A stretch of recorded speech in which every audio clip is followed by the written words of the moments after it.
Chapter 530. Now that head elder Xie had exposed the entire matter, he had offended Jun Yi Xie to no end. Although surprised, Han Yunshi quickly understood that head elder Xie had offended Jun Yi Xie for Medical City to see. Offending the 100 Poisons sect and even northernly country in order to curry favor with Medical City would do far more good than harm to solidify his position as head of the Council of Elders. It was killing two birds with one stone. Xie Dei was truly worthy of being the head of the Council of Elders. He wasn't simple at all. Moreover, he had Ouyang Ningnua behind him, making him even more difficult to deal with. Han Yunshi whispered to Long Fei Yi, "Let's not become the Xie clan's wedding dress." It was Han Yunshi who had exposed the collusion between Mu Yingdong and Jun Yi Xie to head elder Xie. If they couldn't topple the Xie clan in time, Han Yunshi would definitely cry. Long Fei Yi glanced at her and whispered, "Just wait." Han Yunshi was reassured by His Highness Duke of Qin's words. She believed that the best part was yet to come. The agreement with the Patriarch's seal was passed around among the people present. When it reached Lady Lianxin's hands, she glanced at it before glaring fiercely at Mu Yingdong. Mu Yingdong stood rooted to the spot as if he had been struck by lightning. His face was so dark that it was almost charred black. He was so stiff that he couldn't move. Only his hands that hung at his sides trembled uncontrollably. His mind was blank and he still hadn't recovered from the shock. He had been suspicious of head elder Xie's attitude from the start, but he never thought that he would be played like this. Nor did he expect things to turn out this way.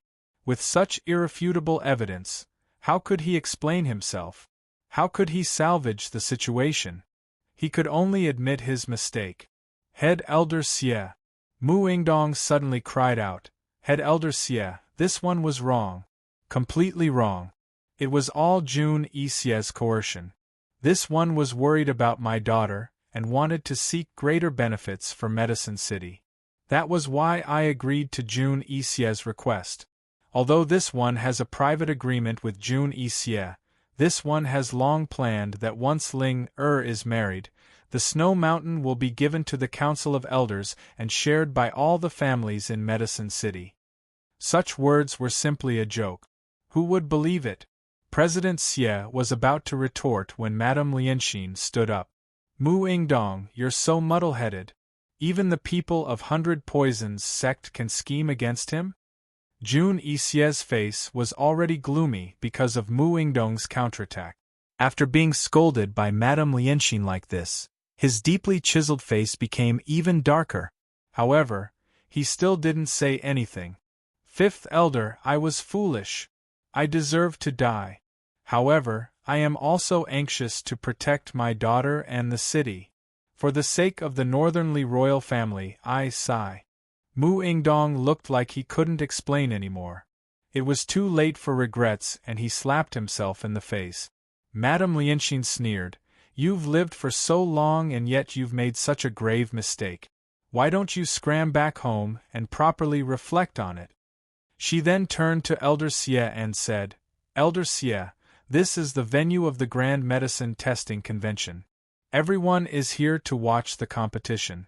It's best if you don't spread Medicine City's dirty linen here. You can deal with it later. As for the people of 100 Poisons sect, I believe that Medicine City is the same as Medical City. No one will welcome them, right?" Madame Lianxin was worthy of being the daughter of the Mu clan, Mu Yingdong's third sister, and the only woman in Medical City's Council of Elders. With just a few words, she had protected Mu Yingdong, denied Jun Yi Xie, and most importantly, used Medical City to pressure President Xie. First, they'd chase Jun Yi Xie away and have Mu Yingdong return.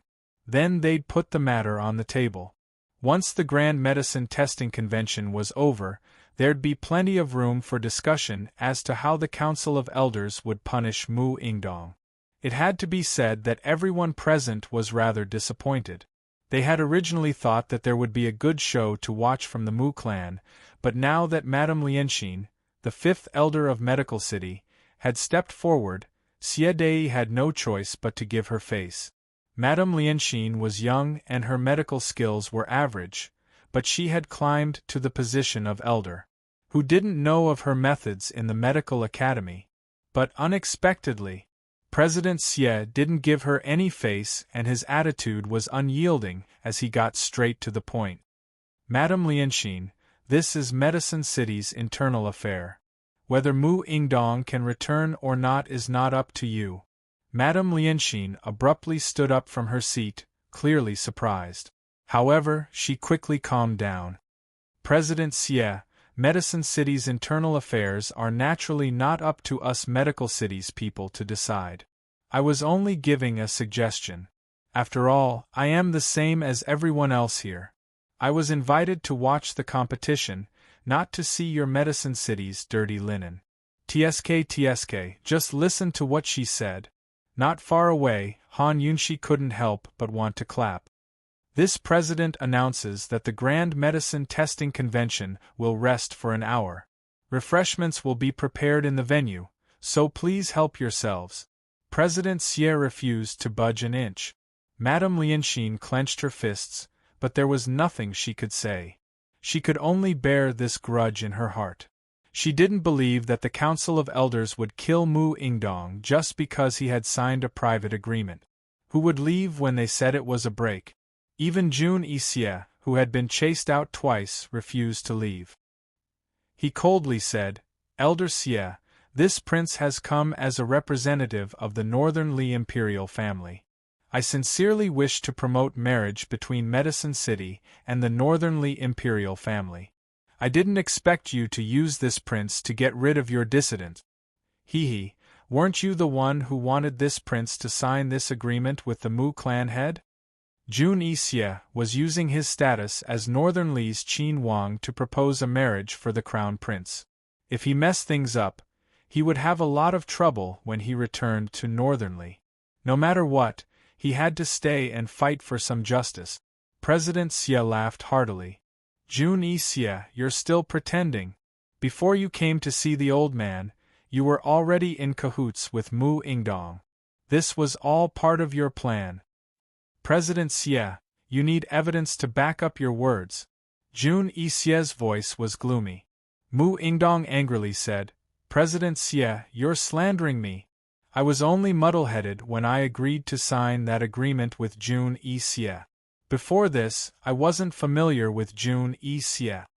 Mu Yingdong was several times more agitated than Jun Yixie. One had to know that the Council of Elders was only punishing him for signing a private agreement with Jun Yixie. However, if he had been in cahoots with Jun Yixie, then he had committed a grave crime. These were two completely different matters. President Xie sneered, Men, bring out the evidence. Evidence. Han Yunxi was puzzled. Long Fei Yi was also watching with interest. It was already good enough that President Xie was using the marriage to suppress the Mu family. Where was he going to find evidence that the Mu family had been in cahoots with Jun Yixie?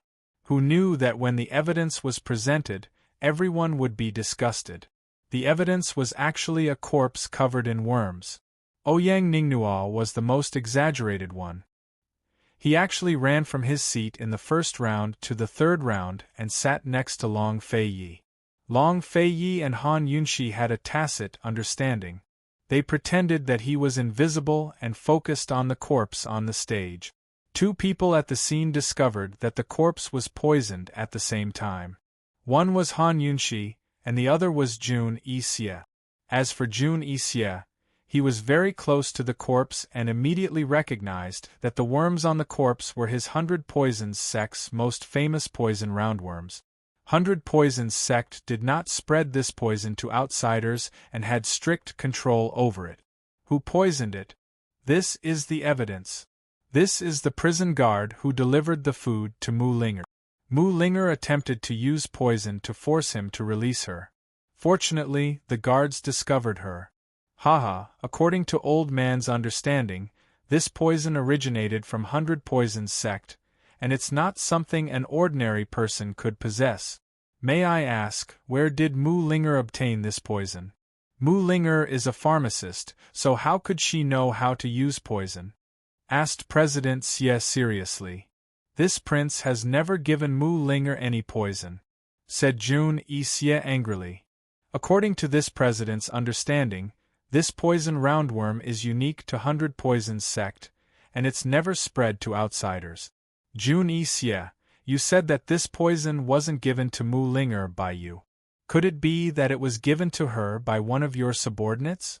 Jun Xie didn't know what to say in response to President Xie's question. Han Yunxi was even more shocked than Jun Xie. How did things turn out like this? Han Yunxi sat far away and couldn't see clearly, but the detoxification system had already given her the answer. It was a poison roundworm, but it wasn't the roundworm poison she gave to Gu. She had always been researching 100 Poisons sect, and had researched the top 10 poisons of 100 Poisons sect's poison ranking. She could basically write down the formulas based on the descriptions. However, she had never come into contact with those poisons, so the ones she made could only be said to have similar symptoms, but they weren't the real deal. The roundworm poison she made for Gu was the same. The symptoms of poisoning were very similar to the roundworm poison of 100 Poisons sect, but there were still differences if one looked carefully. Not to mention other things, at least the roundworm poison she made would corrode along with the corpse within a day, while the 100 Poisons sect's poison wouldn't. Not to mention the difference in toxicity, just the poison that Gu had used. In Gu's letter, he clearly said that he had poisoned the Lin family's burly man, so how did he become a prison guard? Han Yunxi immediately activated the detoxification system to conduct an in-depth examination, analyzing the time when the deceased had been poisoned. Who knew that the result would give her a fright? This deceased had been poisoned on the second day after the Lin family's burly man died, so someone used the real roundworm poison to poison the prison guard after the Lin family's burly man was poisoned. Who poisoned him? Where did the real roundworm poison come from? Han Yunxi originally faked the 100 Poisons sect's poison to strengthen President Xie's heart, making President Xie believe that Jun Xie and the Mu family were in cahoot. She didn't want to provide evidence that Jun Xie and the Mu family had long been in cahoots. After all, their plan to suppress the Mu family had to be done step by step. If they suppressed the Mu family all of a sudden, the Xie family's power would increase. Once the Xie family's power increased, it would be even more difficult for them to get Mu Linger out. Moreover, there was a big difference between the Mu family and Jun Xie, and Mu Linger and Jun Xie. Once Mu Linger became a scapegoat, she would definitely be blacklisted by Medical City in the future. How troublesome! Without a doubt, Long Fei Ye's plan had been completely disrupted. He narrowed his cold eyes and turned to look at Ouyang Ningnua, who was sitting to the side. Ouyang Ningnua's smile was very gentle and harmless. Han Yunxi was feeling gloomy when President Xie suddenly called out to her. "Qin Wangfei, I've heard that you're proficient in the art of poison. Please come on stage and testify." Han Yunxi really wanted to cry. What should she do now? "Esteemed Wangfei, President Xie is calling for you," Ouyang Ningnua reminded her with a smile. Han Yunxi didn't want to pay attention to him, so she cast a questioning look at Long Feiyi. Chapter 531. Long Feiyi knew that regardless of whether Han Yunxi went or not, Jun Xie would have to admit to this irrefutable evidence and Mu Linger would have to take the blame. He had a nagging feeling that someone was watching him and Han Yunxi from behind the scenes, using them as both an excuse and a hindrance. Ouyang Ningnua was the prime suspect since he'd had a secret meeting with head Elder Xie 2 days ago. However, Ouyang Ningnua and Jun Xie were on bad terms, so where did he get his hands on poison roundworm? Of all the poisons available, the 100 Poisons sect had chosen to use Han Yunxi's poison roundworm. There was no doubt that they were aware of Gu's movements in the prison. Could it be that he'd underestimated this weak merchant? What was the meaning of using the same poison roundworm? Was he trying to provoke them? Regardless of whether or not Ouyang Ningnua was the mastermind, they'd met their match this time. Although their plans had been disrupted, Long Fei Yi remained calm and collected. The show in Medicine City had only just begun, so no one knew who would emerge victorious until the very end. Long Fei gave Han Yunxi a reassuring look and signaled her to sit down obediently. There was no need to give him face. Han Yunxi's thoughts were similar to Long Fei Yi's. Mu Linger would have to suffer for the time being. Despite her displeasure, she didn't want anyone to laugh at her. She remained calm and composed as she replied lazily, "Head Elder Xie, this Princess Consort is even more unfamiliar with the poisons of the 100 Poisons sect than you are. How could you know that it's poison roundworm? This Princess Consort still hasn't been able to identify it." Quite a few people laughed at her sarcastic remark, but Ouyang Ningnua's smile was the most charming of all. Head Elder Xie had suffered a setback and decided not to provoke Han Yunxi. He'd long since made preparations and invited over a poison doctor from Medicine City. The doctor confirmed, "Head Elder Xie, this is indeed the poison roundworm unique to the 100 Poisons sect." "Jun Yi Xie, Mu Yingdong, what else do you have to say?" Guild leader Xie questioned in front of everyone. Jun Yi Xie clenched his fists so tightly that his knuckles cracked. He knew that after he returned to Northernly, he would have to face a lot of trouble. However, at that moment, he was most concerned about the corpse and the poisonous roundworms.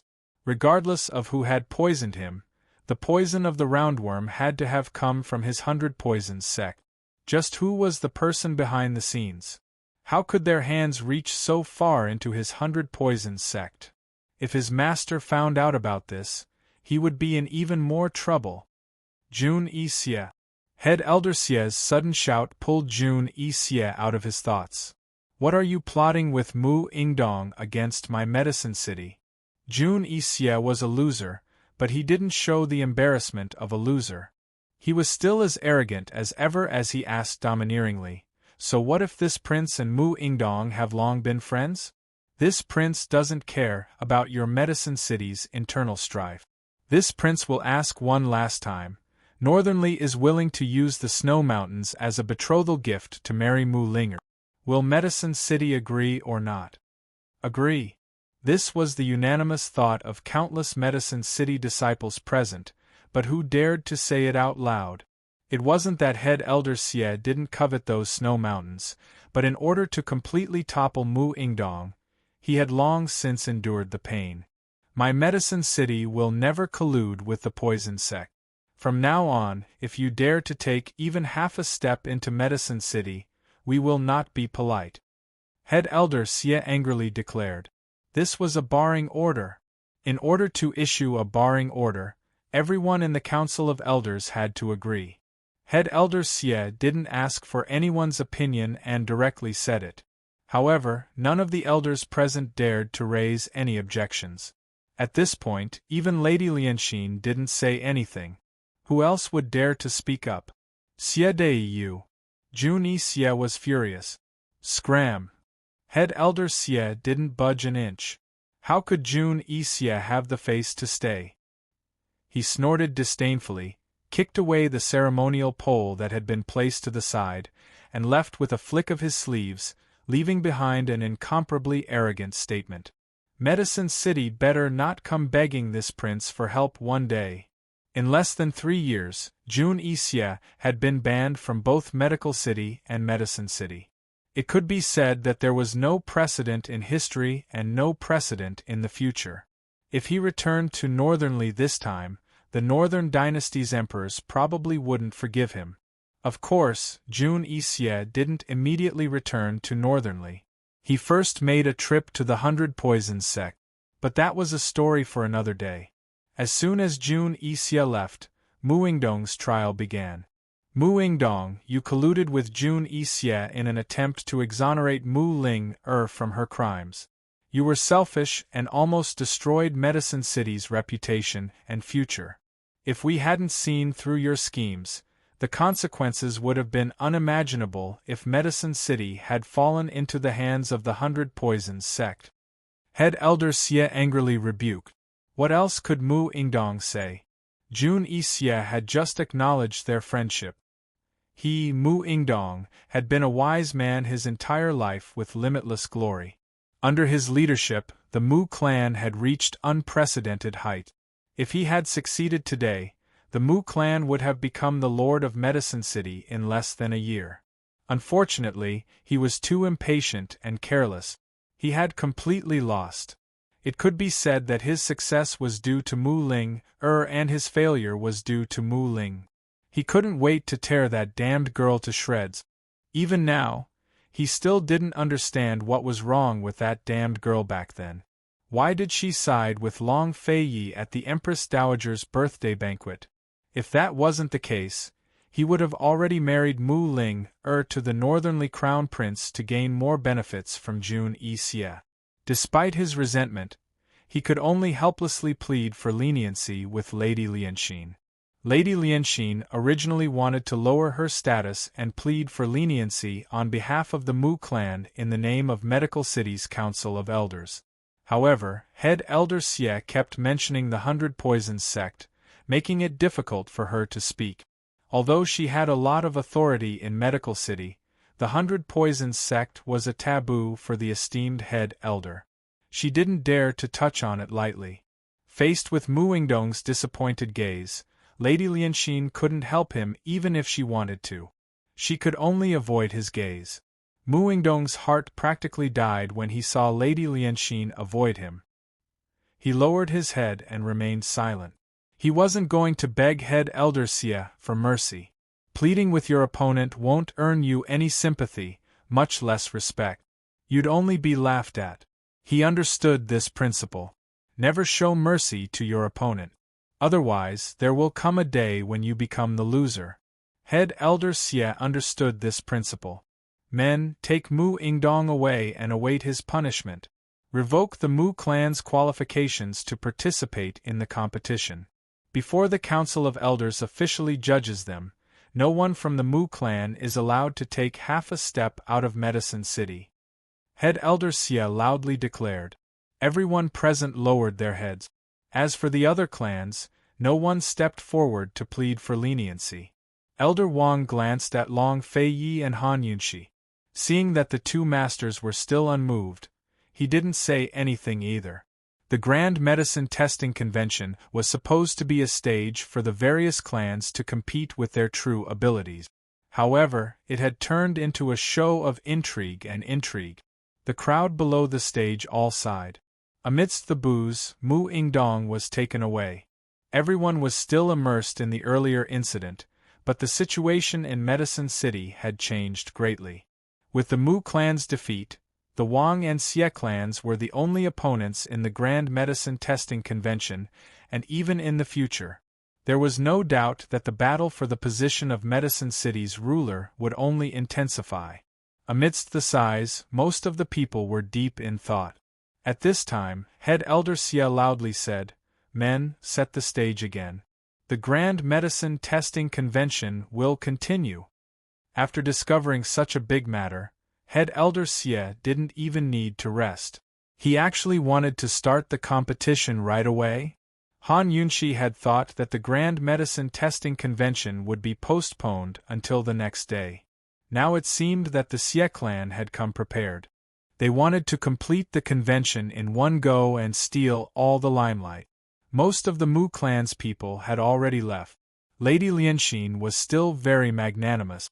She acted as if nothing had happened and returned to her seat. She took a few sips of tea and prepared to watch the competition. Han Yunxi saw this and felt admiration in her heart. She decided to find a chance to ask Lady Lianxin some questions before she left. Everyone was ready for the start of the competition, but Ouyang Ningnuo was still sitting by Long Fei Ye's side. He had no intention of returning to his seat. Your Excellency Pillfiend, do you think fourth young Master Wang can take first place? He asked in a low voice with a smile. Long Fei Yi didn't reply. Your Excellency Pillfiend, why didn't Medicine City invite you to be a judge? You're the authority in this field, Ouyang Ningnuo asked next. Long Fei Yi didn't reply. None of the aristocratic families in Medicine City can compare to you, Pillfiend. As Ouyang Ningnuo spoke, He turned to face Long Fei Yi and said seriously, "Your Excellency Pill Fiend might as well seriously consider cooperating with Cloud Realm Trade Consortium. If you have any conditions, feel free to raise them with this one. This one will definitely do my best to satisfy you." Long Fei Yi still didn't say a word. At this moment, the Wang clan's fourth young master, Wang Shuchen, returned to the stage. Only then did Ouyang Ninghua pay attention to the stage instead of annoying Long Fei Yi.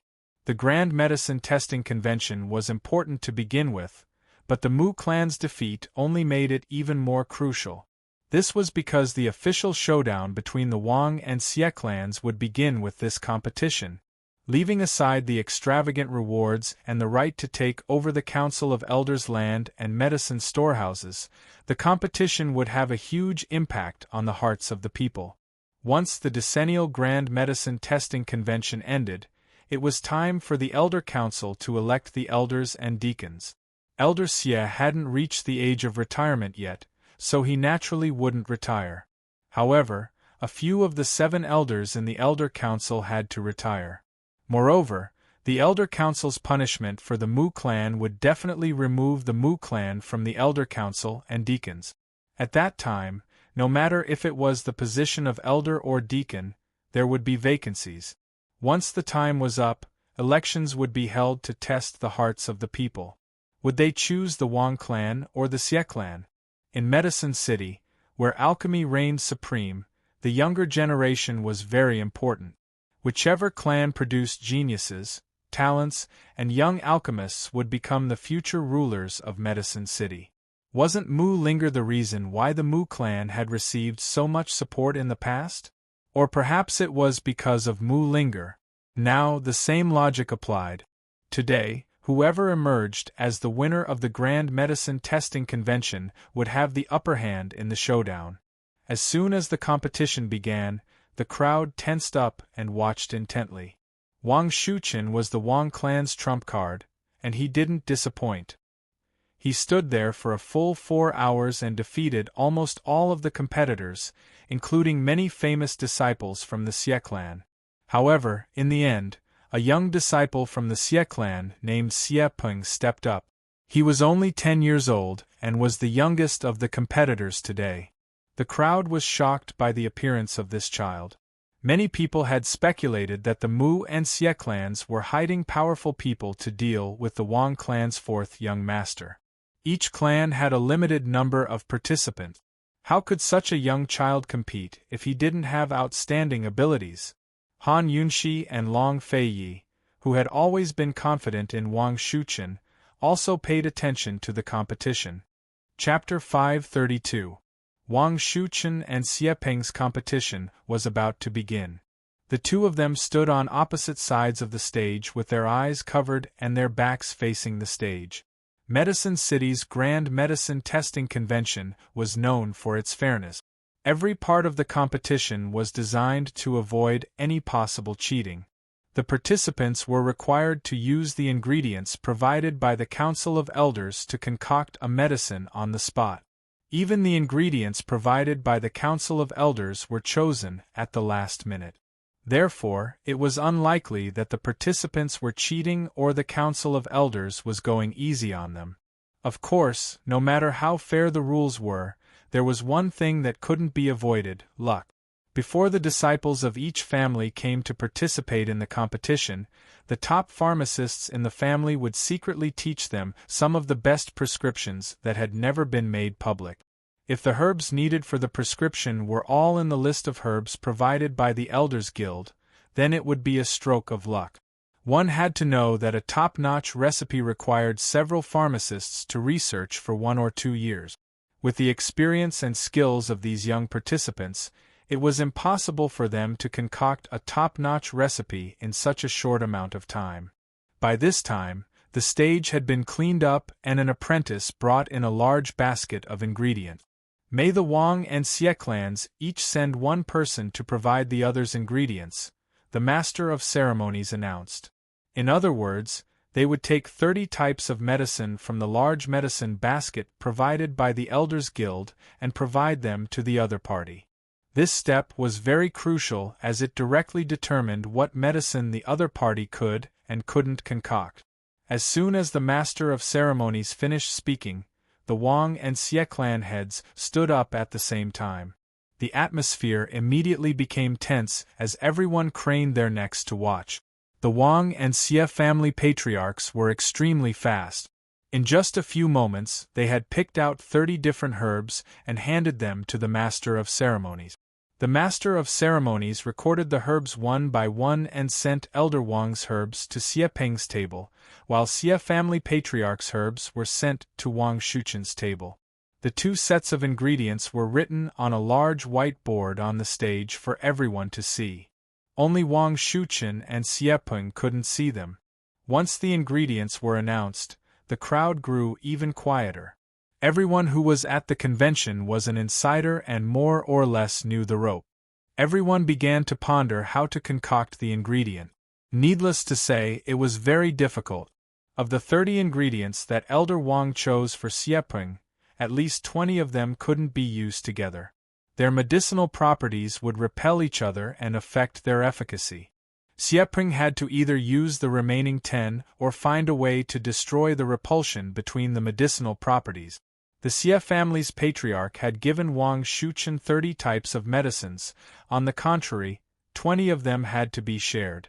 As long as the opponent tested one of them, he would know the remaining 19. Wang Shuchen could only use the remaining 10 herbs. There was no doubt that the less medicinal ingredients one used, the easier it would be for the opponent to find out. Han Yunxi stared at it intently, her brows furrowed slightly as if she had discovered something. Long Fei Yi and Ouyang Ning Nua were completely clueless about this. Wang Shuchen and Xie Peng turned around at the same time as the master of ceremonies announced the start of the competition. They saw the 30 types of medicinal herbs placed in front of them. Wang Shuchen glanced at it and knew what to do. He immediately picked up the brush and started to draft the prescription.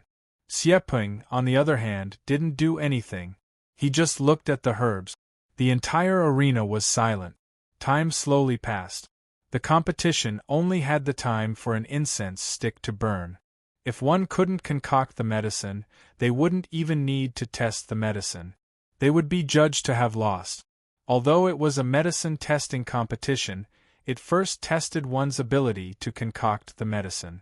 This competition was truly a test of one's ability. Just like a duel between martial arts experts, both sides didn't make any big moves. However, the competition had already begun, and everyone could only see 1 or 2 moves in the competition. Soon, half of the incense stick had burned. Wang Shuchen was still scribbling furiously on the paper, while Xie Peng was still staring at the herbs. Based on the current situation, Xie Peng seemed to have the upper hand.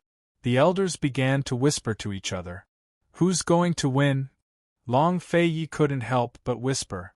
Last night, he and Elder Wang had planned to let Wang Shuchen feign defeat and let the Mu and Xie families fight to the death. Who knew that the Mu family wouldn't even be qualified to participate in the competition? Based on the current situation, Wang Shuchen had to win. Otherwise, they would really end up benefiting the Xie family this time. It's a little complicated. Let's just wait and see. As soon as Han Yunxi finished speaking, Wang Shuchen abruptly stopped writing. In a flash, all the spectators grew nervous. Even the council of elders stopped whispering to each other to look intently. Without a doubt, Wang Shuchen had concocted the prescription. Wang Shuchen's white robes were whiter than snow. His every movement had a scholarly aura that couldn't be ignored. He calmly handed the prescription to the MC and began to prepare the herbs. Although there was a small screen between the two tables, Xie Peng couldn't see Wang Shuchen's table. However, he could hear Wang Shuchen's movements. However, he didn't expect this 10-year-old child to be so indifferent as he continued to stare at the herbs in deep thought. It had to be said that this kind of attitude made many of the elders present admire him. Unlike the battle between Mu Ling and Gu Qisha, Wang Shuchen's process could be roughly seen. Of course, they only had a rough idea. Soon, Wang Shuchen had concocted a thumb-sized pill and handed it to the MC. At this time, Xiepeng still hadn't moved. The incense stick beside him was about to burn out. Could it be that Elder Wang's herbs were making things difficult for Xiepeng? The quiet guild master gradually began to discuss. The elders also began to whisper to each other. Elder Wang stroked his beard and waited. The Xie family head smiled, not in a hurry. Although there was a lot of discussion, at first, everyone thought that Xiepeng was the grand finale and wouldn't be unable to concoct the medicine. They thought that he would amaze everyone with a single brilliant feat, but Xiepeng was deep in thought and didn't move. Even when the incense stick was about to burn out, he still didn't move. Even if he were to start concocting the medicine now, it would be too late. There wasn't enough time left. How could this be? Was this the person that the Xie family brought as the grand finale? Could it be that the Wang family won so easily? The crowd gradually became restless. Everyone was in disbelief. The elders and the VIP seats were also in a heated discussion. The elders were well aware of the herbs that Elder Wang had concocted. Although the 30 combinations were tricky, it wasn't to the extent that they couldn't concoct a single medicine. What was wrong with Xiepeng? Is this a trap? Long Feiyi whispered. That's strange. Han Yunxi muttered to herself. At this moment, the two of them, like everyone else, were staring at the incense stick on the stage, waiting for it to go out. Unexpectedly, the silent Xiepeng suddenly raised both of his hands. Everyone was shocked and their eyes all focused on Xiepeng. They saw that Xiepeng's movements were very fast. After a few movements, a complete pill was lying in his palm. This speed, it's even faster than Mu Linger's. It's almost on par with His Excellency Pill Fiend. How shocking! The noisy venue quieted down. Everyone looked at each other in disbelief. It wasn't easy to master this skill. Elder Xie and the Xie family head looked at each other and smiled in satisfaction. The grand finale of the Xie family must amaze everyone. The Wang family head looked at the remaining herbs on Xiepeng's stage and seemed to have discovered something. He suddenly gasped. Only then did Xiepeng write down the prescription and present it to the MC. When the MC saw the prescription, his hand trembled and he almost dropped the medicine. What kind of medicine did Xiepeng concoct? The screen separating Wang Shuchen and Xiepeng was removed. When the two met, Wang Shuchen stepped forward and bowed elegantly. Who knew that Xiepeng would raise his eyebrows and look at him with disdain? Rude kid! He only knows how to play tricks. What's there to be arrogant about? Fourth young master, don't lower yourself to the kid's level. Below the stage, the Wang family people were indignant. Wang Shuchen didn't say anything and returned to his seat calmly. Unexpectedly, Xiepeng sneered. I never bow to a loser. He's not worthy. At such a young age, he was so arrogant that even Elder Wang frowned and was unhappy. No matter how elegant Wang Shuchen was, he couldn't keep his face after hearing this. He said coldly, the outcome hasn't been decided yet. Do you dare to make a bet? Xiepeng asked loudly. Before Wang Shuchen could answer, he said again, if you lose, you have to call me Grandpa. As soon as he said this, everyone laughed. Below the stage, someone from the Xie family shouted, Little Peng, then won't the Wang family head call you father? Bang! Elder Wang slammed the table in anger. He asked angrily, Elder Xie, are we still going to continue this competition? Not far away, Ouyang Ningnua laughed loudly. Lord Pillfiend, you weren't as arrogant as this kid when you were young, right? The outcome hasn't been decided yet, and you're already acting like this. If he really wins, he won't look down on you, right? Long Feiyi ignored Ouyang Ningnua. Seeing that Elder Wang couldn't keep his cool, he knew that things weren't going well. Of course we're going to continue. How are we going to decide the outcome if we don't? Although the bet didn't go through, Elder Xie's words were full of sarcasm. The MC handed Wang Shuchen's pills to Xiepeng, and Xiepeng's pills to Wang Shuchen. He also handed the two prescriptions to the Council of Elders. For a moment, everyone below the stage and on the stage were nervous. The elders of the Elder Council looked at the two prescriptions with strange and solemn expressions. On the stage, the real competition began. Wang Shuchen was seriously testing the pills. He weighed them, observed their color, smelled them, and tasted them. He sliced them, crushed them, and dissolved them in water. He tested them in all sorts of ways and made notes as he tested them. There was a lot of information to be recorded, such as the type of medicine contained in the pills, their respective weights, the order in which they were mixed, the amount of water used, the strength used, and the effects of the pills. Wang Shuchen was so focused that he ignored everything around him. However, the crowd's attention wasn't on him, but on Xiepeng. Xiepeng took a small bite of the pill and placed it in his mouth. As he chewed, he made note. He looked very casual and relaxed. The duration of the competition was also the time it took for an incense stick to burn. This time, Xiepeng quickly handed over the prescription, but Wang Shuchen was still hesitant. At first, his notes were smooth, but later on, he kept changing them and couldn't be sure. Time waited for no man. Gradually, Wang Shuchen grew anxious. He looked up at the incense stick several times, anxious and nervous. At that moment, the Council of Elders finished reading Xie Peng's prescription. It was exactly the same as the one Wang Shuchen had given them. Xie Peng's prescription is correct, the MC announced loudly. Wang Shuchen was even more anxious. He wrote a few more notes and gave up. I've lost. As soon as he said that, the crowd went into an uproar. Although there wasn't much time left, Wang Shuchen wouldn't admit defeat so easily. Admitting defeat and losing were two different things. What was going on? Chapter 533. Wang Shuchen admitted defeat? Elder Wang's heart skipped a beat. He couldn't help but worry about His Highness Duke of Qin's opinion. After all, Wang Shuchen was someone he and the Duke of Qin had agreed to focus on nurturing. Why would he admit defeat? If he worked hard until the time was up and lost, then there would be nothing to say. However, he actually admitted defeat before the time was up. Why would the Duke of Qin want someone like him? Long Feiyi was currently staring at Wang Shuchen with a cold face. His anger wasn't small. At this time, the crowd was in an uproar. Most of the people were in disbelief. Xie Peng's ability was shocking, but Wang Shuchen's attitude was disappointing. No one had guessed the process or the result of this competition. As soon as Elder Xie stood up, the crowd fell silent. No matter how surprised they were, it was the truth. The Xie family had won. Elder Xie was in an extremely good mood as he strode onto the stage.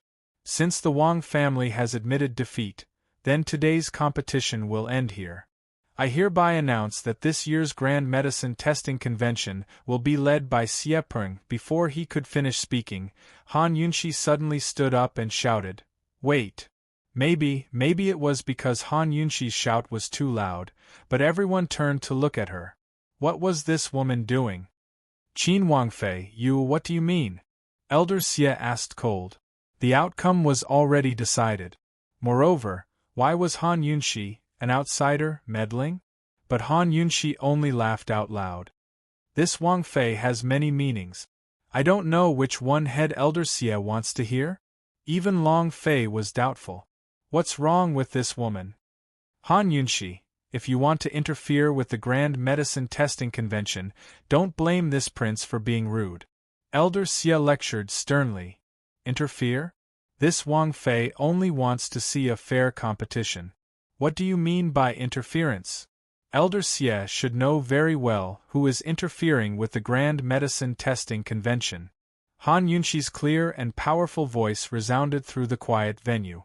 Her sudden accusation confused everyone. House head Xie couldn't help but stand up and shout angrily, Han Yunxi, my Medicine City's people won't allow you to casually slander them. If you have something to say it clearly. Otherwise, don't even think about leaving today. Alright. Han Yunxi didn't leave her seat and walked up the stage. Long Feiyi didn't understand why, but he followed closely behind. Everyone's gaze followed the two of them. Everyone was at a loss. They really didn't know what had happened. After Han Yunshi went up the stage, she picked up the big medicine basket and took out the remaining medicinal herbs one by one. She named them one by one. Atractylodes macrocephala, scorpion, chuangong, jueming, lianshanhong, ziluo, mulberry leaf. Reading them out one by one, there were actually 53 types of medicinal herbs. These herbs were provided by the Elders Guild? Has President Xie gone through it? She asked seriously. What are you trying to do? Guild leader Xie asked angrily. Is it? Han Yunshi asked again. President Xie did not answer. He coldly said, Men, throw this unreasonable woman out. Guild leader Xie, are you feeling guilty? Han Yunshi asked. Unreasonable. Men, throw him out.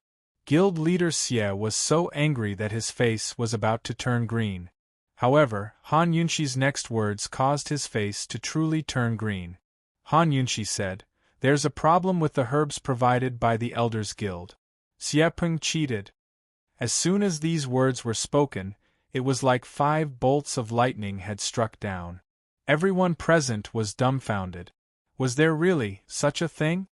Nonsense, a bunch of nonsense. Men, throw her out immediately. She dares to interfere with my grand medicine testing convention and slander my Elders Guild. Humph, my medicine city and pill fiend pharmacy are irreconcilable. President Xie was so angry that his words were incoherent. A complicated look flashed through Elder Wang's eyes. He quickly stood up. Guild leader Xie, Qin Wangfei must have discovered something strange. It's not too late to hear her out. The Xie family head immediately stood up and asked in an overbearing manner, What strange thing? What does family head Wang mean by that? Everyone was watching the competition just now. Family head Wang, you were also watching.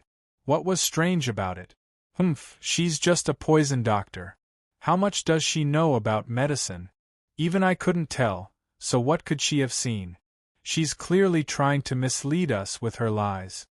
As soon as the Xie family head finished speaking, President Xie signaled with his eyes and several guards came to arrest them. However, Long Fei Yi only stomped his foot, sending out a powerful wave of energy that knocked all the guards to the ground. Everyone was shocked by this. Ouyang Ning Nua jumped up from his seat. Heavens, didn't His Excellency Pill Fiend always talk first and then act later? When did he start using his hands instead of his mouth? And his martial arts were actually so strong. With such profound internal energy, he was definitely in the top 5 of Cloud Realm Continent's experts list.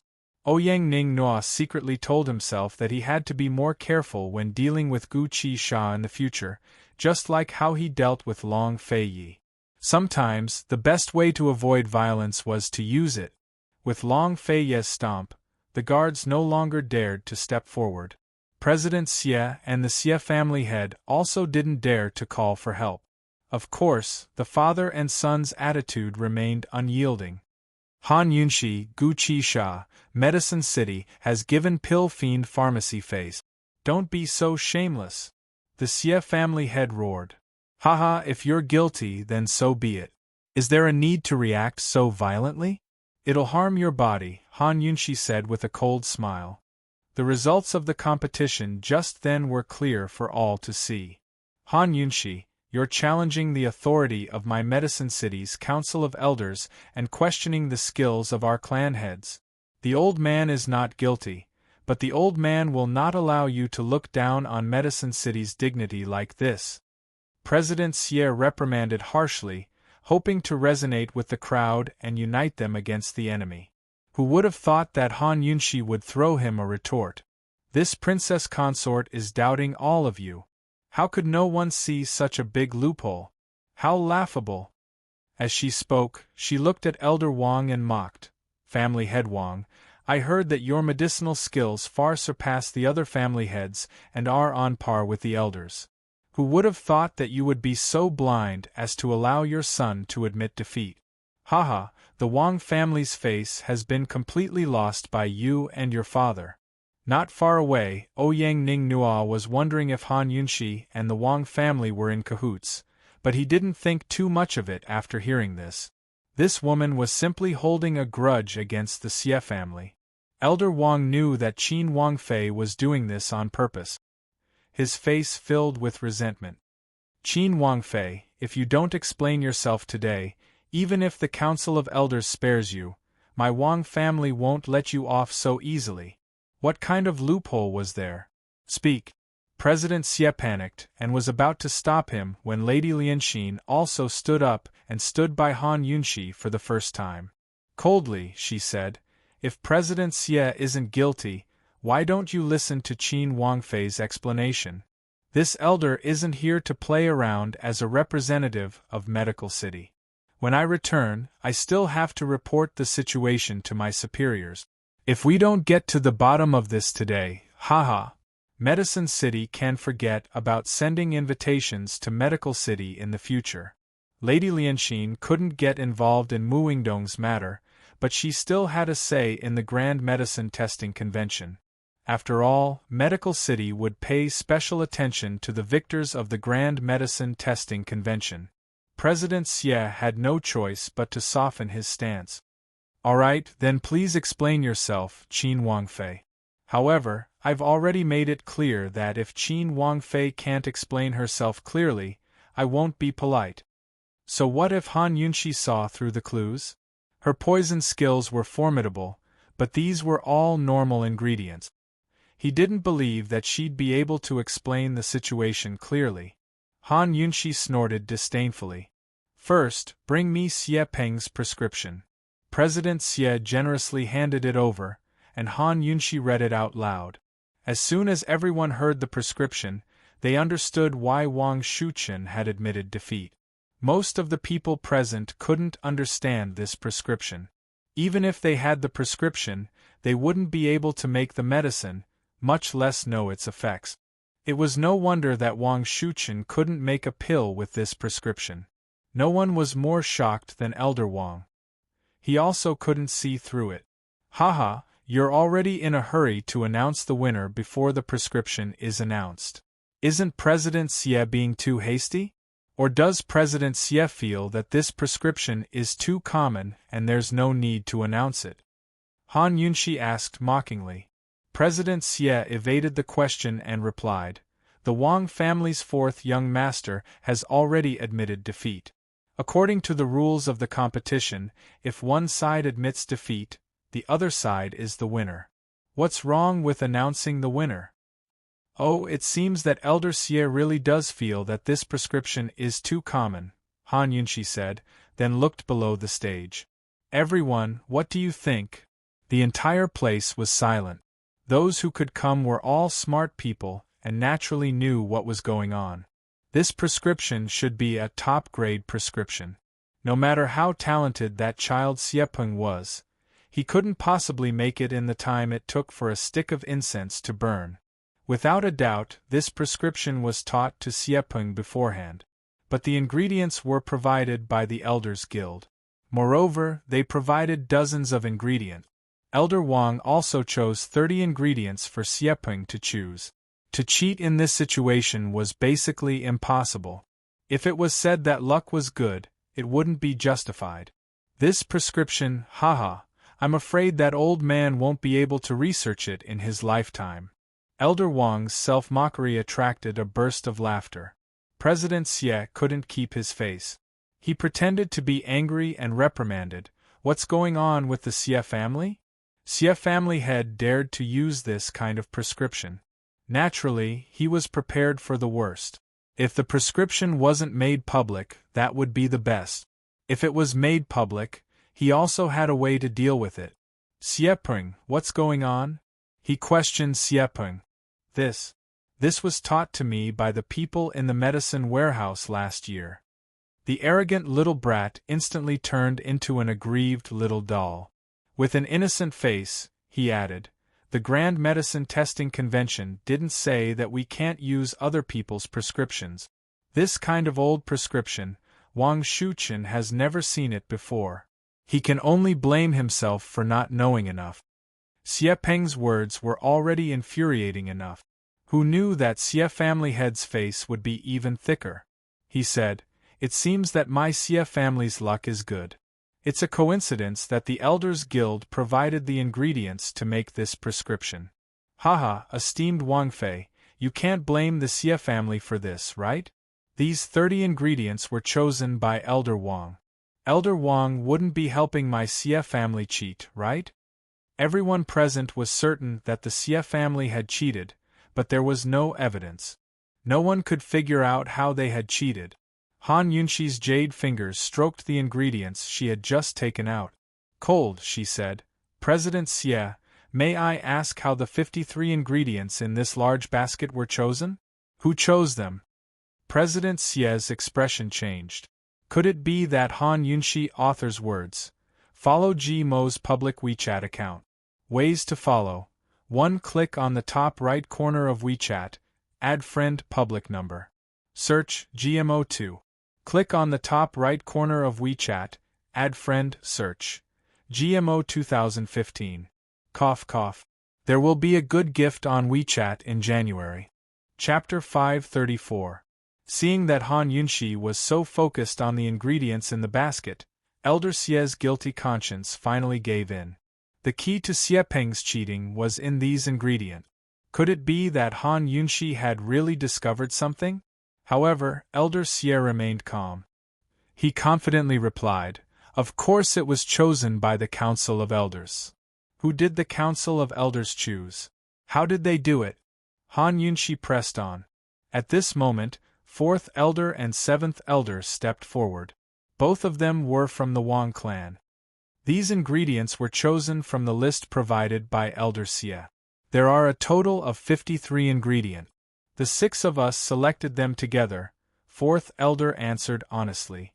There were 7 seats in the Council of Elders. Xie Dei was the head, while the remaining 6 were from the Wang, Xie, and Mu clans. Thus, the Xie clan held the most power in the Council of Elders. Where is the list of ingredients? Do you dare to take it out for us to see? Han Yunxi asked again. At some point, Ouyang Ningnua had returned to his seat in the VIP section. He chuckled, "Esteemed Wang Fei, you can't be suspecting that Elder Xie did something to the list, right? Is that even possible?" At this moment, there was quite a bit of discussion going on below the stage. These ingredients had been carefully selected by many different people. In order to tamper with the ingredients, one would have to bribe everyone involved. That was simply impossible. But why was Qin Wang Fei so confident? What was the truth behind this matter? It was even more exciting than the results of the competition. Han Yunxi treated Ouyang Ningnua as heir and ignored him. She asked Elder Xie again, "Do you dare to take out the list for us to see?" A trace of ruthlessness flashed through Elder Xie's eyes. He immediately took out the list. He refused to believe that this would happen. Han Yunxi glanced at the list and saw that there were a total of 60 ingredients on it. Aside from the 53 ingredients selected by the 6 elders, there were still 7 ingredients left. Which elder can provide me with the remaining 7 herbs? This Wang Fei will definitely reward you handsomely. Han Yunxi loudly declared. Although these ingredients weren't selected, we still have them in reserve in case of an emergency. Men, bring everything over. The 7th elder opened his mouth. After Han Yunxi received the 7 herbs, she placed them one by one on the medicine dispensing table, just like before. At this point, no one present knew what she wanted to do. However, the Xie family head was already panicking and kept shooting glances at Guild Leader Xie. Guild Leader Xie kept his cool and did not say anything. Who is willing to come up and pick 10 random herbs for this princess? Han Yunxi asked again. Me. Madame Lianxin walked over with large strides. Although she was hostile to the Mu family, Han Yunxi didn't reject Madame Lianxin at this moment. She generously gestured for her to enter. Madame Lianxin quickly picked out 10 medicinal herbs in front of everyone. Which pharmacist is willing to help this princess make the medicine? Han Yunxi asked again. Old man. Patriarch Wang was the first to raise his hand. However, Han Yunshi smiled and said, Patriarch Wang, you should avoid suspicion. Knowing that Qin Wangfei said this on purpose, Wang family head didn't know whether to laugh or cry. He could only give up. As soon as the Wang family head stepped down, a large number of people below the stage actually raised their hands, eager to give it a try. Qin Wangfei, I'll do it. I'm from the Li family in the southern part of the city. I have no relationship with the Wang and Xie families. I'll do it. I was just defeated by fourth young master Wang. Me.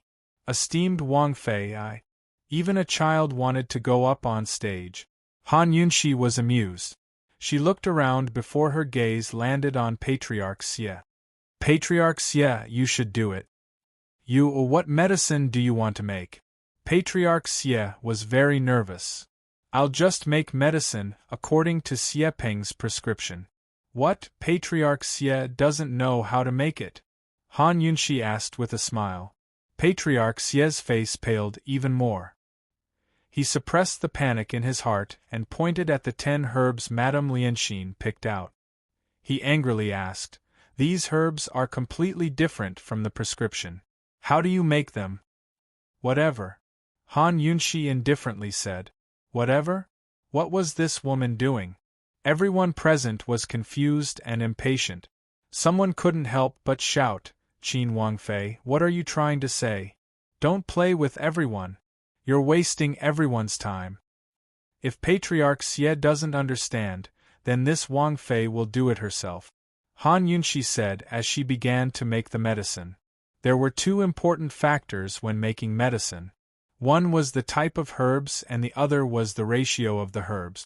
Han Yunshi actually took Madame Lianxin's 10 herbs and casually mixed them with the ratio on Xie Peng's prescription. Everyone present didn't dare to do anything because they couldn't understand how she could prove that Xie Peng had cheated. Han Yunshi didn't have Xie Peng's speed. Her movements were very slow, and it was precisely because of this slow movement that everyone present could clearly see that she didn't do anything during the process. In the time it took for half an incense stick to burn, she finally managed to concoct a pill. However, something strange happened. This pill, regardless of its color, size, smell, or weight, was exactly the same as the one that Xie Peng had concocted. It was as if it was made from the same mold. This time, the entire audience was shocked. Han Yunshi once again found someone to casually pick 10 herbs from the 60 herbs and mix them according to Xie Peng's prescription. In the end, the pill she made was also exactly the same. This time, there was no need for Han Yunshi to explain any further. The truth was already out. 60 rooms. This is 60 rooms. Fourth Elder was the first to slam the table and stand up as he angrily rebuked, Xie Dei, what else do you have to say? As the leader of the Elders' Council, you actually embezzled what was entrusted to you. The so-called 60 rooms was a miraculous prescription that had been lost for a long time in the history of medicine. It included 60 medicinal herbs, and 10 of them could be randomly chosen. No matter which 10, as long as they were concocted according to a certain ratio, the final medicine concocted would be exactly the same. Anyone who studied medicine knew of the existence of 60 rooms.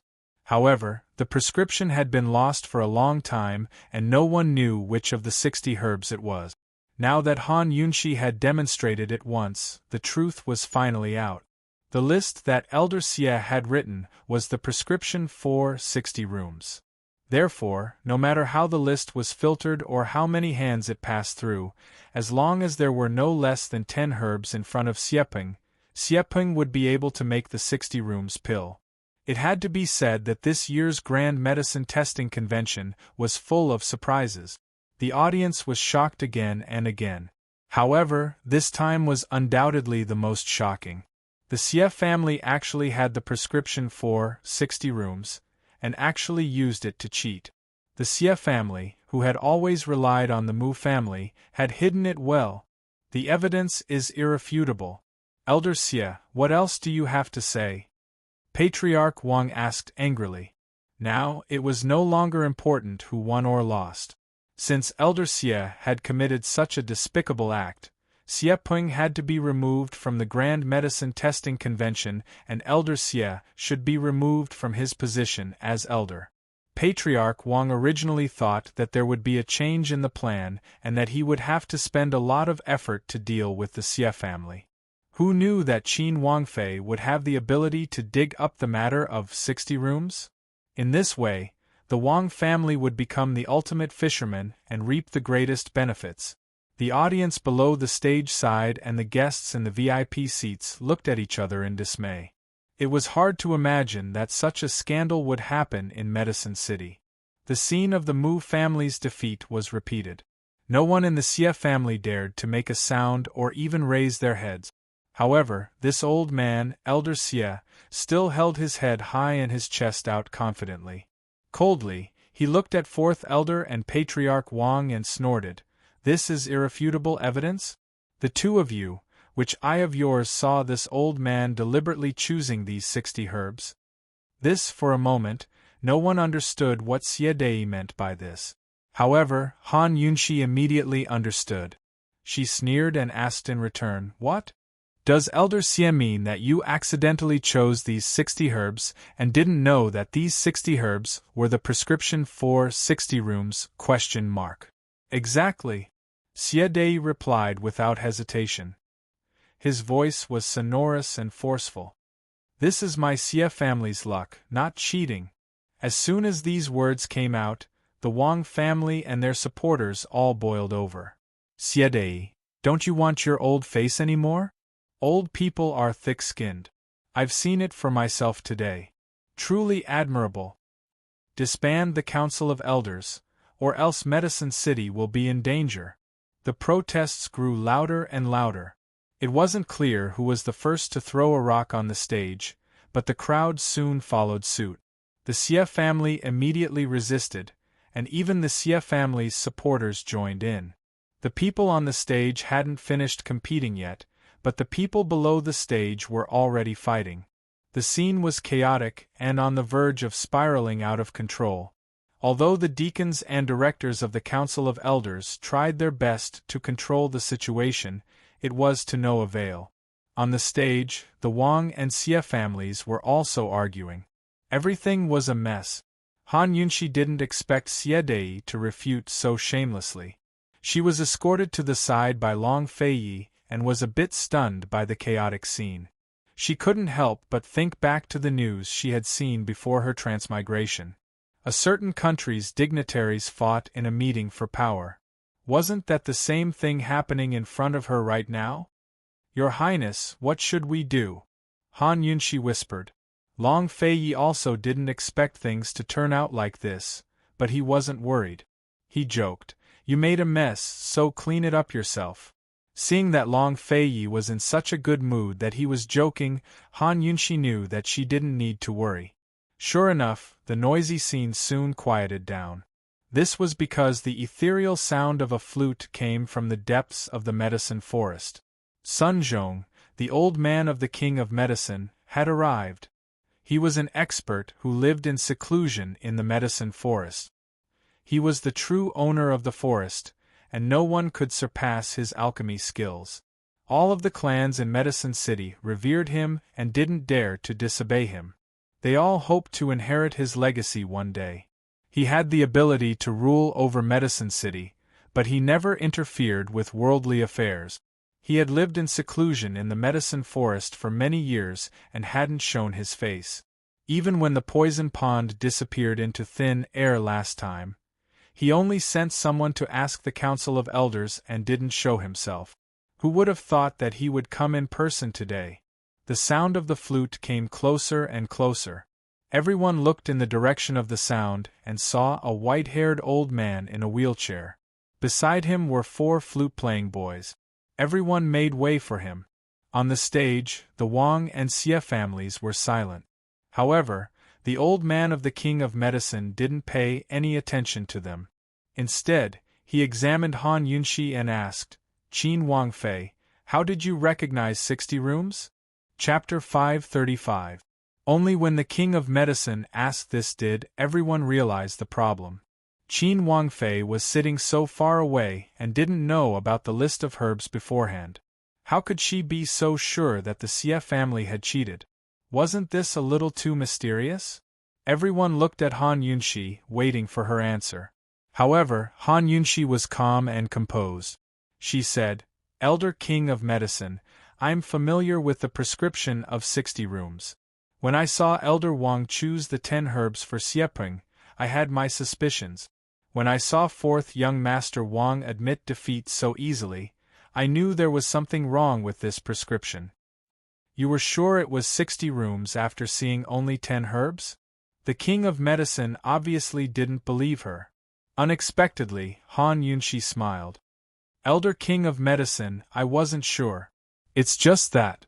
I was 70 to 80% sure. I made the right bet, didn't I?" Han Yunxi was able to discover 60 rooms with the help of the detoxification system. The detoxification system's ability to analyze herbs could kill any pharmaceutical genius. Of course, the premise was that the system had records of 60 rooms. 60 rooms was a famous prescription. If it was a private prescription, the detoxification system wouldn't be able to decipher it. "You were 70 to 80% sure after seeing only 10 herbs?" The king of medicine was in disbelief. Han Yunxi walked over and picked out the herbs on the table according to a certain ratio. "Elder King of Medicine, the theory behind 60 rooms is actually a matter of proportion. Through mutual rejection, neutralization, and enhancement, the effects of fusion are achieved. The 10 herbs that Elder Wang gave to Xiepeng made me suspicious. However, the ratio of the herbs that Xiepeng used allowed me to deduce the ratio. Therefore, I'm 70 to 80% sure. This was naturally how the detoxification system worked." She didn't explain it clearly, but she pointed out the key to the prescription. The king of medicine immediately understood. The king of medicine suddenly laughed out loud. 60 rooms was the prescription that the old man came up with. I never thought that the old man would be able to see a junior crack this prescription in his lifetime. The old man's only wish has been fulfilled, haha.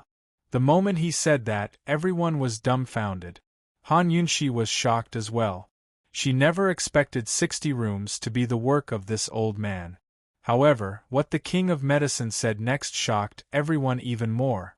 He said, "Qin Wangfei, the old man is willing to accept you as his disciple. Are you willing?" Han Yunxi was scared out of her wits. One had to know that the king of medicine was the soul of Alchemy City, the true ruler of the city. Countless people dreamed of becoming his disciple, but were rejected because the king of medicine never accepted disciples. She subconsciously looked at Long Feiyi. Long Feiyi was also surprised, but he quickly gave her a reassuring look. In Long Feiyi's eyes, this was an honor, and Han Yunxi deserved it. Regardless of her talents and abilities, she was worthy of the greatest honor in the medicine world for the sake of Pill Fiend Pharmacy's medicinal ingredients. "Qin Wangfei is unwilling?" the king of medicine asked with interest. "No." Han Yunxi recovered her wits and immediately fell to her knees. "Esteemed master, please accept a bow from your disciple. Master can just call your disciple Yunxi." How could she refuse such a good thing? With the king of medicine's support, what was so difficult about Medicine City? Haha. Good, good. The king of medicine was thrilled as he strode forward to personally help Han Yunxi up. Even though he was already old, every single move he made was extraordinary, and he revealed the dignified bearing and demeanor of a person in a high position. Aside from Long Feiyi, everyone present, regardless of gender or age, was stunned. None of them recovered their wits.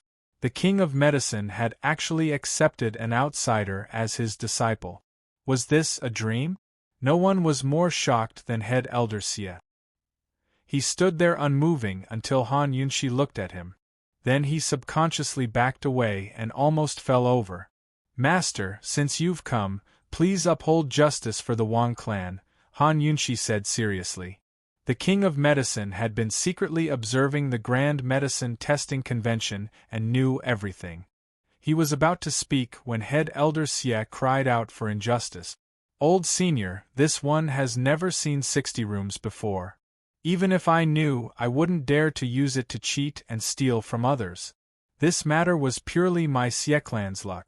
Everything was a coincidence.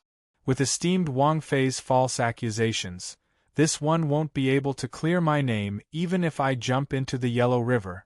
Please, Old Senior, judge clearly. Xie Dei still wanted to argue against the ironclad facts? Xie Dei must have been driven into a corner and was desperate to do anything. Coincidence? Haha, Head Elder Xie didn't know about 60 rooms prescription, but a child from your Xie clan did? Han Yunxi sneered. This time, Xie Dei was speechless. His vision darkened and he almost fainted. He dazedly looked at Ouyang Ningnua below the stage, but Ouyang Ningnua avoided his gaze.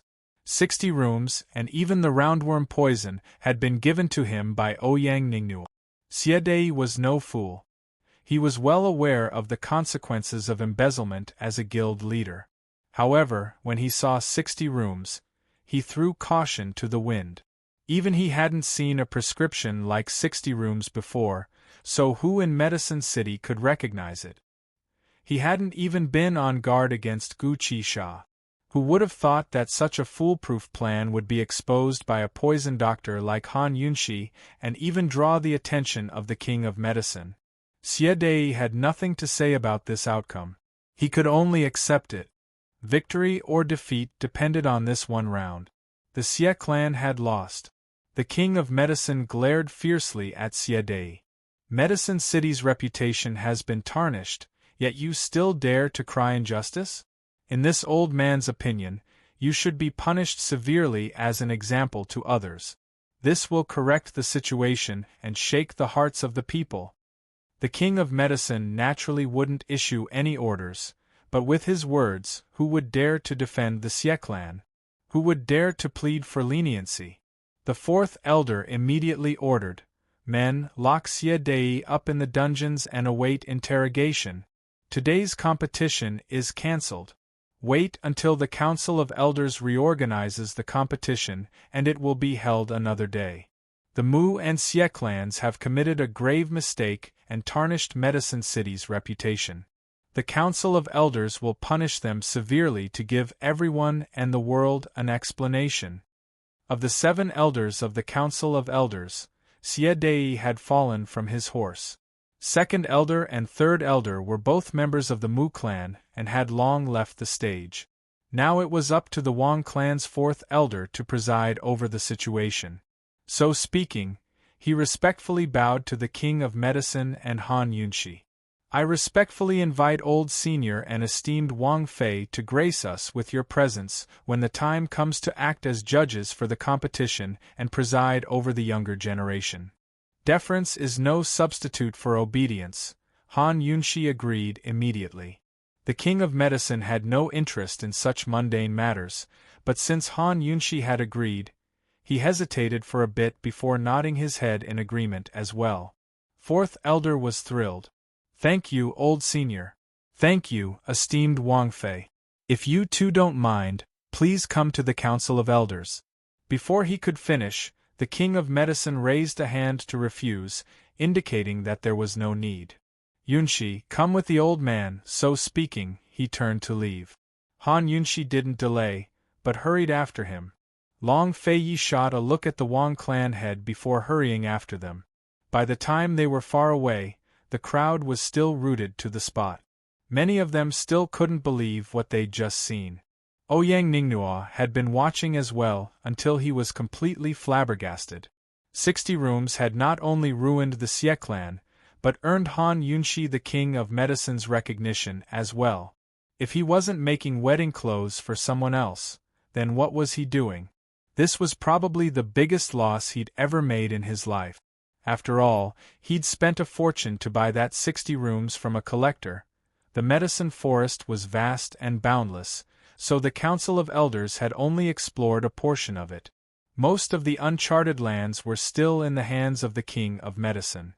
The king of medicine led Han Yunshi deeper into the forest. After passing through a dense forest, a lush field of medicinal plants appeared before their eyes. There was a simple courtyard in the middle of the field. It was none other than the king of medicine's medicine hut. Before entering the hut, the king of medicine glanced back at Long Fei Yi and said, "You can wait outside." This was the first time His Highness Duke of Qin had been refused entry. He glanced at Han Yunshi and saw Han Yunshi nod her head, so he accepted it. The king of medicine clearly had business to discuss with Han Yunshi. Long Fei Yi waited for a full hour, but Han Yunshi still hadn't come out. Just as he was about to knock on the door, it suddenly opened. It was Han Yunshi who came out. Long Fei Yi glanced into the room and saw the king of medicine sitting cross-legged inside. He was seriously reading a scroll as if nothing had happened. "What's wrong?" Long Fei Yi asked suspiciously. Han Yunshi smiled. "It's all settled. Let's go." "That's it?" This woman seems to be in a good mood. What did they settle? After leaving the medicine hut with Han Yunshi, Long Fei Yi finally couldn't help but pull her back. "What's going on?" "The king of medicine wants to impart everything he's learned to me." This was something to be happy about, but Long Fei Yi wasn't. Before Han Yunshi could finish, he hastily interrupted her. "What are the conditions?" An expert like the king of medicine didn't easily accept disciples, much less impart his knowledge. Since he valued Han Yunshi so much, he must have high expectations. "He wants me to stay at the medicine hut for 10 years, Han Yunshi said with a smile. "You?" Long Fei Yi was actually a bit nervous. "I agree. I'll go back to South Ning to pack my things. I'll come back once I'm done with Pill Fiend Pharmacy." Han Yunshi spoke very seriously, then continued, "Long Fei Yi, I'll leave Mu Linger's matter to you. With Gu Beiwei and Gu here, I can rest assured about Pill Fiend Pharmacy. I'll be staying here from now on. If you have any problems, you can come find me at any time." As she spoke, Long Fei Yi didn't feel good at all. He tightened his grip on her hand, as if he would never let go. Finally, he asked gloomily, "Han Yunshi, are you not worried about this prince?" Han Yunshi looked at him innocently. She originally wanted to continue teasing him, but when she saw his serious gaze, she couldn't continue. When this grown man got serious, he was like a stubborn child. Han Yunshi's heart suddenly ached. She muttered, "I was just fooling you. Long Fei Yi, how could I bear to leave you?" In the room, she chatted with the king of medicine for a long time. The king of medicine's appreciation of her only increased, and he didn't lower his expectations. However, she didn't budge an inch and didn't agree. In the end, the king of medicine gave in and gave her a medicinal tome. He even left her a way out. As long as she made up her mind, she could go back at any time. Seeing that Long Fei Yi finally understood, Han Yunshi couldn't help but laugh. She was so happy that she couldn't stop. Teasing Long Fei Yi was becoming easier and easier. "Han Yunshi, oh Han Yunshi, have you really been so humble and love-struck in front of this man?" Abruptly, Long Fei raised his hand and covered Han Yunshi with his wide black robes. Very soon, sounds of moaning and moaning could be heard from the robes, enough to make one's heart beat faster. Long Fei Yi punished Han Yunshi severely with a kiss. Chapter 536. While Long Fei Yi was mercilessly punishing Han Yunshi, Gu was still squatting in his cell, completely unaware of the earth-shattering changes that had taken place in Medicine City. With Gu by her side, Mu Ling had forgotten to count the days. She probably wanted to spend the rest of her life in prison. Gu usually liked to bicker with Han Yunshi, but in reality, he wasn't a talkative person. During the few days he was in prison with Mu Ling he remained silent unless Mu Ling took the initiative to talk to him. He would either sleep or stare at the sky. One day, Mu Ling didn't say a word to him, but he stared at the sky for an entire day. Mu Ling was in disbelief. She suddenly realized that even after knowing Qi brother for so many years, she still didn't understand him at all. Such a troublemaker could actually stare blankly for an entire day. After that day, Mu Ling no longer remained silent.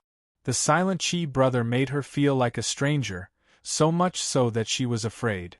At this time, there was a large commotion outside the cell. Gu was listening intently. "Esteemed pill fiend, may I ask you a question?" Mu Ling asked cautiously. Gu ignored her. Mu Ling hesitated for a moment, then asked, "Esteemed pill fiend, back then, why were you expelled from Medical City?" Gu immediately turned to look at her, his bright eyes revealing a frightening hatred. "Why are you asking so many questions?" Perhaps because she knew that he was Qi brother, she wasn't afraid no matter how fierce his gaze was. She continued to ask, "I heard that you were still very young when you were expelled from Medical City. Is that true?"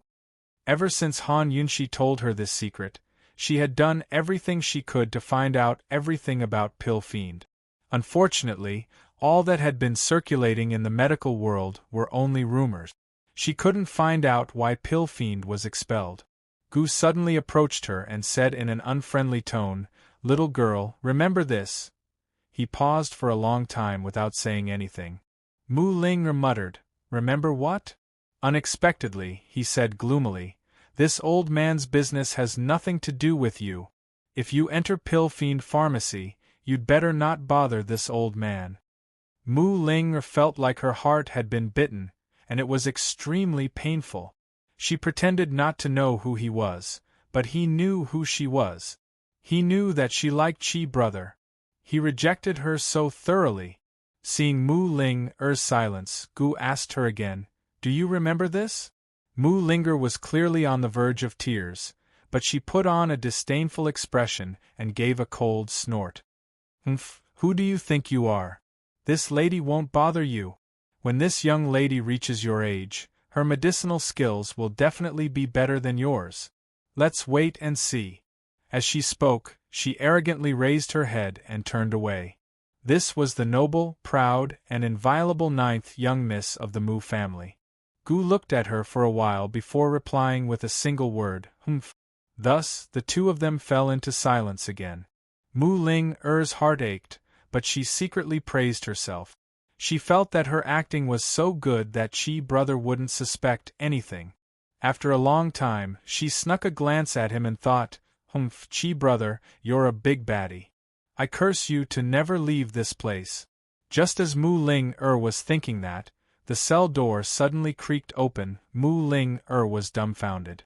She seemed to have realized something and wanted to rush over to Gu. Unfortunately, it was too late. Gu had already disappeared. She anxiously looked at the door again and saw that the jailer had delivered a large clean quilt and a piping hot meal. What was going on? He had been torturing her all this time. On such a cold day, he only gave her straw, not a quilt, only cold food, and not hot soup. Why did he suddenly send everything over now? Mu Ling didn't care so much. She looked all over the room for Qi brother, but she couldn't find him. She suddenly thought of something and looked up, only to see a black shadow flash by and disappear at the door. Bad guy. When he came, he clearly asked me if I was going to escape, but when he escaped, he didn't even say a word. It's already so late. The Grand Medicine Testing Convention has already ended. Would it kill him to stay a little longer? Grievance, disappointment, and discomfort all welled up in her heart. Mu Ling covered her face and burst into tears, scaring the jailer quite a bit. This jailer was one of Elder Wang's people. Elder Wang was overjoyed that the Xie and Mu families had been defeated. The first thing he did was to change out all the jailers and guards in the medicinal forest. He added more people to watch over Mu Ingdong and Xie Dai.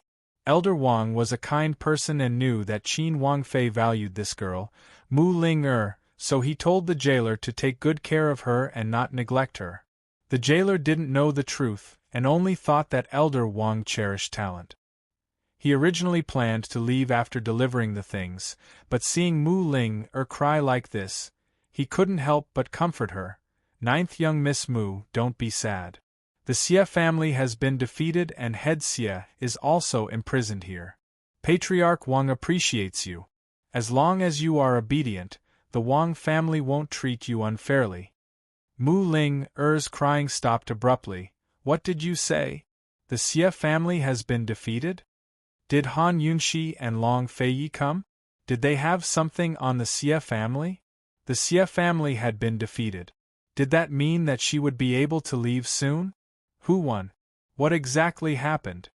She asked anxiously. The jailer told her everything and then advised. Ninth young Miss Mu, when the Elder Council investigates the matter of the poison sect, you can push the blame to your father. With the Wang family's current power in the Elder Council, it won't be hard to protect you. Mu Ling fell to the ground and only laughed coldly after a long time. They all deserve it. Father and Xie Dei actually wanted to marry her off to Northern Li in exchange for the Snow Mountain. What did they take her for? Something that could be used to exchange? Cold laughter sounded especially desolate in the silent prison cell. Fortunately, there was Han Yunxi, otherwise, her life would be over. The jailer saw that Mu Ling was very strange and didn't dare to stay any longer. He hurriedly went out and locked the door. Without Gu, the prison cell was as silent as a silent world. Mu Ling fell to the ground and the light from the skylight happened to shine on her body.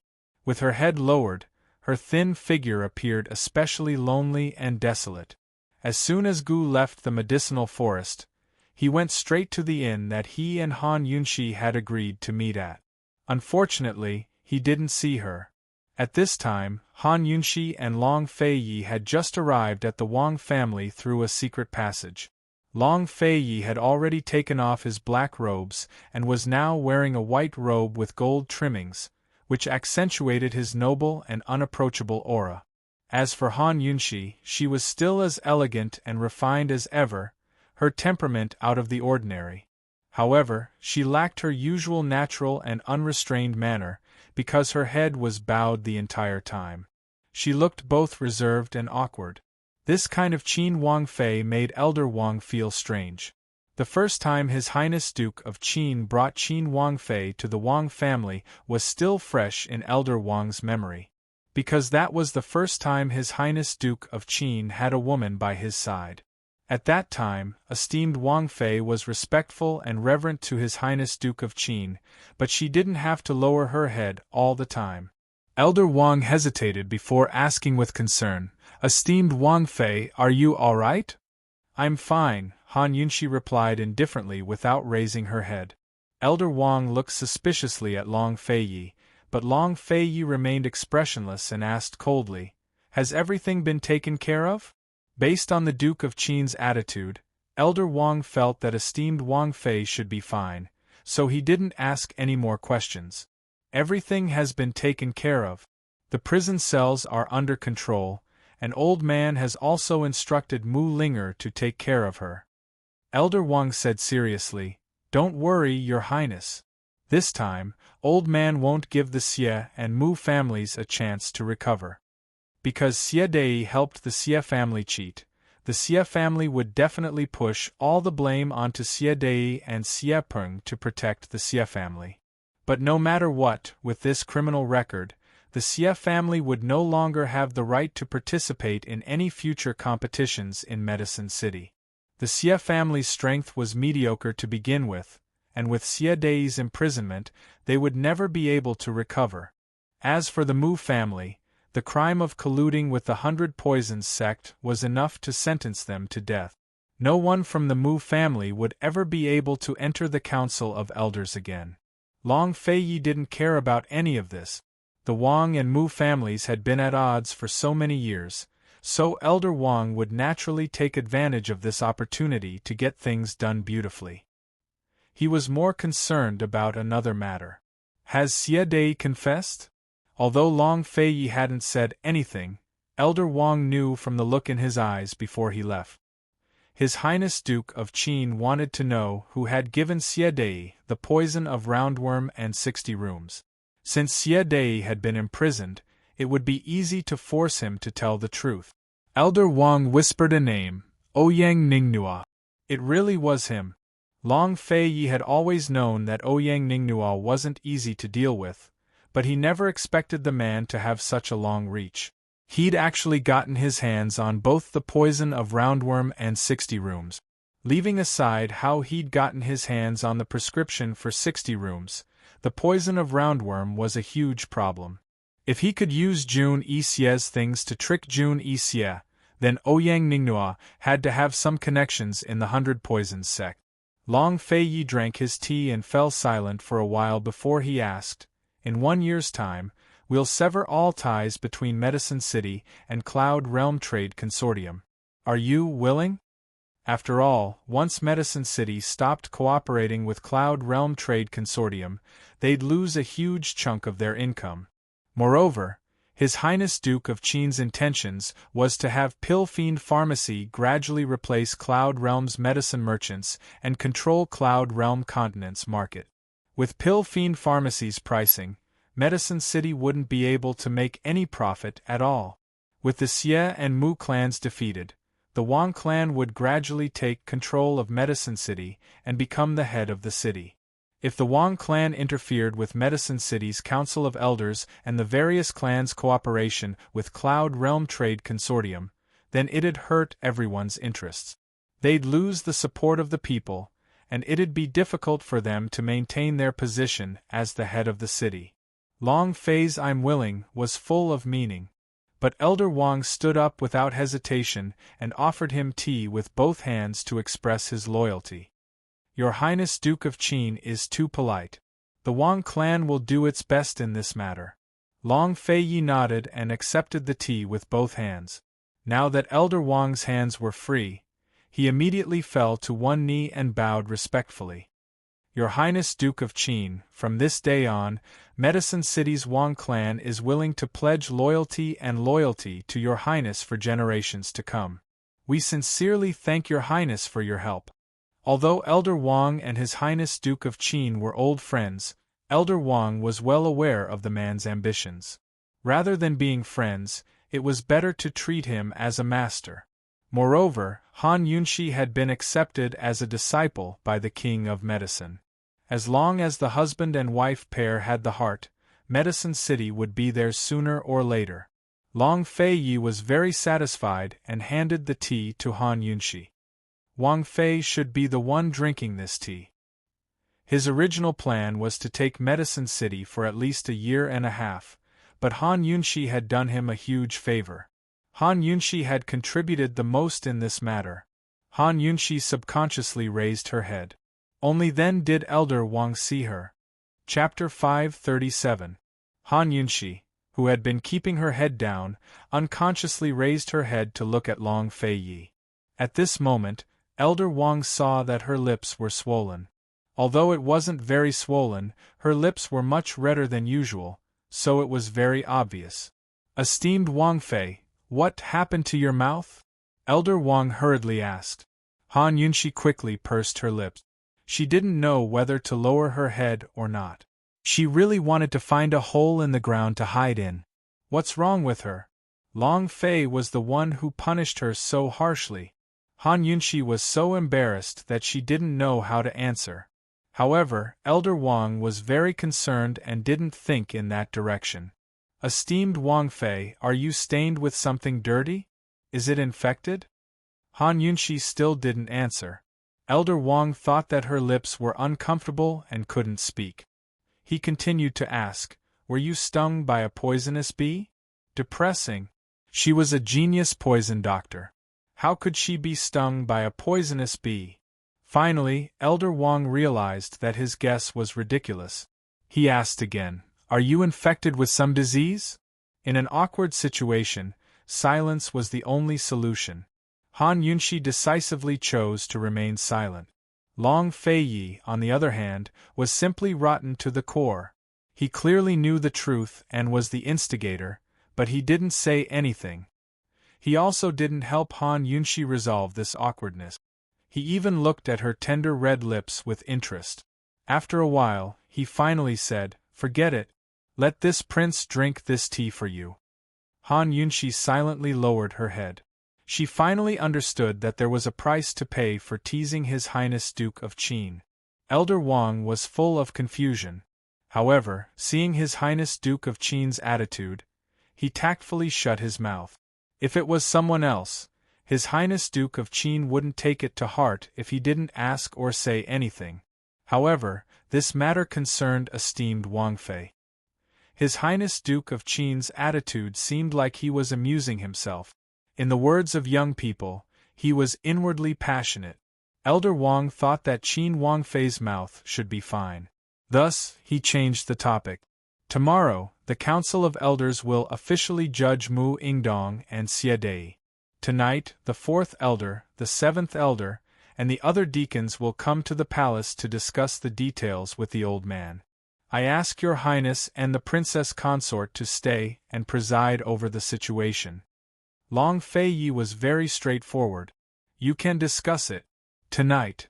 A complicated look flashed past his eyes as he said seriously, there's still something important to do tonight.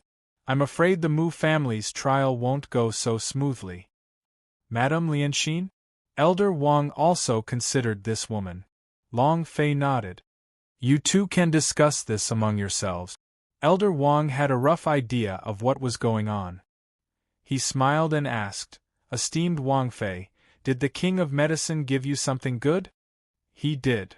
Han Yunxi lowered her head and answered. She would only tell Long Fei Yi about the King of Medicine. Although the King of Medicine still treated her as his disciple and gave her a chance to go back, she knew that she would never agree to that condition.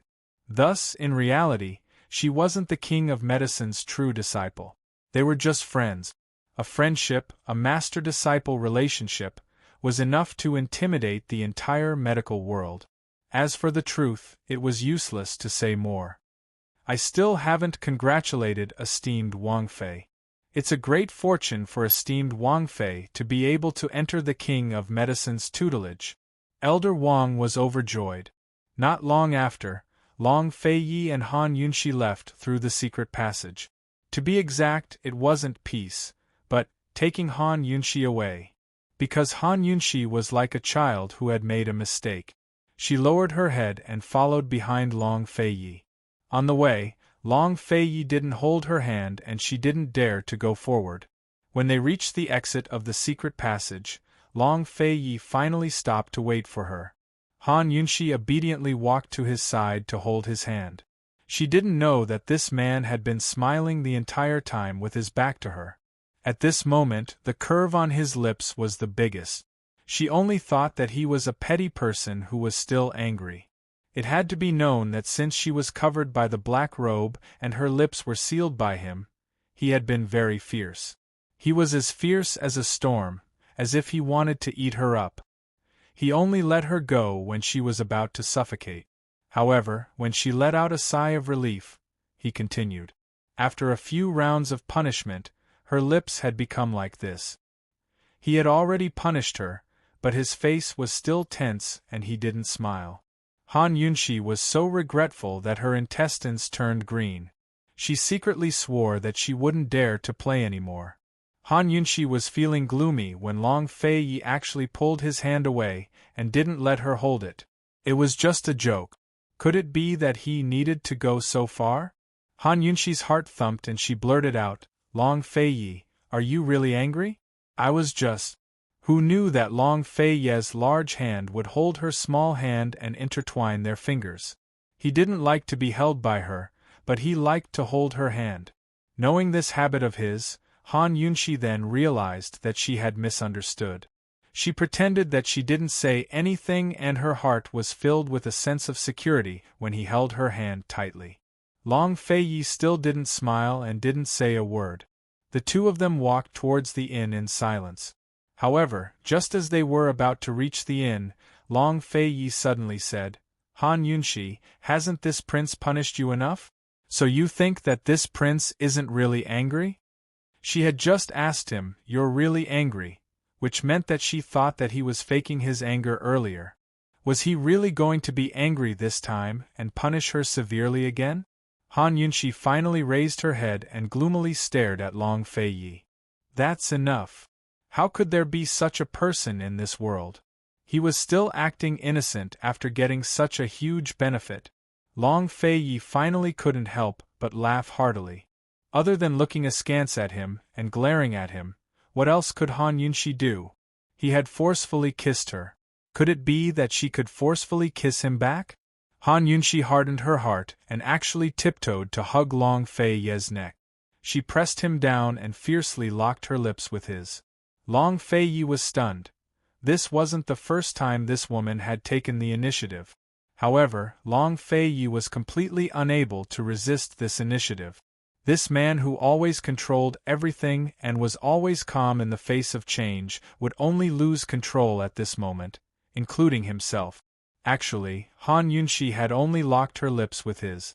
Before she even attacked, he was already stunned on the spot, allowing her to do as she pleased. Long Fei Ye, are you still angry? She pressed her lips against his and asked in a low voice. I am not angry. He was very honest. You're deliberately bullying me, she accused him. He actually admitted it in a very honest manner. Bastard! Han Yunshi cursed. Just as she was about to move away, Long Fei Ye's large hand pressed down on the back of her head, forcing her to come closer again. This time, he was very gentle and she did not struggle. This kiss was delicate and long, gentle like water. Both of them were willing to do it. A storm was a kind of mood and such a calm heart was a kind of enjoyment. It was enough to make one forget oneself. In the end, Long Fei Ye gently planted a kiss between Han Yunshi's eyebrows, ending this tender feeling. Han Yunshi reluctantly let go of his neck. The two of them looked at each other. She found it funny and shy, while he found it funny and helpless. He held her waist and said, "Let's go." She recalled his honest appearance just now. As she thought about it, she suddenly discovered a secret. Actually, it was very easy to make this bad man become obedient. Thinking of this, Han Yunshi could not help but burst out laughing. "What are you laughing at?" At this moment, Long Fei Ye was not that obedient anymore. "I'm happy." She openly admitted it, but secretly remembered that secret. "Long Fei Ye, if you bully me again, I won't let you off." On the way back to the inn, Han Yunshi bought a face veil to cover her swollen lip. Finally, she could raise her head normally. As soon as they reached the door, they saw Tang Li and Chu Shifeng standing guard. "Your Highness, Gu and Lady Lianxin are inside," Chu Shifeng reported in a low voice. Gu had been waiting for a long time, but Lady Lianxin had just arrived. Long Fei Ye had long guessed that Lady Lianxin would come for Mu Yingdong. As for Gu, he had nothing to do with the Grand Medicine Testing Convention now that it was over. As for who to invite for the new convention, Wang Gong would have to ask him first. As soon as they entered, the black-robed Gu was the first to ask Long Fei Ye, "Poison lass, what happened to your face? It's a bit cold and I'm afraid of the wind." Han Yunshi tugged at her face veil to cover her nose as well. Lady Lianxin rose to her feet, much less haughty than before. After all, she was the one asking for help. Moreover, Han Yunshi was now the King of Medicine's disciple, so her status in the medical community was much higher than before. "Your Highness Duke of Qin, esteemed Wang Fei, this one has an important matter to discuss with you. May I?" Lady Lianxin didn't say it directly, but it was obvious that she wanted Gu to leave. But Gu simply sat back down and laughed coldly. "You're just here to ask for a favor and plead leniency on behalf of Mu Yingdong. What kind of important matter is that?" Lady Lianxin was alarmed. Does Gu Qisha know something? Or perhaps Han Yunshi already knows what happened all those years ago. Mu Yingdong said that Han Yunshi had taken Mute Granny away, but the woman didn't know much either. When Mute Granny and Mu Xian had written letters, Mu Yingdong had discovered that Mute Granny couldn't read and had asked a servant girl to read her letters. Although Mu Xian had told Mute Granny many things, Mute Granny had no idea that Mu Xian had contacted her after she went missing. Even Mu Yingdong was in the dark about that. Mu Xian was already dead, so she was the only one who knew that Mu Xian was Lady Tianxin from Tianning's capital city. She was pregnant with the poison sex young sect leader's child, and had married Han Kongan. For the sake of helping Han Kongan secure a director position, Mu Xian had sent a secret letter to her. That was how she found out about Mu Xian's whereabouts and how she'd changed her name to marry into the Han clan. Han Yunshi and Long Feiyi sat down as well. Gu knew a lot, so Han Yunshi didn't mind his presence. Long Feiyi knew that it was useless even if he minded. Gu had grown up in Medicine City, so he knew even more than Long Feiyi. Mu Xian's relationship with the poison sect, and the identity of Han Yunshi's father, perhaps Gu could help them find out so they wouldn't be fooled by Lady Lianxin. As for Western Qin's orphan, Mute Granny was already dead and the Shadow Clan hadn't made a move yet. Seeing Han Yunshi and Long Feiyi's stance and Gu Qi's disdainful gaze, Lady Lianxin actually felt a little nervous. It won't be easy for her to lie today. Lady Lianxin, please speak if you have something to say. Han Yunshi was still very polite. Although Madame Lianxin hesitated, it was only for a moment. In this situation, she decided to speak the truth. After all, at this time, no matter what price she had to pay, she had to protect Mu Yingdong and the Mu family. Chapter 538. The Council of Elders would pass judgment on Xie Dei and Mu Yingdong tomorrow, so Lady Lianxin didn't have time to hesitate. She got straight to the point. Han Yunshi, your mother, Lady Tianxin, is the Mu family's fourth Miss, Mu Xian. Half of the Mu family's blood flows in your veins. Even if you don't give face to the monk, you still have to give face to the Buddha. You cannot destroy the Mu family. Lady Lianxin assumed that Han Yunshi and the rest would be shocked by her words, but none of them were as calm as the last. They didn't react at all. Actually, the ones who were truly calm were Long Feiyi and Gu. Han Yunshi was still a little shocked. Although she hadn't gotten a clear answer from Mute Granny, she had always believed that Mu Xian was Tianxin. Today, it could be said that she was certain. In that case, she and that girl Mu Linger were cousins. No wonder she couldn't bear to be cruel to that girl. You knew all along? You cured Mute Granny's poison? Mute Granny told you? Lady Lianxin asked incredulously. At the mention of the antidote, Gu's heart unconsciously throbbed with pain. He looked at Han Yunshi with grievance. Helpless, ever since he and Long Feiyi's duel, Han Yunshi had never asked about this matter again. What scapegoat? Could it be that he would have to bear it for the rest of his life? Gu felt helpless. Han Yunshi naturally wouldn't reveal Mute Granny's life or death to Lady Lianxin. Her attitude was even more direct than Lady Lianxin's. Back then, my mother asked you to help Han Kongan obtain a director position. What benefits did she give you? Lady Lianxin's eyes flashed with wariness as she asked, how much do you know? What, are you trying to lie to me? I know quite a lot. If you want to lie, take it easy. Actually, Han Yunshi knew that Lady Tianxin and Lady Lianxin were sisters. Lady Tianxin had asked Lady Lianxin to help Han Kongan. She didn't know anything else. However, the dangerous threat on her face really intimidated Madame Lianxin. Under Long Feiyi's tutelage, Han Yunshi's negotiation skills had improved.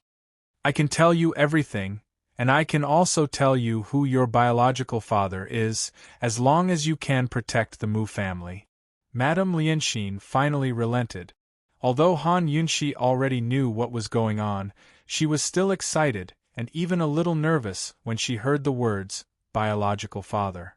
However, she still steadied herself and cleverly asked, Madame Lianxin, what do you mean by protecting the Mu family?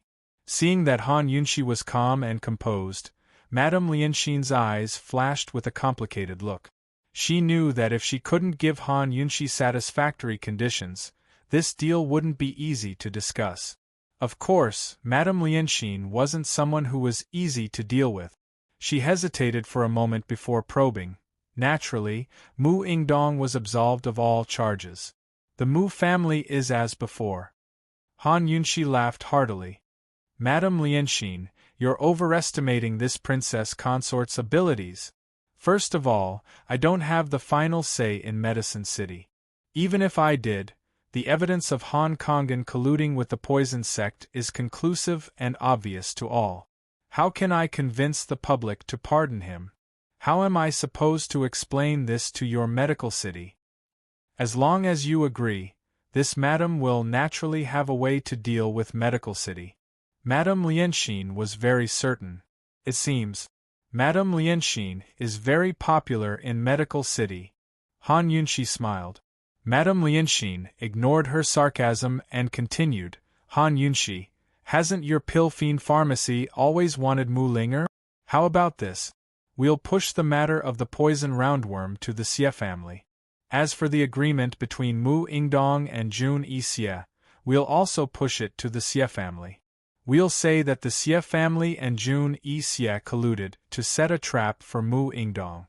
Mu Ingdong was eager to protect his daughter and in a moment of greed.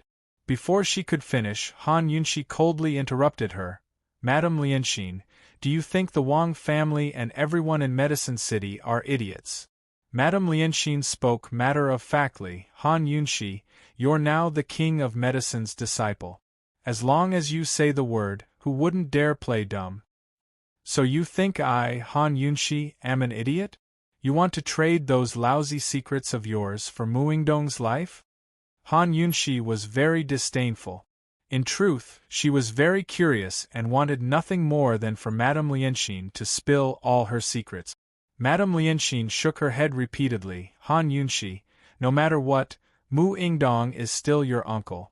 You can't just stand by and watch him die.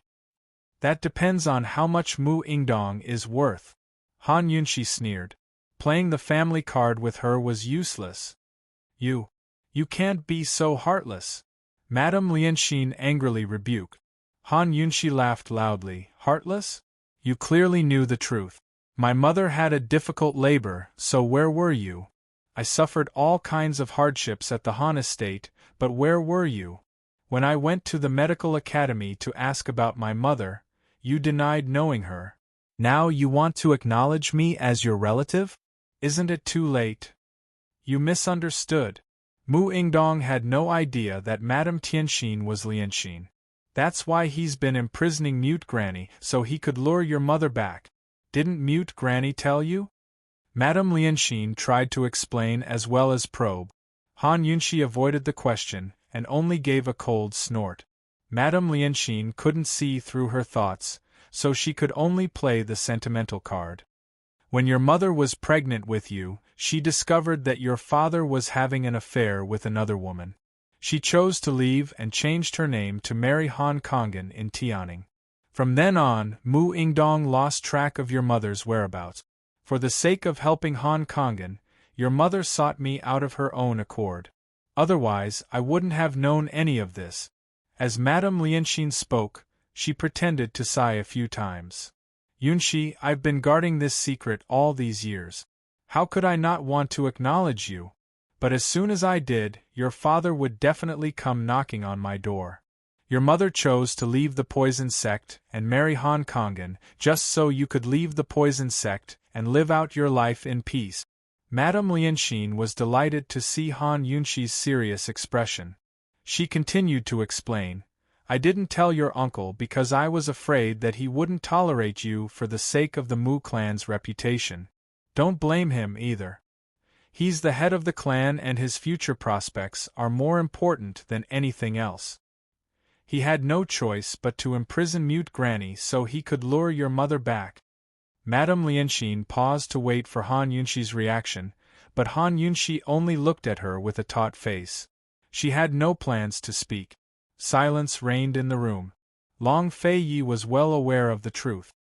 He didn't say a word as he waited for Madame Lianxin to reveal the identity of Han Yunxi's father. Gu, on the other hand, was the most confident and at ease as he played with his bony fingers. He'd long rejected all of this from his heart. No matter who Han Yunxi's father was or whether Han Yunxi was a poisons woman, as long as he liked, Han Yunxi was just Han Yunxi. The silent standoff wasn't just a contest of patience, but confidence as well. After explaining so much, Madame Lianxin had unknowingly lost the initiative. The longer the silence, the more uneasy she felt. In the end, she couldn't help but speak up again. Yunshi, if your mother was still alive, she wouldn't bear to see the Mu clan fall like this. The Mu clan has reached its current state because of the blood, sweat, and tears of generations. Han Yunshi sighed before she finally spoke. If Madame Lianxin is only here to acknowledge relatives, then please go back. These words shattered all of Madame Lianxin's patience. She finally lost her temper and said coldly, Han Yunshi, I've said everything I need to say. What else do you want? Which member of the poison sect is my father? Han Yunshi icily asked. I don't know. Even mute Granny doesn't know about this. Do you think Mu Ingdong and I would know? Madame Lianxin retorted. Han Yunshi nodded. I believe you. You can leave. Madame Lianxin didn't know how to react. What did you say? You've spouted so much nonsense, but none of it was what I wanted to know. Rather than wasting your time here, why don't you go to the Wang clan yourself and beg the Wang clan head? Perhaps you'll have a chance. Han Yunshi was simply toying with her. Madame Lianxin slapped the table and rose to leave. But Han Yunshi didn't stop her even when she was at the door. Madame Lianxin was almost angered to death. Han Yunshi was so young, but why was she harder to deal with than those old fogies from the medical academy? In the end, she still turned around. Han Yunshi's heart relaxed when she saw Madame Lianxin turn around. She knew that she'd won this negotiation. Han Yunshi, when your mother came to beg me for help back then, she gave me something. Perhaps that thing can tell you who your father is. Madame Lianxin finally revealed her greatest bargaining chip. This was truly valuable information. Long Feiyi and Gu both looked up. Han Yunshi was shocked and surprised. Madame Lianxin hadn't planned on revealing this information because it was extremely valuable. She'd kept it hidden all this time, waiting for the day when she was too old and couldn't survive in the medical academy anymore. Then she'd take it out to curry favor with the academy head. Back then, it was because of that thing that she had helped Mu Xin and promised her to keep the secret. But now that Han Yunshi had forced her to this point, she had no choice but to reveal it. What is it? Why don't you show it to me first? Han Yunshi asked. Madame Lianxin wasn't as friendly as before. Coldly, she said, as long as Mu Ingdong returns to the Mu estate, I'll bring it over myself. Do you think I'll believe you if I don't see it? Han Yunshi asked. Madame Lianxin looked meaningfully at Long Feiyi, then smiled. The one who obtains the poison sect's perplexing butterfly illusion controls the world. Your Highness Duke of Qin should know this, right? Han Yunshi was shocked. Did this woman have the perplexing butterfly illusion as well? You have the perplexing butterfly illusion? Long Feiyi remained calm. I don't. Madame Lianxin smiled. But I have the 10,000-year blood jade. The one who obtains it can break the perplexing butterfly illusion. Your Highness doesn't know this, right? Long Feiyi was stunned. He only knew that the beauty's blood could break the perplexing butterfly illusion, but he'd never heard of the 10,000-year blood jade. It looked like his mother hadn't been clear about the situation back then. No wonder they couldn't break the perplexing butterfly illusion even after they'd cultivated the beauty's blood. Madame Tianxin gave you the 10,000-year blood jade? Gu finally spoke. That's right. It looks like your Excellency Pill Fiend has heard of it before? Madame Lianxin said. The 10,000-year blood jade was extracted from the mouth of a 10,000-year ancient corpse in the Valley of the Kings. It's the poison sect's most poisonous poison, but it's also its most precious treasure. This item is only passed down to the poison sect's sect head. Gu smiled as he looked at Han Yunshi. I wasn't wrong when I called you Poison Lass every day. Half of the poison sect's blood flows through your veins. Your father must be the poison sect's sect head. Gu didn't say anything else, but he added, You really are a poison woman. Han Yunshi only felt that Gu's tone was a little strange, but she was too shocked by the truth to pay it much attention. Chapter 539. Now that Pill Fiend had said this, Lady Lianxin didn't bother to explain.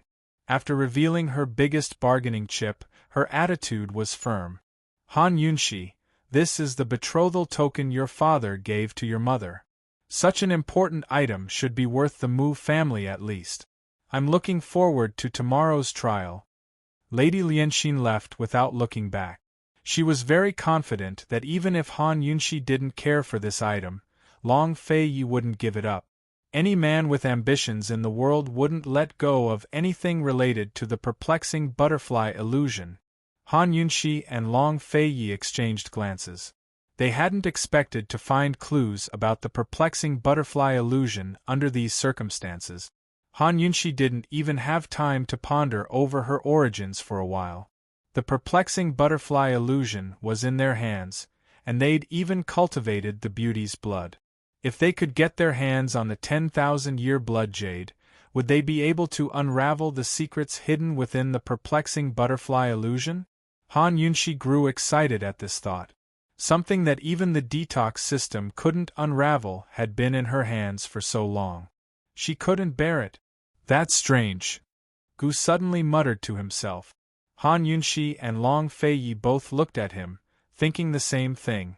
How much did this guy know about the perplexing butterfly illusion? What's strange? Han Yunshi asked. Gu tore off his mask and asked seriously, Your mother took away such an important item. Why didn't your father look for it? Is it because he can't find it, or is he no longer in this world? As he spoke, he muttered to himself, The poison sect has been quiet all these years. Don't tell me they're all dead? Judging from Lady Lianxin's words, she didn't know the whereabouts of this mysterious sect head either. Han Yunshi suddenly thought of Lady Tianxin's death. Was it purely an accident, or did it have something to do with this sect head? If it had something to do with it, why hadn't the sect head come looking for her yet? Thinking about this, Han Yunshi felt that the scales in her heart were tilted for the first time. She was more inclined to believe that Madame Tianxin had died from a difficult birth. Long Feiyi had been keeping an eye on the poison sect because of the perplexing butterfly illusion. After learning the truth from Mute Granny, he'd sent more people to track down the remnants of the poison sect, but there was still no news. Even the poison sect's forbidden grounds, which had been active more than a decade ago, had fallen silent. Moreover, his mother had stolen the perplexing butterfly illusion from the poison sect back then, but the poison sect hadn't done anything to this day. Long Feiyi considered all aspects. At this time, his thoughts were similar to Han Yunshi's. Perhaps they will never come. It's good that they never find us. Even if they do, we won't be afraid. Gu said coldly. The word "we" made Han Yunshi's heart warm. Long Fei gave him a doubtful look, a look of disdain in his eyes. The 10,000-year blood jade isn't much. The perplexing butterfly illusion is the real deal. I wonder who has it, Gu muttered to himself. Han Yunshi and Long Feiyi exchanged glances. Han Yunshi spoke up, Old ghost, will the 10,000-year blood jade be enough to break through the perplexing butterfly illusion? Gu didn't answer, but looked at Long Feiyi instead. You've been eyeing the perplexing butterfly illusion for a long time, haven't you? Duh. Long Feiyi said. So you want to know the answer too? Gu asked with interest. Get out if you keep blabbering. Long Feiyi had never been patient, especially when it came to Gu. Gu had always been patient, especially when it came to Long Feiyi. Not only did he not leave, he even sat down on the table. Long Feiyi, as long as you agree to help me destroy the medical academy, I'll tell you everything I know. This was already the second time Gu had made this request. Long Feiyi asked disdainfully, Revenge? He could tell that Gu didn't have the ambition to devour Medical City. It's none of your business. Gu was very fierce. Old ghost, what did the Medical Academy do to you back then? Han Yunshi was also curious. Every time his wound was touched, he would be rude to anyone. Only in front of Han Yunshi could he still smile. It's none of your business. Be good, don't ask any more. Long Feiyi casually pulled Han Yunshi behind him, then said to Gu coldly, This prince can promise you, but I'm afraid you can't afford to wait. It wasn't that easy to take down Medical City. In Long Fei Ye's plan, Medical City was the last and most difficult step. He vaguely guessed that the secret of the perplexing butterfly illusion might be related to Medical City, so he never urged Han Yunshi to solve it. As long as you can do it, I can afford to wait, Gu said arrogantly. Although he didn't like it, Long Fei Yi still admired Gu's temper. Alright, this prince agrees. Gu stretched out his hand. Long Fei Yi didn't understand. What for? Let's make an oath. I, Gu, will do my best to help you solve the perplexing butterfly illusion. You, Long Fei Yi, will do your best to help me get my revenge. If there's a violation. As Gu spoke, he gave Han Yunshi a meaningful look. Han Yunshi couldn't help but tremble. This guy's eyes are so scary. What does he want? If there's a violation, what will happen? Long Fei Yi asked. Gu approached him. If there's a violation, you'll definitely become enemies with Han Yunshi, and there'll never be a day of reconciliation. Long Fei Yi was stunned and didn't say anything for a long time. Gu asked coldly, What, you don't dare? Long Fei Yi didn't answer. Instead, he retreated and gave Gu 3 high fives. Then it settled. What settled? Han Yunshi hurriedly asked. Gu changed the topic with a smile. Poison lass, the perplexing butterfly illusion is already in your hands, right? When he mentioned the whereabouts of the perplexing butterfly illusion, these two weren't concerned at all. Instead, they were concerned about the 10,000-year blood jade. How could he not guess? Han Yunshi didn't dare to answer on her own, but Long Fei Yi generously admitted, Yes. Moreover, the beauty's blood has already been cultivated. The agreement was already set, and Gu would find out sooner or later. There was no point in hiding it. Beauty's blood. Gu was shocked. Long Fei Yi, you know quite a lot. You haven't answered my question, Long Fei Yi reminded. You need 9 things to break the perplexing butterfly illusion. The metal of 10,000 poisons, the wood of 10,000 poisons, the water of 10,000 poisons, the fire of 10,000 poisons, the earth of 10,000 poisons, as well as human blood, corpse blood, beast blood, and what? Han Yunshi asked anxiously. A trace of sadness flashed through Gu's eyes. He smiled. What's the 9th thing? I don't know either. It won't be easy to find the first 8, so take your time. Metal of 10,000 poisons, wood of 10,000 poisons, water of 10,000 poisons, fire of 10,000 poisons, earth of 10,000 poisons. Han Yunshi was very surprised. Although these things were all poisons, she had never heard of them before. Furthermore, the huge database of the detoxification system didn't have any records of them, so it couldn't detect them. No wonder she couldn't decipher them. What are these things? Even a professional like Han Yunshi was confused, let alone Long Fei Yi. He frowned as he asked. The first 5 are called the 5 elements poisons. They're naturally formed and exist in the 5 forms of metal, wood, water, fire, and earth. Of all the things in the world, only these 5 elements poisons can react with the perplexing butterfly illusion. As soon as Gu finished speaking, Han Yunshi was shocked. She hurriedly took out a porcelain bottle filled with poisonous water from her medical pouch. As soon as Gu opened it, he sensed a very strange poisonous aura. This is? He asked suspiciously. He only knew that there was poison, but he couldn't tell what kind of poison it was. Perplexing butterfly illusion, beauty's blood, and the poison pond water in herb forest. Han Yunshi said seriously. The last time she was at the black market, she had only tried it out. She had taken a little bit of perplexing butterfly illusion and beauty's blood and added it to the poison water, but she had clearly felt the corrosive properties of the perplexing butterfly illusion weaken. Does this count as a reaction? She asked seriously. Gu was overjoyed. That's it. It looks like the water in the poison pond is the water of 10,000 poisons. Poison girl, where did you get this thing? Wasn't the pond dry? Long Fei Yi was also about to ask. He had seen the poison pond water instantly disappear with his own eyes. I casually stole a little bit from the side of the pond. Han Yunshi averted her gaze. Fortunately, I stole some back then. Otherwise, I'd probably never be able to find this water again. She only knew that lying in front of these two fellows was the hardest thing in the world, but she didn't know that these two were the people who trusted her the most in the world. The fight at the poison pond back then had been so chaotic that Long Fei-yi couldn't even remember if Han Yunshi had taken any water, but he didn't think too much about it. The Earth of 10,000 Poisons is in the Poison Sect's Forbidden Grounds poison storage.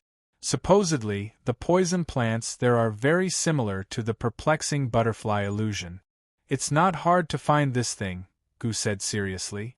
Han Yunshi didn't know whether to laugh or cry. Last time, she and Long Fei-yi had gone to the poison storage and brought back some poison orchids for research, but they had neglected the soil where they grew them. It really isn't hard to find, she murmured. Long Fei asked, Gu Qishao, where did you hear all this from? Gu arched a brow at him. No comment. Long Fei-yi hadn't even told him where the perplexing butterfly illusion came from, so why was he asking him so much? Of course, he wasn't interested in where Long Fei-yi had gotten the perplexing butterfly illusion from. Besides Han Yunshi, he was only interested in destroying the medical academy. Han Yunshi's attention was completely focused on these 9 things. She muttered to herself, the human blood should be the beauty's blood, and the corpse blood should be the 10,000-year blood jade. The blood jade came from the mouth of a 10,000-year-old corpse in the Valley of the Kings. It was formed from the corpse's blood energy solidified in the jade stone. Gu nodded. The beast blood is the poisonous blood in that little thing's teeth. It'll take some time to extract its poison. Lil Thing was probably sleeping in Gu Beiyue's arms right now. Han Yunshi had given it some blood last time, but it still hadn't recovered. It wasn't that Han Yunshi hadn't given it any nourishment, but that its special blood not only needed to be nourished by poison plants, but also time. These 3 things are human, corpse, and beast poisons, so the 9th one should also be poison, right? Human, corpse, beast. Han Yunshi looked at Gu suspiciously. What the hell else is there? Gu coughed lightly. How would I know? Let's take our time to investigate. A complicated look flitted across Long Fei-yi's eyes. Seeing that Han Yunshi still wanted to ask, he immediately changed the topic. Let's get the 10,000-year blood jade first. Madame Lianxin had left without looking back after placing such a big bet. How were they supposed to deal with her? Chapter 540. Lady Lianxin had already revealed her trump card, so she wouldn't back down so easily. But Han Yunshi and Long Fei wouldn't back down so easily after finally trampling the Mu clan to death. We still have to get Linger out. That's a bit troublesome. Han Yunshi knitted her brows. It wouldn't be a big deal if they only had to deal with Lady Lianxin, but Mu Ling-er, who was accused of double crimes, was stuck in the middle as well. Gu laughed disdainfully and prepared to leave. Wait here, this old man will go talk to her. Han Yunshi didn't need to think to know what Gu was going to do. He was going to expose her scandals at the medical academy. She was about to stop him when Long Fei-yi silently stuck out a leg and almost knocked Gu to the ground. Don't forget that those who are barefooted aren't afraid of those who are wearing shoes. The Mu clan was now at the end of their rope. Lady Lianxin had come to find them as a gamble. If they kept pushing her, Lady Lianxin's temper might even expose Han Yunshi's origins. Then both sides would suffer losses. If news of her father being a direct descendant of the poison sect got out, Han Yunshi would be in big trouble. Long Fei-yi, why don't you tell old Wang to delay the interrogation for a few days? Han Yunshi asked. They still had to think things over. But before Long Fei-yi could answer, Chu Shifeng came in with news from the Wang clan. Esteemed Wang Fei, Xie Dei wants to talk with you in person. He says he has something you're interested in. Long Fei-yi seemed to think of something as his eyes flashed. Prepare the carriage. When Han Yunshi, Long Fei Yi, and His Excellency Pill Fiend appeared in front of Xie Dei, he was very puzzled. His Highness Duke of Qin wasn't invited, so how did he get here so quickly? Of course, he didn't have the time to care about this kind of thing. After suffering such a huge blow and being interrogated by the Wang clan in private, Xie Dei, who was originally old but vigorous, was like an old man on the verge of death, dispirited and aged. His only hope now was to do everything he could to save the Xie family. After being the president for so many years, he knew very well that there was nothing to hide at this point. He said bluntly, "Qin Wangfei, the old man has evidence to prove that Mu Linger has nothing to do with the 100 Poisons sect. If you can promise the old man one thing, the old man will give you the evidence now." Ouyang Ningnua?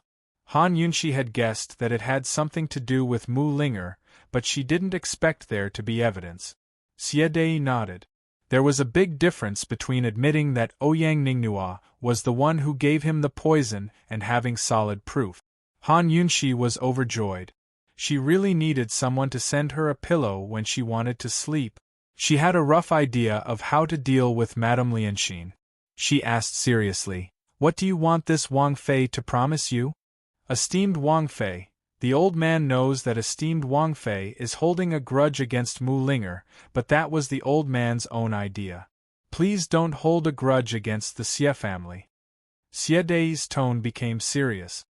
"The Xie family has more than 300 people and most of them are innocent, so please be lenient. Once they are disqualified forever, their lives will be ruined." Although the trial had yet to begin, the fourth elder had already announced that the Xie family's cheating would be disqualified forever. Medicine City held many large and small competitions, not just the Grand Medicine Testing Convention.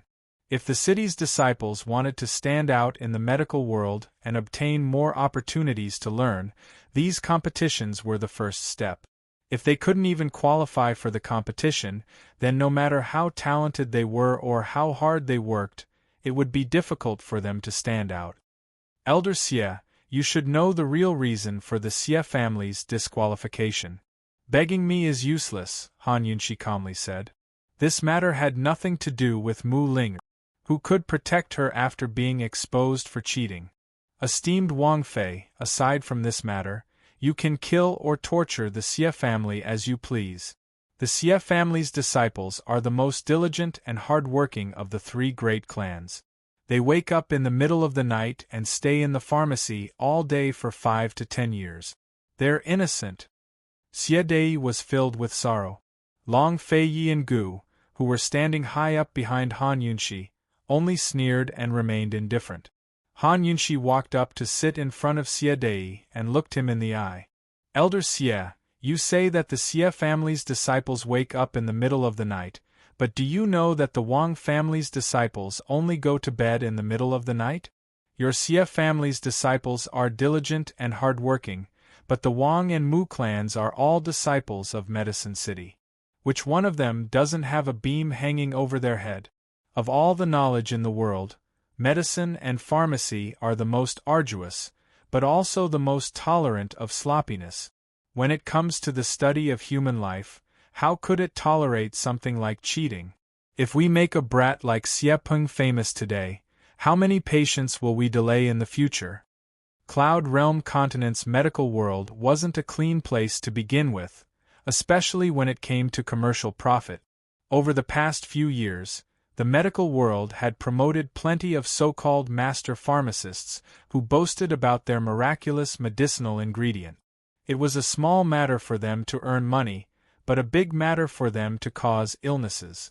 That brat Xie Peng didn't even have a guilty conscience when he cheated at such a young age, but his attitude was still so arrogant. He'll definitely be a disaster when he grows up. Han Yunshi's tone was stern as she questioned Xie Dei with every word. Faced with her cold glare, Xie Dei actually lowered his head in shame, unable to retort. After a long period of silence, Han Yunshi's eyes flickered with a complicated look before she said, "It's impossible to exempt them from this punishment, but..." Hearing this, Xie Dei immediately looked up with a hopeful gaze.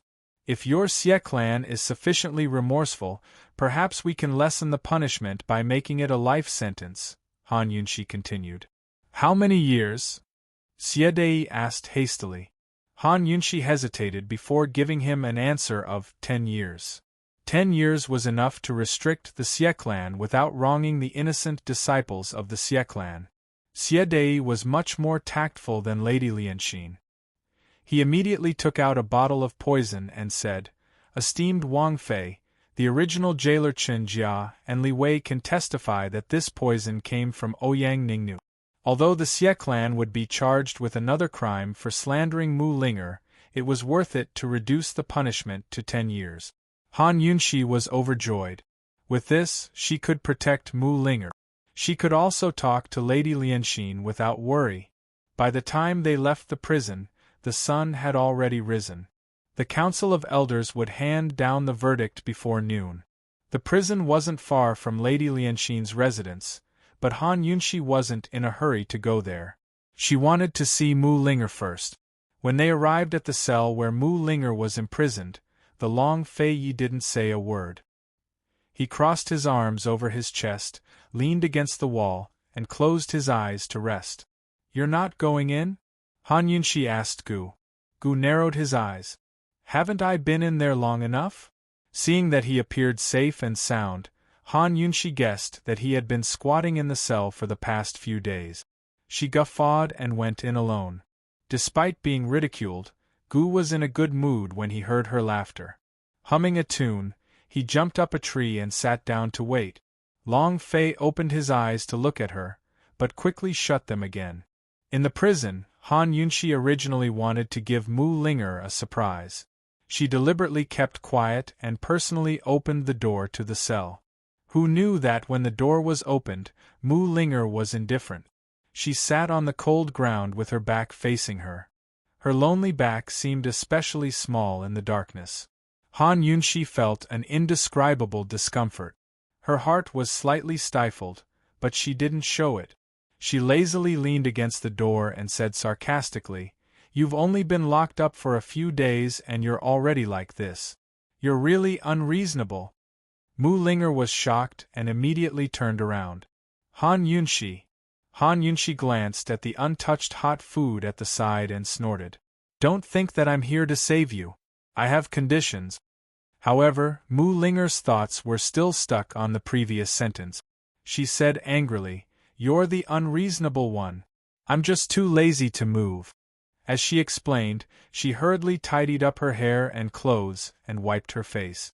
Her big lively eyes were bright and full of spirit. Laughing in her heart, Han Yunshi still looked arrogant and looked disdainfully at her. Answer a few of my questions, and I'll help you clear your name. How about it? Ask away. Mu Linger was very generous. However, Han Yunshi's first question shocked her. Han Yunshi asked, The Mu family has a secret recipe? What do you want to do?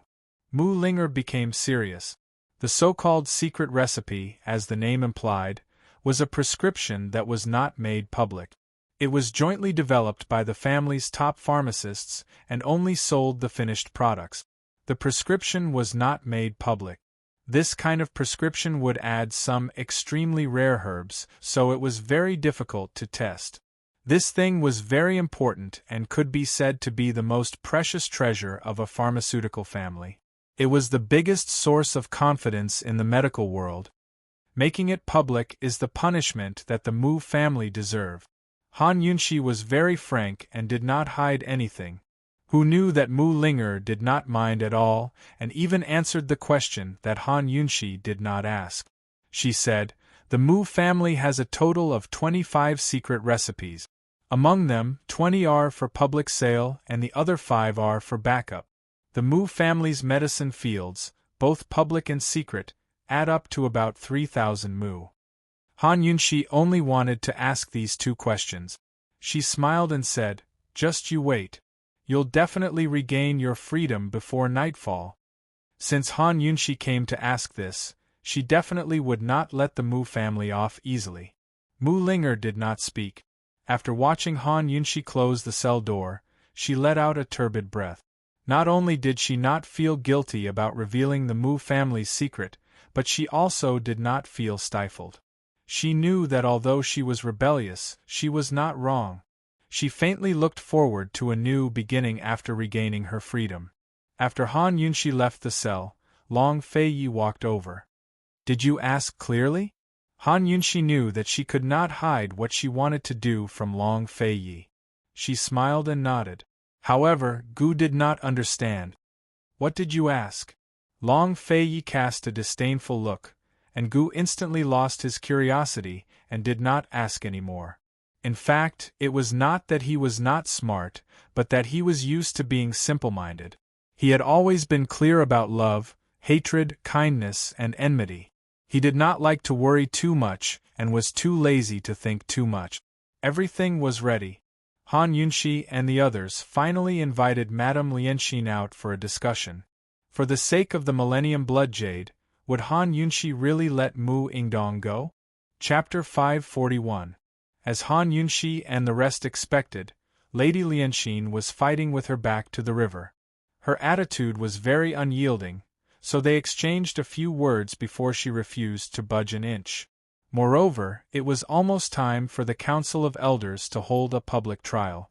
No matter what, we must clear the Mu family's name of colluding with the poison sect. Lady Lianxin was most adamant on this point. If this accusation wasn't cleared, she wouldn't even be able to protect herself, let alone speak up for the Mu family in Medical City. The Medical Academy hated the poison sect to begin with. Add to that the fact that Jun Yixie knew the art of Gu cultivation, and Medical City had been secretly investigating this matter for a long time. Poison was a taboo in Medical City, and the art of Gu cultivation was even more taboo. Lady Lianxin, can't you be reasonable? Jun Yixie admitted that Mu Yingdong colluded with the poison sect on the spot. How do you want me to clear his name? How about you teach me? Han Yunxi gloomily asked. Blame it all on the Xie family. Say that Jun Yixie colluded with the Xie family to deliberately smear the Mu family's name. Mu Yingdong was only trying to protect his daughter, Lady Lianxin coldly said. Besides, the Xie family was the one who planted the poison roundworm. Han Yunxi already knew this, but she pretended to hesitate and waited for a while before agreeing. All right, I can promise you this. Clear the Mu family's name of collusion. However, the trial will be held in public. If the Mu family wants to clear their name, they should at least show some sincerity. Otherwise, who will believe them? Han Yunxi deliberately emphasized. I'm sure the Medical City's Council of Elders is also very concerned about this matter. You think the people of Medicine City are easy to fool, but you don't think the Council of Elders is that easy to fool, do you? Although Lady Lianxin had an affair with both the vice president and the president, the specifics were still unknown. Even Gu only knew that she had an affair with the vice president. It wasn't very likely for a woman to have an affair with both the president and vice president. In Han Yunxi's opinion, Lady Lianxin had probably been abandoned by the president long ago. Therefore, Madame Lianxin didn't have much power in Medical City, which was why she wanted to protect the Mu family. A trace of hesitation flashed through Lady Lianxin's eyes, and she didn't answer for a long time. Hesitation was a taboo in negotiations. Han Yunxi knew that Madame Lianxin's weakness lay in Medical City. If the Mu clan doesn't show enough sincerity, it'll be very difficult to convince the masses. Even if they clear their name in Medicine City, they won't be able to get anything out of Medical City, Han Yunxi said seriously. Finally, Madame Lianxin gave in. What is considered sincerity? Give all the secret recipes to the medical college and all the herbal fields to the Council of Elders. As soon as Han Yunxi said this, Madame Lianxin's face darkened. Without these things, what's the point of keeping the Mu family? There's also you, Mu Yingdong, the hundreds of disciples of the Mu clan, and Mu Ling. What's the point of that? If you don't offer these things, the Elders' Council will still seal the Mu family's medicinal field when they pass judgment. Therefore, not only do you have to hand it over, you have to take the initiative to hand it over before the Elder Council judges you, so that Mu Ingdong will take the initiative to admit his mistake. Now that's sincerity. Han Yunxi's tone was sharp and didn't allow for any rebuttal. Her powerful aura actually intimidated Madame Lianxin. She glanced at the sky and said coldly, "There's still 2 hours before the public trial begins. This is the best way to save the Mu clan. Think about it." Madame Lianxin also looked out the window, her thin face solemn. In the end, she agreed. At least the Mu clan still had secret recipes and herbal fields that hadn't been made public. They wouldn't be left with nothing. She took out a brocade box from her sleeve. "This is that thing." Han Yunxi opened the box and saw a blood-red oval-shaped jade lying inside. It was only the size of a thumb and was sparkling and translucent. The traces of blood inside were clearly visible, and it emitted an indescribably mysterious aura. The detoxification system didn't alert her that it was poisonous. She secretly activated the deep scanning function to detect the presence of the poison. However, just like the poisonous water and soil from before, she only knew that it was poisonous, but didn't know what kind of poison it was. She was still very cautious and handed it over to Gu. "Inspect the goods."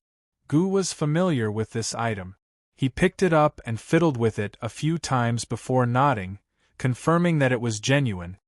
"Can we go to the Council of Elders now?" After the discussion, Madame Lianxin finally realized that time was pressing.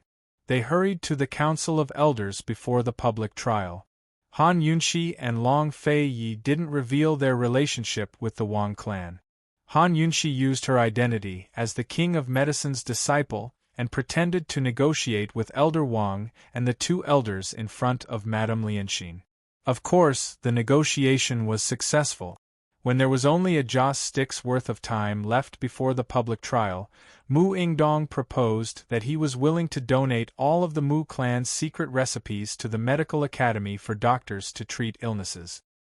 He was also willing to donate all of the herbal fields under the Mu clan's name to the Council of Elders for public use. With such sincerity, the Mu clan expressed their apologies to the medical community.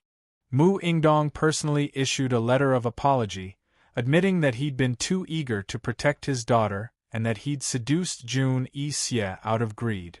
As for the roundworm poison, the Mu clan refused to admit it. Mu Ling didn't know any poisons, and the Mu clan had only had dealings with Jun Yixie recently. Mu Ingdong expressed his apologies while crying injustice. He hoped that the Council of Elders could give the Mu clan justice. This matter caused quite a stir in Medicine City. The Council of Elders delayed the trial until the afternoon, when it would be held in public. But the results of the trial shocked Medicine City, Medical City, and all of Cloud Realm continent. That was because Ouyang Ningnua's collusion with the Xie clan had been exposed with irrefutable evidence. Naturally, the proof was the roundworm poison Xie Dei had given Han Yunxi and the 2 prison guards as witnesses. The fact that Ouyang Ningnua had become Cloud Realm continent's biggest medicine merchant and colluded with the 3 great clans of Medicine City was already big news. But even the stupidest person would ask where Ouyang Ningnua's roundworm poison had come from. The Council of Elders only investigated the Xie clan for colluding with Ouyang Ningnua to frame Mu Ling but didn't ask where Ouyang Ningnua had gotten his poison. But this decision left everyone with plenty of room for imagination. Some guessed that Ouyang Ningnua and Jun Yixie were in cahoots to play with the Mu and Xie clans. Others guessed that Ouyang Ningnua and Jun Yixie were in cahoots, but they couldn't split the spoils evenly. That was why both sides suffered losses. Others guessed that Ouyang Ningnua and Jun Yixie were in cahoots, but because they both liked Mu Ling they became rivals in love and fell out with each other in the end. There were plenty of guesses, but none of them could be separated from the fact that Ouyang Ningnua was in cahoots with the 100 Poisons sect leader. The Xie clan was fined 1,000 mu of their medicinal fields and removed from their positions in the Council of Elders. Any Xie clan disciple was forbidden from participating in any of Medicine City's competitions for the next 10 years, as well as the right to run for any position in the Council of Elders. Xie Dei and Xie Peng were imprisoned for life. Mu Yingdong's attitude in admitting his wrongs was very sincere, so he was sentenced to half a year of imprisonment. All members of the Mu clan were stripped of their positions in the Council of Elders, leaving them with the right to participate in elections. Meanwhile, Mu Linger was cleared of the crime of colluding with Jun Yixie. As for the incident at the Empress Dowager's birthday banquet, Han Yunxi pleaded for leniency on her behalf, so the Council of Elders only punished her to work in the fields for a day before dropping the matter. No one in Medicine City had any objections to Mu Ling Er's punishment. In the past, Han Yunxi's Pill Fiend Pharmacy and Medicine City were enemies. Now that Han Yunxi was the king of medicine's disciple, everyone in Medicine City had to curry favor with her, but they also had to be wary of her. During the Empress Dowager's birthday banquet, Mu Ling had taken the initiative to side with the king of Qin and Han Yunxi. Now, it seemed that she had chosen the right side. Who would dare criticize her now? While Han Yunxi went to pick up Mu Ling from prison, Lady Lianxin went to see Mu Yingdong. When Mu Ling brushed past Lady Lianxin gave her a look, indicating that she wanted to meet in private. She thought that since Han Yunxi valued this girl so much, perhaps she could help the Mu clan in Pill Fiend Pharmacy. However, Mu Ling remained expressionless and walked away with her chin held high. Lady Lianxin had no idea that Mu Ling and Han Yunxi were close friends. Furious, she went straight to Mu Yingdong. Mu Yingdong was also puzzled when this matter was brought up. He knew that Mu Ling and Han Yunxi were close friends, but he didn't know how close they were. The brother and sister chatted. Although the Mu clan had nothing, they still had some secret stashes. We'll hold back for the next 6 months. First, we'll test the children, and second, we'll put on a show to avoid suspicion. Once I'm out of prison, we'll come up with a plan. With the 5 secret recipes and several hundred mu of high-yield medicine fields in the south of the city, my Mu clan's disciples will be able to make a comeback easily. Mu Yingdong was very confident. Lady Lianxin nodded. She agreed to Han Yunxi's request because of this confidence. While the siblings were discussing, the Council of Elders sent someone to deliver a list for Mu Yingdong to sign. This list contained all of the Mu clan's secret recipes and medicine fields. Mu Yingdong only glanced at it before signing. Lady Lianxin had always been cautious, so she took the list and examined it one by one. Who knew that at the end she would discover the 5 secret recipes and medicine fields in the south of the city? Lady Lianxin felt as if she had been struck by lightning. She was so shocked that she couldn't speak. Her hand trembled, causing the list to fall to the ground. What's going on? Mu Yingdong hastily picked it up for a closer look. As soon as he saw those familiar words, he immediately became angry. Mu Ling As soon as he finished speaking, he spat out a mouthful of blood and fainted. Lady Lianxin was dumbfounded. She didn't even bother to support him. Who else but Mu Ling could know so clearly about the secret recipes? The Mu clan really had nothing left. Even their pharmacists were useless. Who in Medicine City would use the Mu clan's pharmacists? Even if the Mu clan had the right to continue participating in the Council of Elders, who would choose them? Although the Mu clan's crimes weren't as serious as the Xie clan's, their fate was far worse. Lady Lianxin was filled with regret as she looked at the unconscious Mu Yingdong. She didn't regret provoking that lowly girl Han Yunxi, but rather, she regretted giving in to the allure of the 10,000-year blood jade and helping Mu Exin. If she had told Mu Yingdong Mu Xian's whereabouts back then, Han Yunxi wouldn't have lived to this day. Unfortunately, there was no medicine for regret in this world. The Mu siblings' fates weren't the worst. The worst was Ouyang Ningnu. As soon as he heard the results of the trial, he scrambled out of the residence arranged by the Council of Elders. Once he was safe, he breathed a sigh of relief. His refined and handsome face had long since turned black. Chapter 542. Han Yunshi, Long Fei Yi, just you wait. Ouyang Ningnuo raised his head and roared. The anger in his chest had yet to subside. He had always been able to keep his composure, and he was the type of person who could afford to lose. But this time, he had lost too miserably. Once he got involved with the 100 Poisons sect, how was he supposed to do business with the rest of Cloud Realm continent? One of his most profitable businesses, medicinal ingredients, would be the first to collapse. Other troubles would follow. The entire Cloud Realm Trade Consortium could very well be destroyed because of him. After all, the consortium didn't belong to him alone, so he couldn't bear the responsibility. Ouyang Ningnuo was racking his brains for a solution when a few masked women dressed in green flew towards him. These were the high-level servants of Cloud Realm Trade Consortium, the green-robed slaves. The leader of the group said respectfully, "Young Master Nuo, the master has already sent Miss Jing over. You please return." Ouyang Ningnuo furrowed his brows as he hesitated to speak. In the end, he left with the green-robed slaves. Soon enough, Han Yunshi and the rest received news from Wang Gong that Cloud Realm Trade Consortium had removed Ouyang Ningnuo from his position as acting president. They'd sent a female executive named Ouyang Ningjing to apologize to the Council of Elders and say that they'd yield 20% of their profits for the next 3 years. They sure move fast. Gu laughed coldly. After all, they'd only just returned to the inn from the prison cells. Ouyang Ningnuo is the acting president? What a joke. As the name implied, the acting president was just a figurehead in name.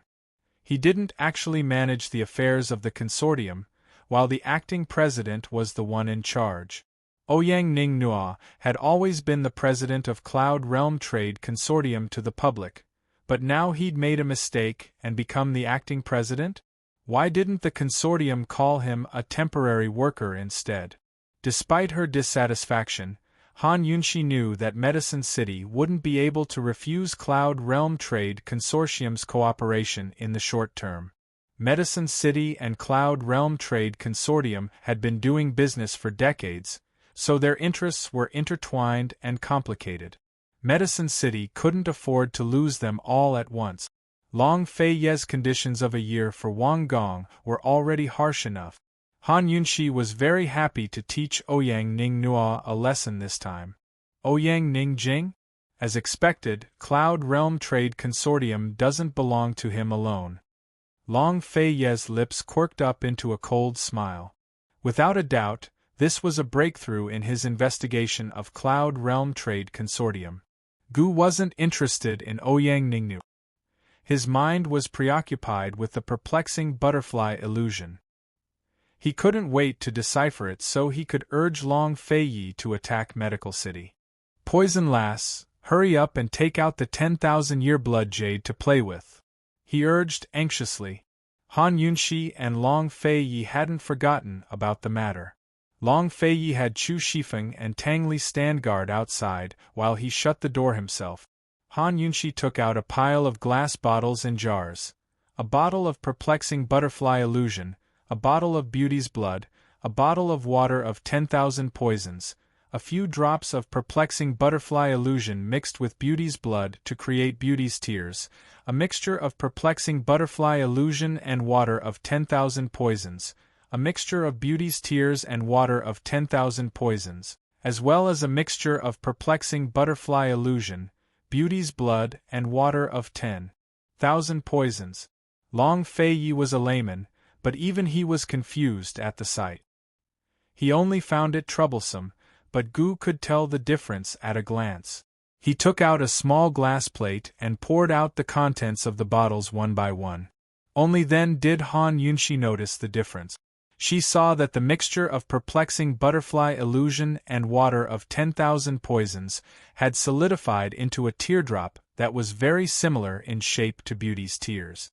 She had already mixed the two things together last time at the black market, but had been too focused on the poison to notice its shape. She quickly examined the other mixtures, but found nothing out of the ordinary. However, Gu was doing the same thing. The two of them finished examining the mixtures at practically the same time. They looked at each other in tacit understanding. Han Yunshi placed the 10,000-year blood jade on a clean porcelain plate. Han Yunshi took a drop of perplexing butterfly illusion and dripped it on the 10,000-year blood jade. This drop of perplexing butterfly illusion actually corroded the sturdy jade stone, causing it to sizzle and emit white smoke at the same time. When the white smoke dissipated, the thumb-sized blood-colored jade had been corroded into a small teardrop the size of a teardrop. The water of 10,000 poisons, beauty's blood, 10,000-year blood jade, and perplexing butterfly illusion were all mixed together. They all had the same poison as perplexing butterfly illusion, but their corrosiveness was not as strong. Han Yunshi hurriedly put the 3 drops of poison together. Unfortunately, there was no reaction. They did not repel, but they were also incompatible. Could it be that we need to put all 9 drops of poison together to find the answer? Han Yunshi asked suspiciously. The water of 10,000 poisons, beauty's blood, 10,000-year blood jade, and perplexing butterfly illusion all had the same result. In that case, the remaining 6 poisons would probably all turn into poison tears as well. We'll know once we find them. There's no point in thinking about it. Gu chuckled as he helped Han Yunshi tidy up. He was in a good mood. He was right. There was no point in thinking about it. Before they found all the ingredients, they would not be able to solve it. After a short while, he finished tidying up everything. He placed the 3 drops of poison tears in a glass bottle, separated some perplexing butterfly illusion from the remaining mixtures, and put them away. Han Yunshi saw how nimble Gu was. She suddenly realized that even if she kept Bailey Mingxiang and Su Xiaoyu as assistants, she wouldn't be as useful as Gu. Of course, Han Yunshi didn't dare let Long Feiyi know about this. What she didn't know was that Long Feiyi, who had been silently watching from the side, had an ugly expression on his face. As a layman, he didn't like the tacit understanding between her and Gu at all. Han Yunshi placed the 2 glass bottles in her medical pouch and was done with it. Thanks.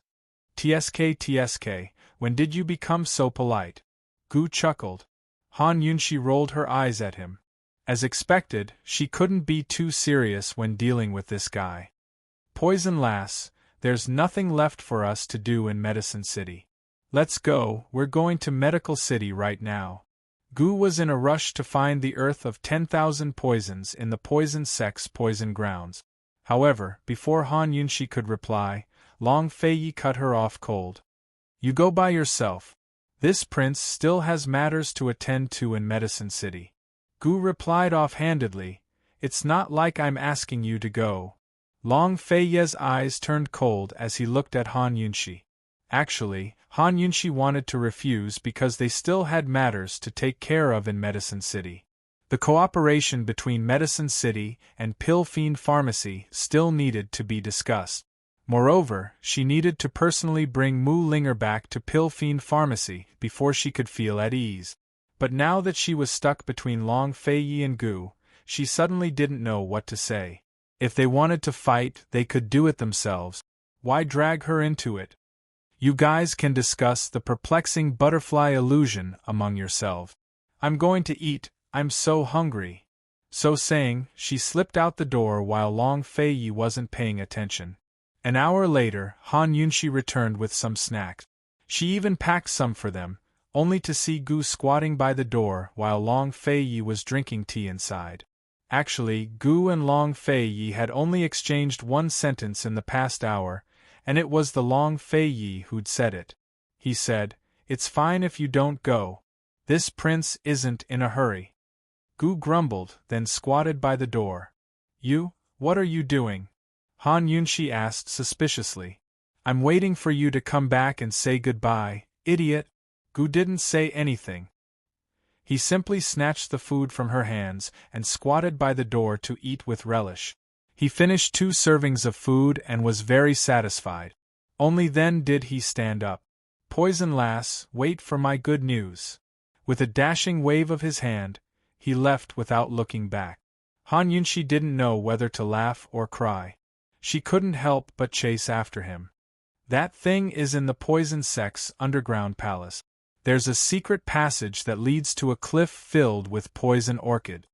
Actually, Han Yunshi wanted to wait until they were done with their business in Medicine City before they went together. However, she guessed that Long Feiyi wouldn't go. After all, that place was no longer dangerous. Long Feiyi would at most send someone over. It was good that Gu went. He was familiar with poisons, so he should be able to retrieve the earth of 10,000 poisons. Also, Long Feiyi blocked the secret passage. It's hard to open it with big rocks. We ran into people from Western Zhou's Chu clan on our way back last time, so you should be careful, Han Yunshi reminded him. Silly, your Chi brother grew up in that mountain forest. Which part of it isn't familiar to me? Although Gu didn't need the reminder, Han Yunshi's words warmed his heart. Even his bewitching smile warmed up like the sun. Let's go. He handsomely put on his black hood and happily left. Whether it was Long Feiyi, Han Yunshi, or Gu himself, none of them paid much attention to this trip to the Poison Sect.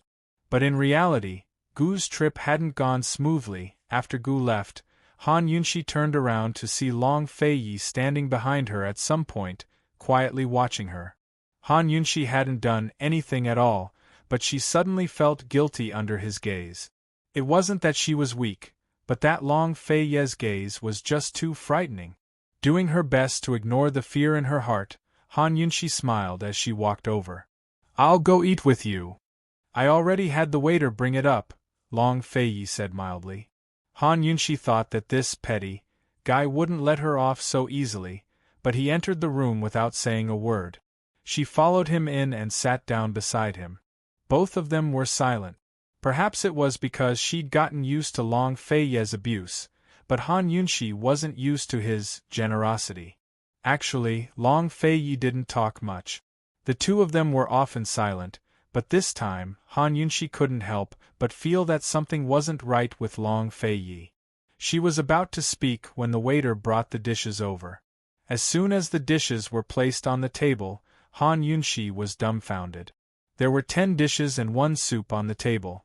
Hot and sour rainbow soup, hot and sour vermicelli, vinegar cabbage, vinegar pork ribs, vinegar shredded potatoes, vinegar mao, vinegar 3 delicacies, vinegar osmanthus fish, vinegar lotus root slices, vinegar shrimp, and vinegar old hen. Han Yunshi hadn't even started eating when she choked on the vinegar smell. She couldn't eat at all. She recalled the vinegar pastries she'd made before. They were so weak compared to this. Long Feiyi glanced at her and handed over a pair of chopsticks. Chapter 543. Seeing the chopsticks that Long Feiyi handed over, Han Yunshi blinked a few times and did not move. Han Yunshi did not take the chopsticks and Long Feiyi did not rush her. The 10 dishes and 1 soup had just come out of the oven and were steaming hot. It was filled with the smell of vinegar. Very quickly, the air was filled with a sour smell. Eat it while it's hot, Long Feiyi said indifferently as if nothing had happened. I'm already full downstairs. How about Your Highness eat it yourself? Han Yunshi said in a fawning manner. In the past, she would always call him Your Highness. She would only call him by his full name when she was serious or angry, but recently she would often call him Your Highness when she felt guilty. This king will eat it himself? Long Feiyi asked with interest. Han Yunshi maintained her faint smile, but her smile was filled with a guilty conscience, and she did not dare answer. Are you sure you don't want to eat? Long Feiyi asked again. Although his tone was indifferent, the threat in it did not lose to the smell of vinegar in the room. Han Yunshi was about to cry. The sour pastries she gave him before could not be seen. She would only know the taste after eating them. It could be considered a conspiracy. And now, this guy had given her a table full of dishes, all of which she could see and smell. It was simply a blatant conspiracy. A conspiracy was to sulk, but an open conspiracy was to tell you that this king was very unhappy. Seeing that Han Yunshi did not reply, Long Fei Yi did not force her. He silently took back his chopsticks and scooped up a small bowl of hot and sour rainbow soup to slowly taste. He was letting her go like this? Han Yunxi felt like she was thinking too much. She lowered her head and picked up her own chopstick. She liked sweet pastries and she liked the original Cantonese dishes. Facing the table full of vinegar, she did not know what to eat, so she randomly picked up the vinegar old hen closest to her. This vinegar old hen was not like the chicken soup Long Fei Yi had Mama Zhao make for her. It was stir-fried shredded chicken. If the vinegar smell was ignored, it looked quite good. Long Fei Yi glanced over and frowned, but didn't say anything. Han Yunxi picked up a piece of shredded chicken and sniffed it. She almost vomited. The sour smell could be described as strong. Long Fei Yi looked at it again. His handsome brow wrinkled tighter, but he still didn't make a sound. Han Yunxi's little face was sad. Although she was very unwilling, she still forced herself to eat the shredded chicken. It was fine when it first entered her mouth. Only her taste buds were protesting, but after a few bites, her teeth were protesting as well. The more Han Yunxi chewed, the more disgusted she felt. She felt that this was something that had gone bad. He really wanted to swallow it in one gulp and end all troubles, but he just couldn't force himself to do it. After swallowing it down his throat several times, he finally couldn't stand the taste and vomited it back out. Han Yunxi wanted to eat it with rice, but only then did she realize that there was no rice in the 10 dishes and a soup. Where's the promised food? Sob. At this moment, there was only one thought in her mind. She didn't want to vomit or cry, but, Your Highness Duke of Qin, Chenxia knows her mistake. She looked at Long Fei Yi with a wronged expression, only to see that Long Fei Yi was also looking at her. His expression was very ugly.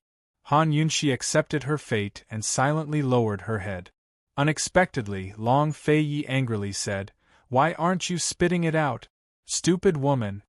Han Yunxi felt as if she had been pardoned. She quickly spat it out. Just as she was about to speak, Long Fei Yi had already poured a cup of warm water. He coldly ordered, Rinse your mouth. The atmosphere was very serious. This guy clearly looked fierce, but Han Yunxi suddenly smiled. Her mouth was sour, but her heart was as sweet as honey. Oh! She obediently rinsed her mouth. Long Fei Yi continued to stare at her with a frown, as if he was supervising her. It wasn't until Han Yunxi rinsed her mouth clean that he ladled a bowl of soup. Still in that cold and commanding tone, he said, Drink it. Han Yunxi could only do as she was told. She had only taken a small sip when she suddenly looked at Long Fei Yi. Her eyes instantly lit up.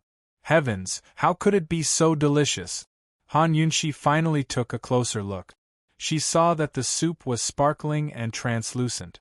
The 7 ingredients were distinctly colored: shredded crab meat, shredded egg, shredded lettuce, enoki mushroom, tofu, diced sausage, and diced radish. She took another sip. It was smooth and refreshing, and the soup was mellow. Although there was a peppery taste, it wasn't too strong and didn't cover up the fresh taste of the 7 ingredients. It could be said that it was slightly spicy in the sour, but the spiciness didn't cover up the freshness. How could there be such a delicious soup? She couldn't stop at all. Long Fei Yi sat back down and continued to drink the soup silently. Han Yunxi suddenly realized. Why didn't she realize that Long Fei Yi was drinking the soup? Wouldn't it be fine if she drank it with him? Why did she pick the vinegar old hen? She was so stupid that she wanted to cry. She looked at Long Fei and didn't know what to say. Long Fei Yi rolled his eyes at her and said cold, Aren't you going to drink it while it's hot? Han Yunxi didn't say anything. She just stared at him. Her smile earlier was sour and sweet, but now she couldn't smile. Because her heart was palpitating. Why are you in a daze? Hurry up and drink it. Long Fei Yi asked unhappily. It was such a cold day. She had to drink the soup while it was hot. Han Yunxi still looked at him and didn't say anything. Long Fei Yi had had enough of her stupidity. His face was gloomy. Just as he was about to speak, Han Yunshi suddenly said, Long Fei Yi, I love you so much. Bam! The bowl in Long Fei Yi's hand fell on the table, and the soup spilled all over the table. He hurriedly got up and coughed awkwardly to ease the awkwardness. Who knew that the bowl on the table would suddenly roll to the ground, breaking the silence in the room with a bam? Han Yunshi's lips curled upwards. Long Fei Yi coughed repeatedly, obviously at a loss. Of course, this was only for a moment. He quickly sat down calmly. Han Yunshi looked at him and said, Long Fei Yi, I love you so much. It seemed like she was teasing him, but she was actually serious. His heart for the world was huge enough to conquer the entire continent. But his heart for her was very, very small.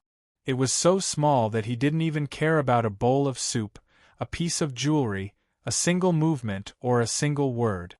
Long Fei Yi, I love you so much. She looked into his deep eyes and insisted on an answer. His expression was still stern, but in the end he said, Your lordship knew long ago. As he spoke, he placed the soup in front of her again. It was obvious that he wanted to gag her. How could someone as cold as her get used to such direct and passionate confessions? If Han Yunshi kept pushing him, he'd probably lose his composure again. How could it be so easy for the Duke of Qin to confess his love? Han Yunshi knew his personality better than anyone else. Since she hadn't been punished yet, she should have been secretly laughing long ago. She didn't dare to ask for a yard after getting an inch. She drank the delicious rainbow-colored soup with satisfaction. Very soon, a waiter arrived with rice. Chu Shifeng and Tang Li waited outside until they caught a whiff of the sourness in the room. They stared at each other for a long time before Tang Li spoke up. How many months has it been? Chu Shifeng did his best to remember. As far as he knew, these two masters were so busy that they didn't even have time to sleep. It wasn't very likely that they'd have time to make a baby. Moreover, His Highness Duke of Qin doted on his wife to no end. If she was pregnant, why would he allow esteemed Wang Fei to run around everywhere? That's not very likely, is it? Chu Shifeng replied. Then why is it so sour? Tang Li didn't understand.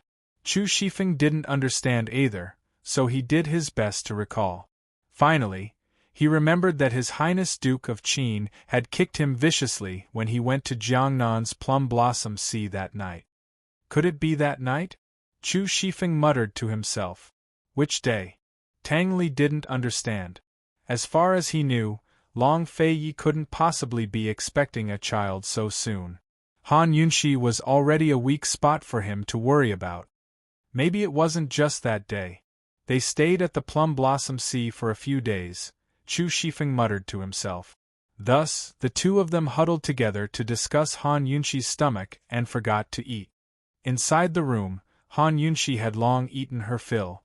Long Fei Yi had returned to his usual self, as if nothing had happened. Still, Han Yunshi would remember the taste of this seven-colored soup for the rest of her life. Long Fei Yi would remember her words 3 times. Tomorrow, I'll talk to Wang Gong about the cooperation between Medicine City and Pill Fiend Pharmacy. I'll have Chu Shifeng send Mu Ling back to South Ning. Long Fei Yi paused before saying, Let's take a trip to Celestial Mountain. Han Yunshi was surprised. She assumed that Long Fei Yi would follow her back to South Ning. Something happened at Celestial Mountain? She asked doubtfully. Actually, she'd been curious for a long time. If she guessed correctly, Duanmu Yao should still be there. Didn't I promise you before? It's just the right time to go up the mountain. If we delay any longer, we'll have to wait until next year, Long Fei Yi explained. Celestial Mountain was located in the extreme northwest of Cloud Realm Continent, west of Western Zhou and Medical City. Its peaks were extremely high above sea level, and its 7 peaks were covered in snow all year round. Snow was thickest between winter and spring, making it difficult to climb or descend. Even Celestial Mountain disciples wouldn't leave the mountain unless it was an emergency. Han Yunshi hadn't forgotten about the bet she'd made with Long Fei Yi and tricked him. Alright, we'll leave tomorrow. She agreed happily. She didn't force Long Feiyi to tell her about many things. It was fine as long as he was willing to tell her slowly. She should be able to see Long Feiyi's master on this trip to Celestial Mountain. Anyone who could teach Long Feiyi to be so skilled in martial arts was definitely worthy of respect. Han Yunxi was looking forward to meeting him. She sat closer and murmured, "Long Feiyi, it looks like I have nothing to do with Western Qin's imperial clan."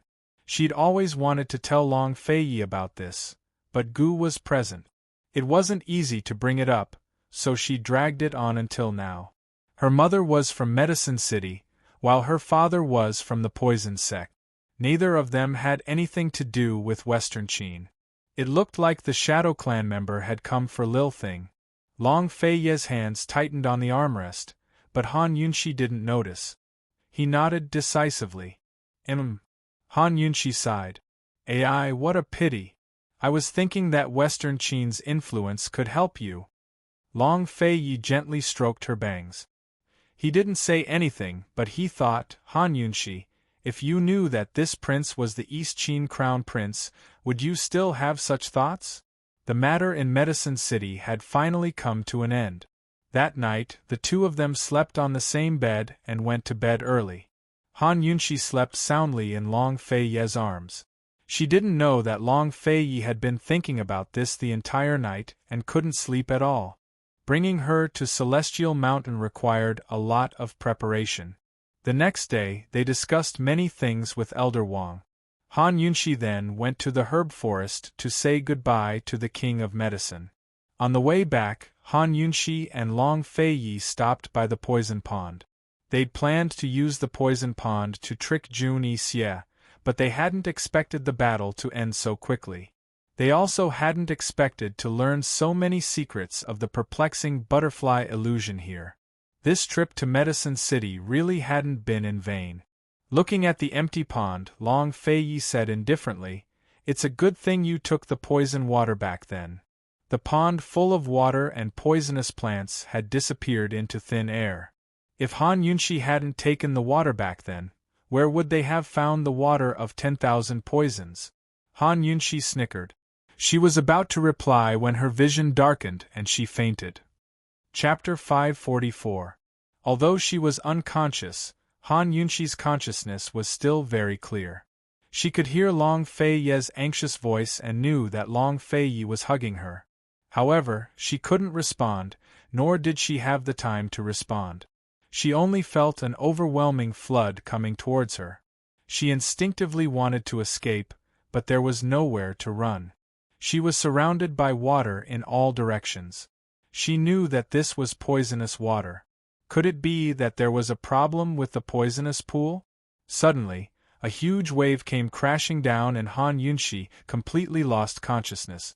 It was as if the exhaustion accumulated over the past few months had exploded as she fell into a deep sleep. She didn't know how long she slept, but when she opened her eyes, she didn't see the flood anymore. Her consciousness entered the detoxification system and saw that the poisonous pool in front of her was flourishing with countless poisonous plants. Han Yunxi felt that there was something wrong with the smell. When she walked closer to take a closer look, she found that there was a large number of overripe poisonous plants in the pool. If they weren't harvested, they would rot. This poisonous pool was an external object and couldn't completely integrate with the detoxification system that she brought. The detoxification system could develop an antidote based on the toxicity of these medicinal plants, but it seemed that it couldn't intelligently harvest and store them. Therefore, she had to come in regularly to harvest them. This time, she was just too busy and forgot to come in to harvest, but the detoxification system actually made her unconscious and forcibly dragged her in. It turned out that the system had a temper. Han Yunxi smiled helplessly. Although she brought the detoxification system, she wasn't very clear about the expansion and other functions of the detoxification space. She could only slowly explore.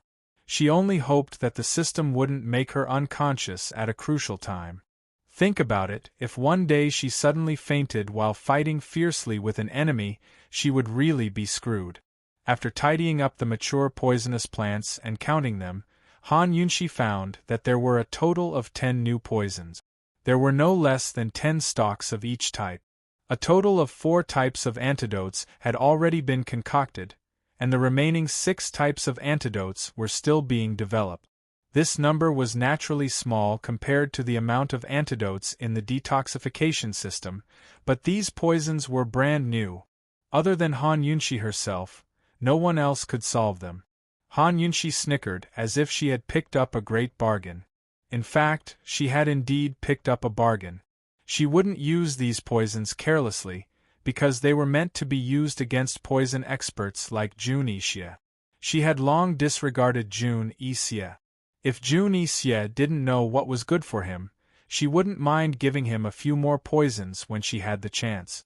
Of course, she was more interested in the expert who had deployed the poisonous fog on Fishery Island. If they were to meet one day, she might not be able to win in terms of poison, but she definitely wouldn't lose in terms of poison. After putting the poisons into the medicine storage room, Han Yunshi casually glanced at the 3 poisonous teardrops that she had just collected not long ago. These 3 poisonous teardrops were a mixture of beauty's blood, corpse blood, water of 10,000 poisons, and perplexing butterfly illusion. The detoxification system couldn't detect the toxicity of perplexing butterfly illusion, so pure perplexing butterfly illusion couldn't be placed in here. However, the toxins of beauty's blood, corpse blood, and water of 10,000 poisons could be detected, so the poisonous teardrops formed from the mixture could also be placed in the system. In fact, the storage function of the system was quite temperamental. Apart from the small tools she needed to detoxify poisons, such as gauze and gold needles, everything else that had nothing to do with poisons or antidotes couldn't be placed in here. Therefore, she could only carry the bottle of perplexing butterfly illusion with her. As for the treasures and money she wanted to keep for herself, she could only dream about it. Walking out of the storage room, Han Yunshi subconsciously looked at the umbral domain not far away. She wondered if this space would expand again if she placed the earth of 10,000 poisons in here. Didn't it expand last time because of the water of 10,000 poisons? Logically speaking, there shouldn't be any connection between the AI system she had brought from the modern era and the poisons of the ancient era. However, the water of 10,000 poisons had opened up a new domain for the detoxification space. Strange, she muttered to herself. She didn't intend to pursue the matter, because this was something she couldn't investigate. She closed her eyes and prepared to leave, but no matter how hard she tried, she couldn't get out. What was going on? Han Yunshi was frightened. The last time she lost control like this was when she was collecting the poison pool. She was too tired, and the detoxification system had also upgraded. However, this time, nothing happened. Please don't tell her that the system had crashed. Suddenly, there was a violent tremor under her feet. She saw a crack about 3 inches wide appear on the originally flat ground. Han Yunshi happened to step on this crack. She hurriedly jumped out of the way, only to discover that this crack was bottomless. It divided the entire detoxification space into 2. One side was the limited medicine storage room of her original detoxification system, while the other side was the poison pool and the unknown umbral domain. Just as Han Yunshi was in disbelief, the 3 poisonous teardrops in the medicine storage room flew out one after another, as if they were standing in line. They floated in the air above the poison pool, emitting a faint luster. Han Yunshi looked left and right. Finally, her gaze fell on the crack under her feet. Her heart skipped a beat. Could it be that this huge detoxification space wasn't an extension of her detoxification system, but had always existed? Did it belong to the Han family's eldest miss? Han Yunshi remembered that when she transmigrated here, she had been on her wedding sedan. In the memories she inherited, the Han family's eldest miss hadn't died. Where had her soul gone? Could it be that her soul had fused together, resulting in her having 2 systems now? And because they were 2 different systems, the poisonous plants growing in the poison pool hadn't been stored away by AI. Did she have to manually store them in the medicine storage room? At this thought, Han Yunxi suddenly understood everything. She had brought an AI system with her from the modern era, equipped with a medicine storage space. Although this space could be expanded, she had no way to expand it without further research. On the other hand, the Han family's eldest miss had a pure poison storage space that she had unintentionally opened and expanded. Although the detoxification system and the poison storage space weren't completely merged, they didn't clash. They coexisted perfectly in her body. The Han family's eldest miss was worthy of being the poison sect's direct descendant. She actually had such a good thing. If not for the crack in the ground separating the detoxification system and the poison storage space, she probably wouldn't have been able to figure out what was going on. Now it seemed that the crack in the ground wasn't a split between the two systems, but a sign that the poison storage space had been fully opened. The detoxification system had all sorts of restrictions when it came to controlling poisons. If not for the system's records, it wouldn't have been able to analyze them or store them. Then what about this poison storage space? Could it store all kinds of poisons in the world, or were there restrictions as well? Han Yunxi closed her eyes and tried to control the poison storage space on her own. Very quickly, she summoned the perplexing butterfly illusion hidden in her sleeves. After all, the perplexing butterfly illusion had never been able to be stored in the detoxification space before. Right now, the perplexing butterfly illusion was hovering above the poison pool along with the 3 poisonous teardrop. Han Yunxi tried again. This time, she summoned an ordinary poison from her medical pouch, but she couldn't summon it into the poison storage space. She had no choice but to store it in the detoxification system instead. A complicated look flitted across Han Yunxi's eyes as she tried a few more times. In the end, she discovered that anything related to the perplexing butterfly illusion, such as the water of 10,000 poisons, beauty's blood, and even the poison orchid, could be stored in the poison storage space. Anything unrelated to it, be it common poisons or rare poisons, couldn't be stored. Han Yunxi couldn't help but tremble in fear. The poison storage space was actually so closely connected to the perplexing butterfly illusion. Just how many secrets were hidden behind it? What did it mean that the one who obtained the perplexing butterfly illusion obtained the world? What did her body, the direct descendant of the poison sect, have to do with the perplexing butterfly illusion? Could it be that she was born for the perplexing butterfly illusion? As Han Yunxi pondered, her head began to hurt and she fainted again. Fully activating the poison storage space took up a lot of Han Yunxi's energy. By the time she woke up, a long time had passed. As soon as she opened her eyes, the first thing she saw was Long Feiye's face, the one she was most familiar with. Despite his obsession with cleanliness, he was now covered in stubble, but he didn't look unkempt at all. Instead, he looked more mature and manly. She'd only slept for a short while, so why did it feel like she hadn't seen him for so long? Han Yunxi stared at him in a daze. Subconsciously, she reached out to touch him. It was prickly and painful. Long Feiye, you've grown a beard, she muttered. Long Feiye stared blankly, but quickly recovered. He shouted, "Call Gu Beiwe and Third Elder in here." This damned woman had been unconscious for half a month while he'd done nothing but stand guard here. How could he not grow a beard? After she'd fainted, he'd stayed in Medicine City for a day before returning to Pilfiend Pharmacy to find Gu Beiwe. At the same time, he'd sent someone to Medical City to invite Third Elder Shin as well.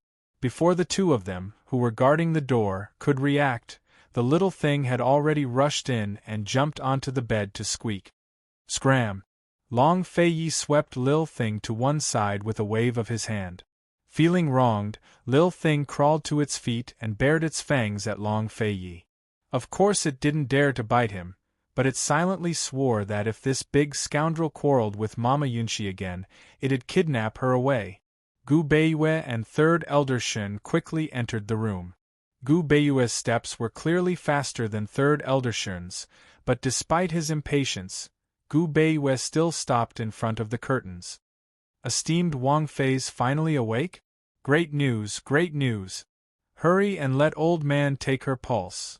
Third elder Shen followed closely behind. Third elder Shen's here too. What's wrong? Han Yunshi asked with a guilty conscience. She's been unconscious for half a month. Long Fei Yi knitted his brows unhappily. Just like the last 2 times, I couldn't find a clear cause of illness. Han Yunshi didn't dare to ask any questions, but obediently held out her hand.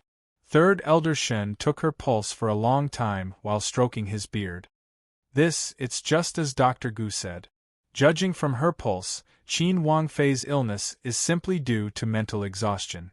Over the past few days, he and Gu Beiyue had been studying Qin Wangfei's illness, but couldn't come up with a clear diagnosis. Third elder Shen stepped aside so Gu Beiyue could take her pulse. Has esteemed Wang Fei been troubled by any problems recently? Gu Beiyue's low, magnetic voice was very comfortable to listen to. The detoxification system was naturally a very troublesome matter. Han Yunshi nodded. I've been troubled by the matter of Medicine City for a few days, but it's indeed quite tiring. It must be very tiring, right? Gu Beiyue asked again. The matter of Medicine City had actually only taken a bit of effort and wasn't tiring at all. But when faced with 2 doctors and an incomparably shrewd Long Fei Yi, Han Yunshi had to exaggerate a bit. She said, I spent a lot of effort. I kept dreaming at night and felt like I didn't get enough sleep. Hearing this, Gu Beiyue's eyes flashed with a snicker, as if he knew she was lying. Chapter 545. Gu Beiyue's snicker vanished as quickly as it had appeared. He was as calm and serious as ever. As this one sees it, esteemed Wang Fei is doing well. Her sudden fainting for days was probably due to overwork and mental and physical exhaustion. May esteemed Wang Fei set her mind at ease. Long Fei Yi looked at third elder Shen. Third elder Shen nodded in agreement and didn't add anything else. How could Long Fei Yi be relieved?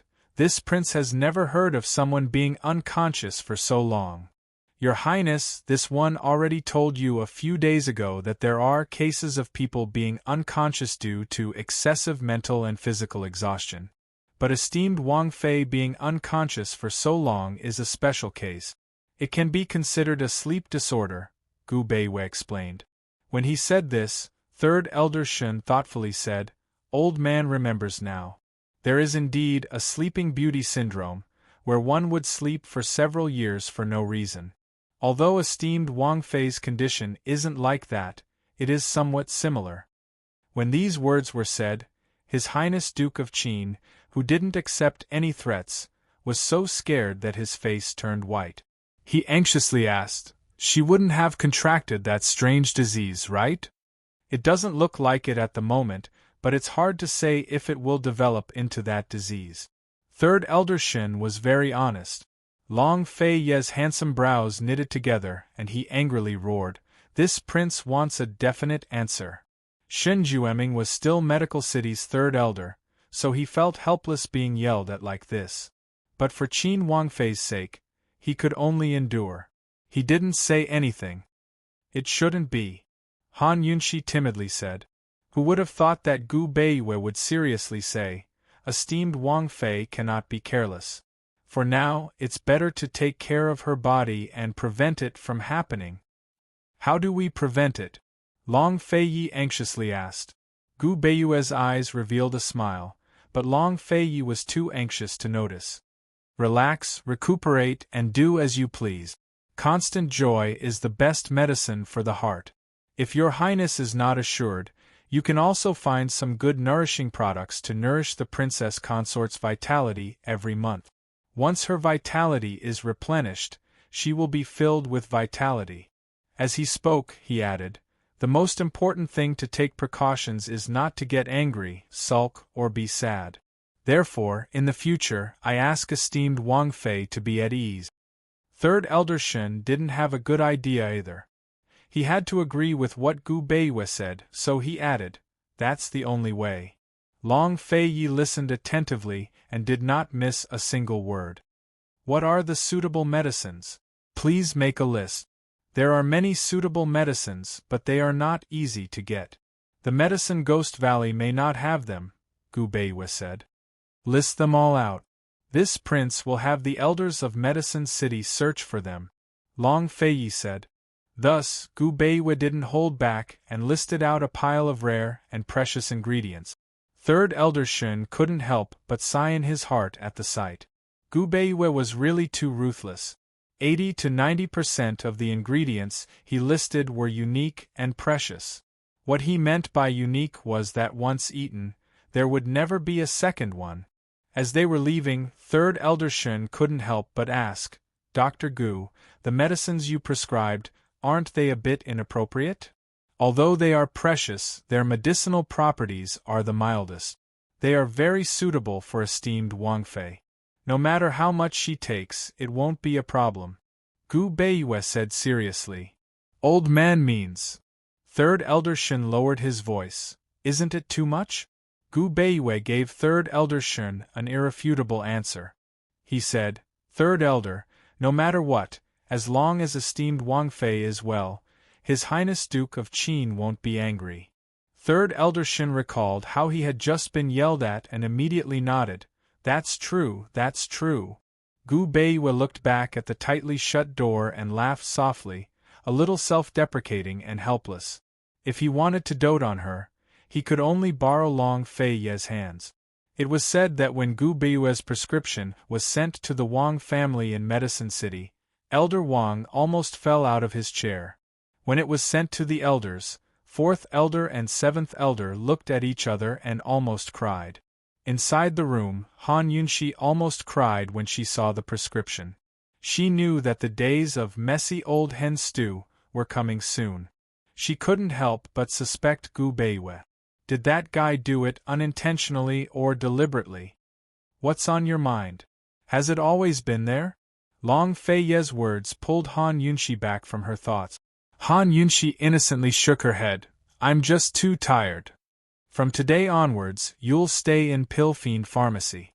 Don't go anywhere and don't worry about anything," Long Fei Yi said. "Then I'll be bored to death," Han Yunxi said, then weakly added, "Gu Beiwe said I can't be bored." "You!" Long Fei Yi was speechless. Han Yunxi snickered.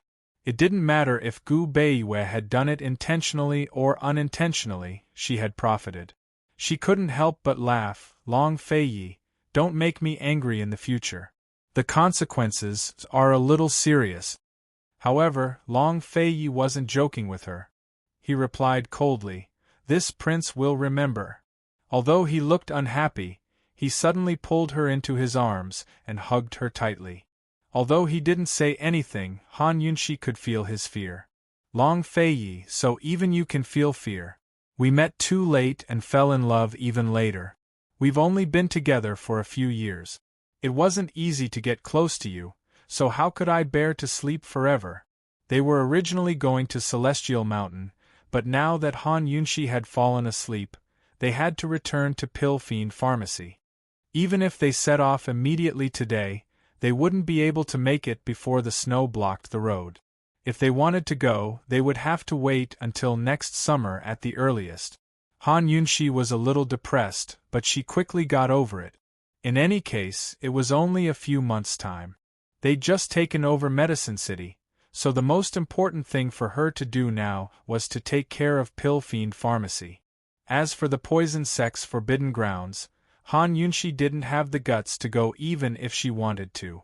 Long Fei Yi wouldn't allow her to leave until she'd recuperated for at least half a month. As soon as esteemed Wang Fei was given the order to recuperate, Zhao Mama immediately set up a stove to stew an old hen with medicinal ingredients. Bailey Mingxiang also immediately returned from Pilfiend Pharmacy to serve her.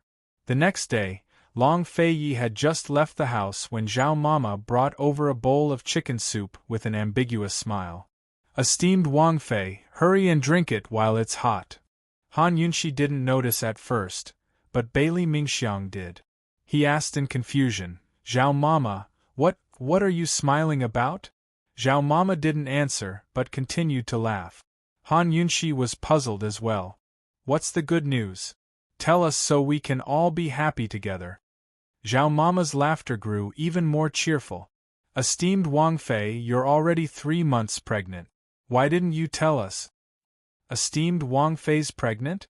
Bailey Mingxiang exclaimed. Han Yunxi finally understood and spat out a mouthful of chicken soup onto Zhao Mama's face. Who started that rumor? Zhao Mama grew alarmed. It's fake? Who told you? Han Yunxi was curious. Chu Shifeng. Zhao Mama quickly confessed. Han Yunxi was only curious at first, but grew angry at the name. Who told him? This old servant doesn't know, Zhao Mama said honestly. You're 3 months pregnant? How did you figure it out? Han Yunxi demanded angrily. This servant will go find him right now. Granny Zhao turned around and ran away. The consequences of spreading this kind of rumor were very serious. If His Highness and the Princess Consort didn't do anything 3 months ago, and if this matter reached His Highness' ears and caused him to misunderstand, then things would become even more serious. Moreover, His Highness had instructed all the servants not to make esteemed Wang Fei angry or gloomy no matter what happened. Even if she had to drag Chu Shifeng along, she'd make things clear. Very soon, Chu Shifeng arrived. Zhao Mama had long told him everything on the way here. He didn't want to come at first, but had no choice but to brace himself. His Highness Duke of Qin had told him to tell all the guards not to make esteemed Wang Fei unhappy. His head was almost buried in his pant. He'd never been so cowardly in his 20 years of life. 3 months? Han Yunxi arched a brow. Chu Shifeng didn't speak. Who told you? Han Yunxi asked again. If it was Tang Li, he'd definitely push the blame to Chu Shifeng, but Chu Shifeng didn't dare to frame Tang Li. He could only silently admit it. This subordinate misunderstood. How could you misunderstand for no reason? How could a misunderstanding last 3 months? Why didn't you say 4 months? Han Yunxi asked next. Chu Shifeng panicked and blurted out. 4 months ago, you were still arguing with His Highness. No. Before he could finish, Chu Shifeng shut up. He didn't dare to continue. He was the unluckiest one when it came to arguing between his mistress and His Highness, wasn't he? Han Yunxi was shrewd in front of everyone except Long Fei Yi. She asked with interest, 3 months ago, His Highness and I should have been at Jiangnan's Plum Blossom Sea. Chu Shifeng gave a start at her words. His legs turned to jelly and he almost collapsed. If this woman found out what happened that night and that His Highness was sitting on the roof, Chu Shifeng didn't dare to think any further and fell to his knees. Esteemed Wang Fei, have mercy.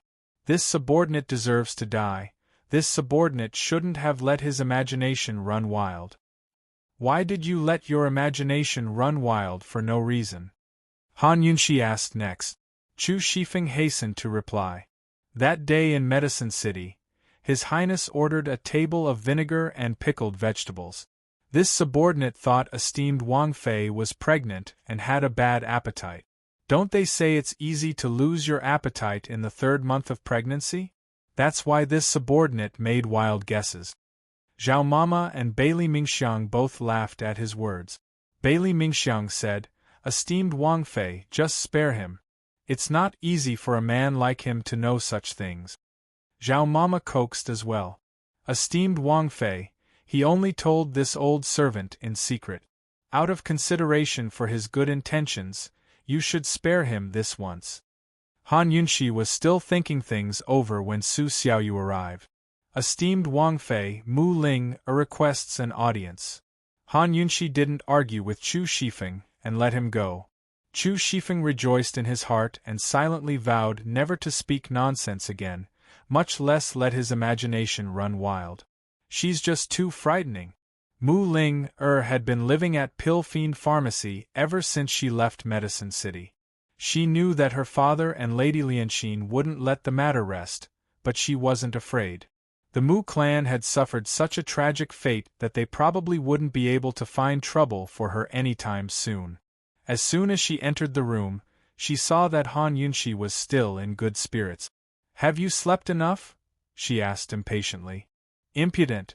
Why aren't you greeting esteemed Wang Fei when you see her?" Su Xiaoyu put her hands on her hips like a little housekeeper. Mu Ling ignored her and sat down across from Han Yunxi. She handed her a pill and said, "Here's a thank you. Take it before you sleep and it'll stabilize your vitality. Since you're staying at Pill Fiend Pharmacy, you should recognize me as your big sister," Han Yunxi said carelessly. She really wanted to tell this girl that she really was her older cousin. Chapter 546. After all, this matter involved the secret of her birth and the poison sect. Han Yunxi wanted to tell her, but she had no choice but to drop the subject. Mu Ling's heart warmed, but she didn't let it show on her face. She said disdainfully, "This lady has plenty of older sisters. You're not the only one." Mu Ling mocked herself as she said this. She did have plenty of older sisters, but which one of them actually treated her as a younger sister? Han Yunxi knew that Mu Ling wouldn't agree, so she brushed it off with a smile. However, Su Xiaoyu couldn't stand it and shouted, "You don't know what's good for you. Who do you think you are?" Mu Ling looked at Su Xiaoyu with disdain and snorted, "Damn servant, you're too talkative." Su Xiaoyu grew even angrier and wanted to retort, but Mu Ling lectured her, "Don't think that I don't know that you secretly concoct medicine at the counter every night. Pill Fiend Pharmacy has its own rules. You can learn from them, but you have to pay for the ingredients you use. Dispose of the ingredients you've used and don't put them back in the original cabinet. We're buying high-quality ingredients, not second-hand goods." Besides Lil Thing, no one else knew that Su Xiaoyu was secretly learning how to concoct medicine every night. After being exposed and humiliated by Mu Ling in front of everyone, Su Xiaoyu's face turned red. She flew into a rage out of humiliation. You. However, she couldn't refute it no matter how angry she was. Mu Ling was speaking the truth, and Mu Ling had the right to lecture her like this. After His Highness Duke of Qin returned from Medicine City, he'd announced that Mu Ling was Pill Fiend Pharmacy's head pharmacist and was in charge of all the ingredients. "What about me? If you want to stay in Pill Fiend Pharmacy, you'd better obey the rules. You're not allowed to come to Pill Fiend Pharmacy for 3 days. Reflect on your actions. If I find out that you're at the counter at night again, I'll make sure you never set foot in Pill Fiend Pharmacy again." Mu Linger was simply using her position to avenge a personal grudge. Su Xiaoyu felt so wrong that she was about to cry. Han Yunxi, on the other hand, was drinking her soup while watching the show. She was having a great time watching from the sidelines. As the saying goes, everything has its vanquisher. Su Xiaoyu, this bossy and domineering child, should also be taught a lesson by Mu Ling. Bailey Mingxiang hesitated for a moment before he finally said, "Miss Ling, little Yer is also very eager to learn.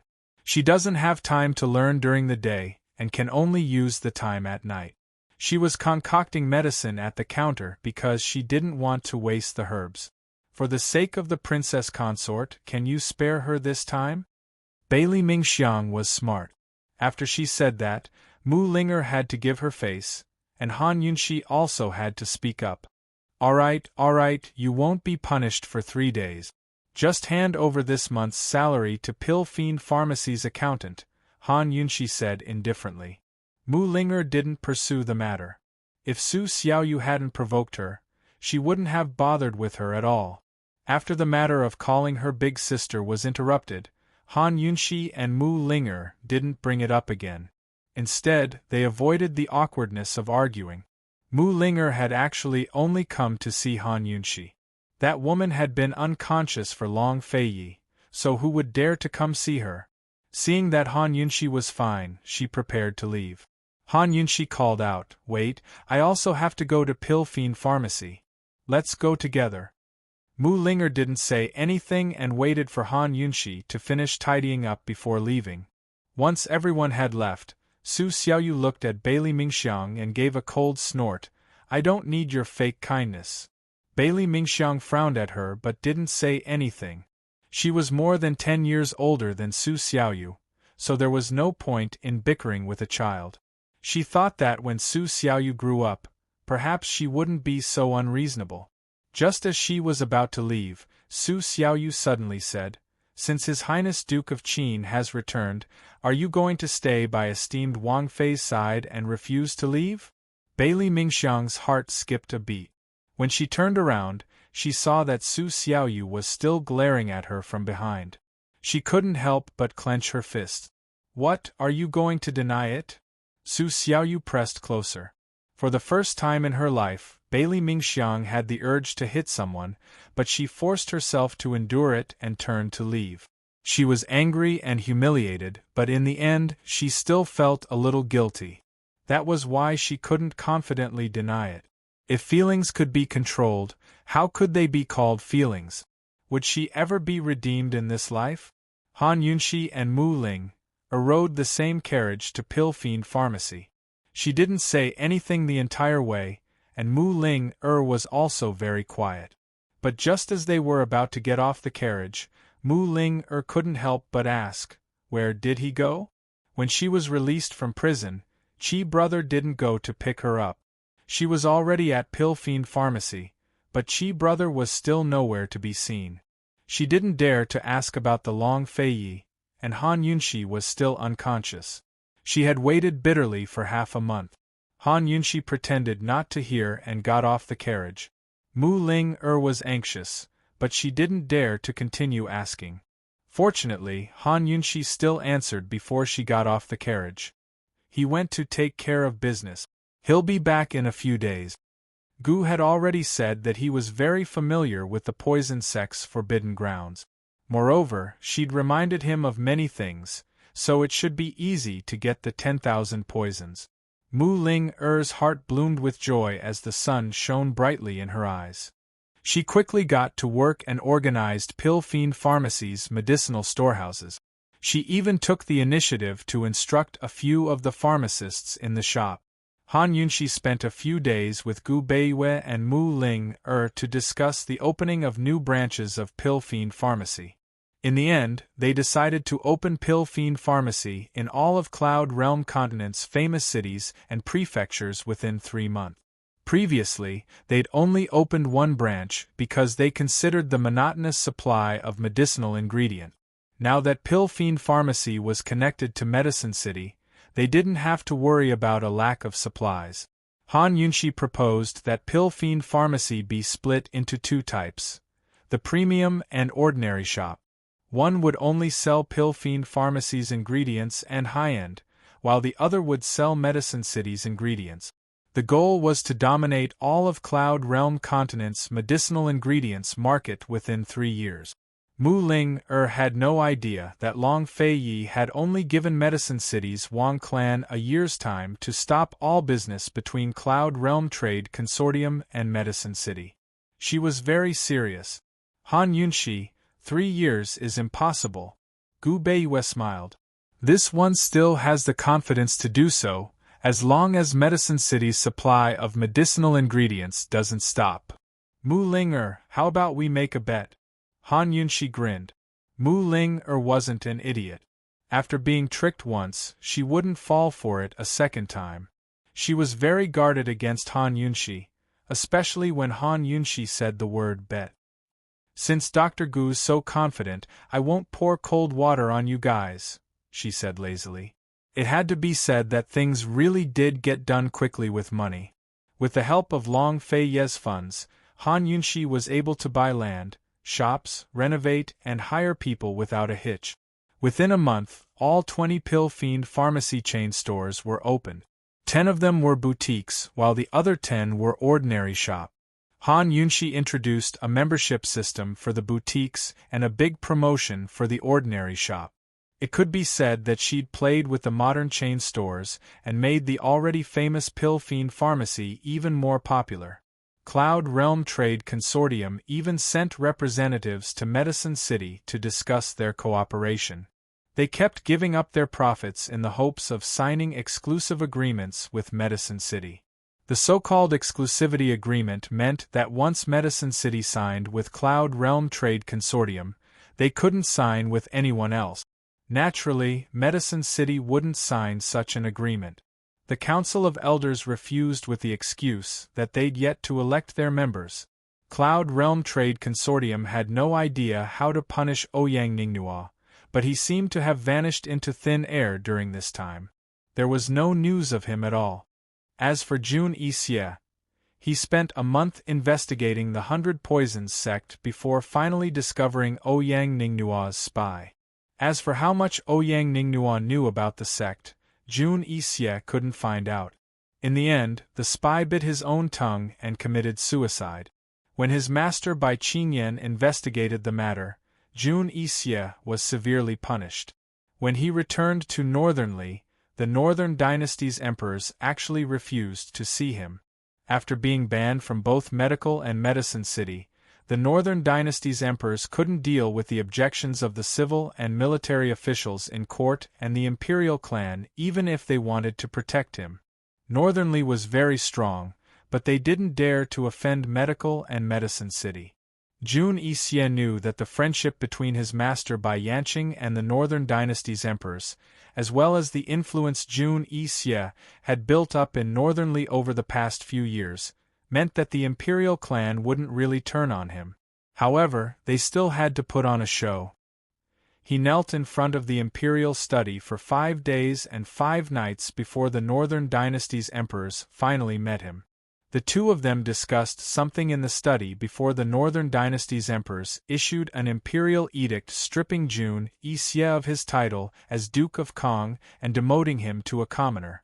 It was announced that Jun Yixie was no longer related to the Northernly imperial clan.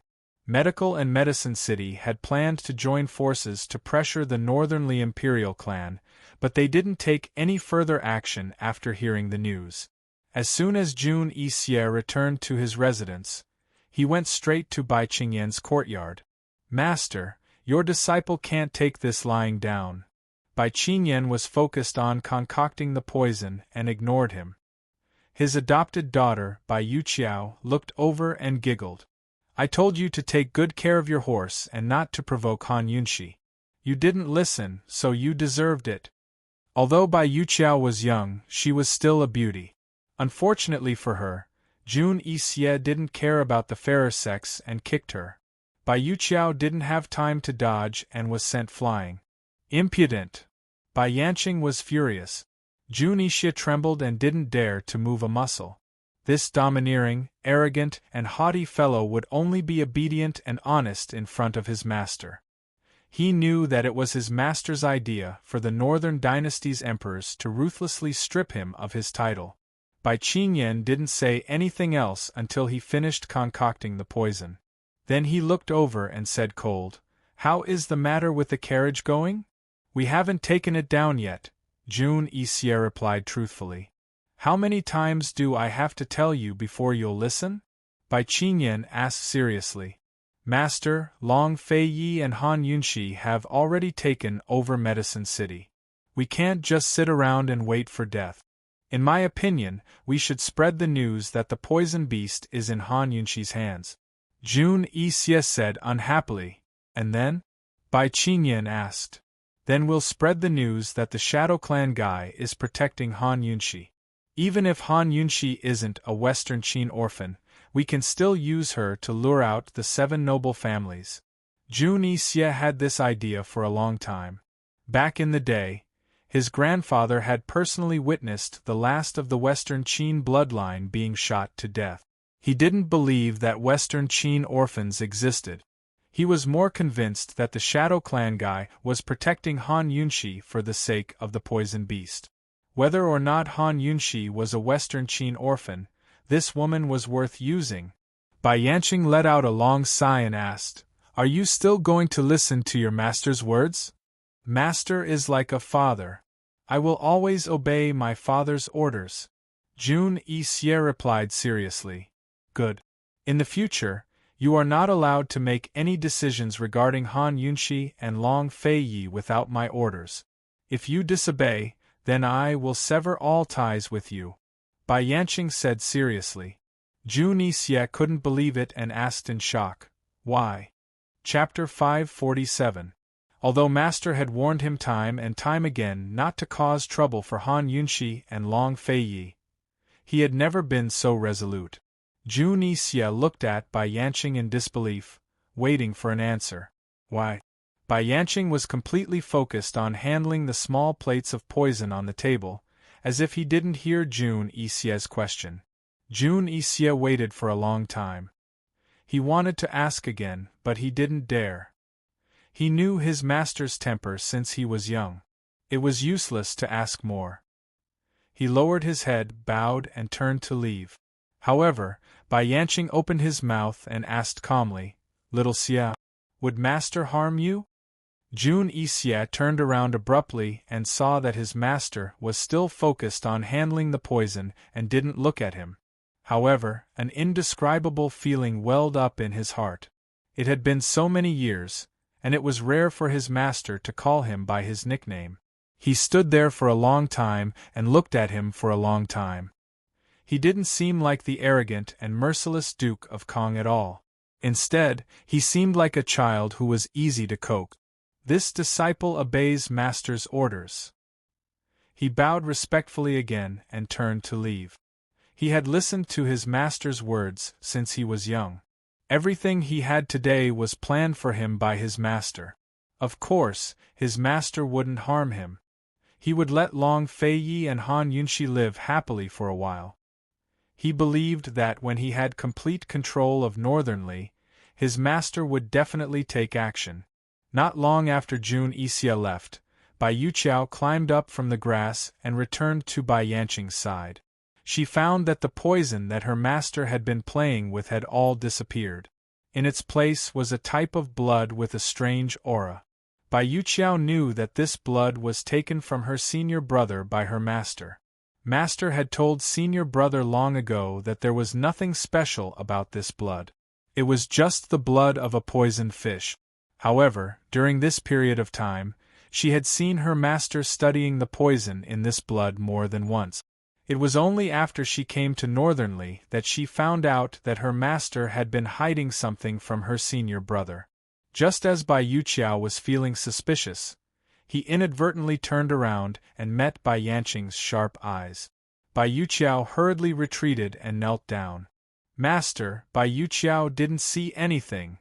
Although Bai Yuqiao was young, she was naturally intelligent and quick-witted. In addition, she had served Bai Yanqing for so many years, so she could understand any of Bai Yanqing's expressions. Bai Yanqing just glanced at her and said nothing. It was precisely this kind of indifferent attitude that confused the smart Bai Yuqiao. She stood up silently. Like Bai Yanqing, she acted as if nothing had happened and waited quietly by the side. Still, she couldn't help but pray silently in her heart. Master, ah master. Senior brother treats you like a father and listens to your words. You mustn't harm him. Northern Li's Duke of Kong had been removed from his position and expelled from the imperial clan. News of this set off a storm in the imperial court as people scrambled for power and profit, adding insult to injury. Betrayals in Jun Yixie's camp were a daily occurrence, but only the stupid would actually participate. The truly intelligent ones knew that the Northern Dynasty's emperors were only putting on a show for medical and medicine city. Jun Yixie still held Northern Li's most important assets in his hands, the horse farms and snow mountains.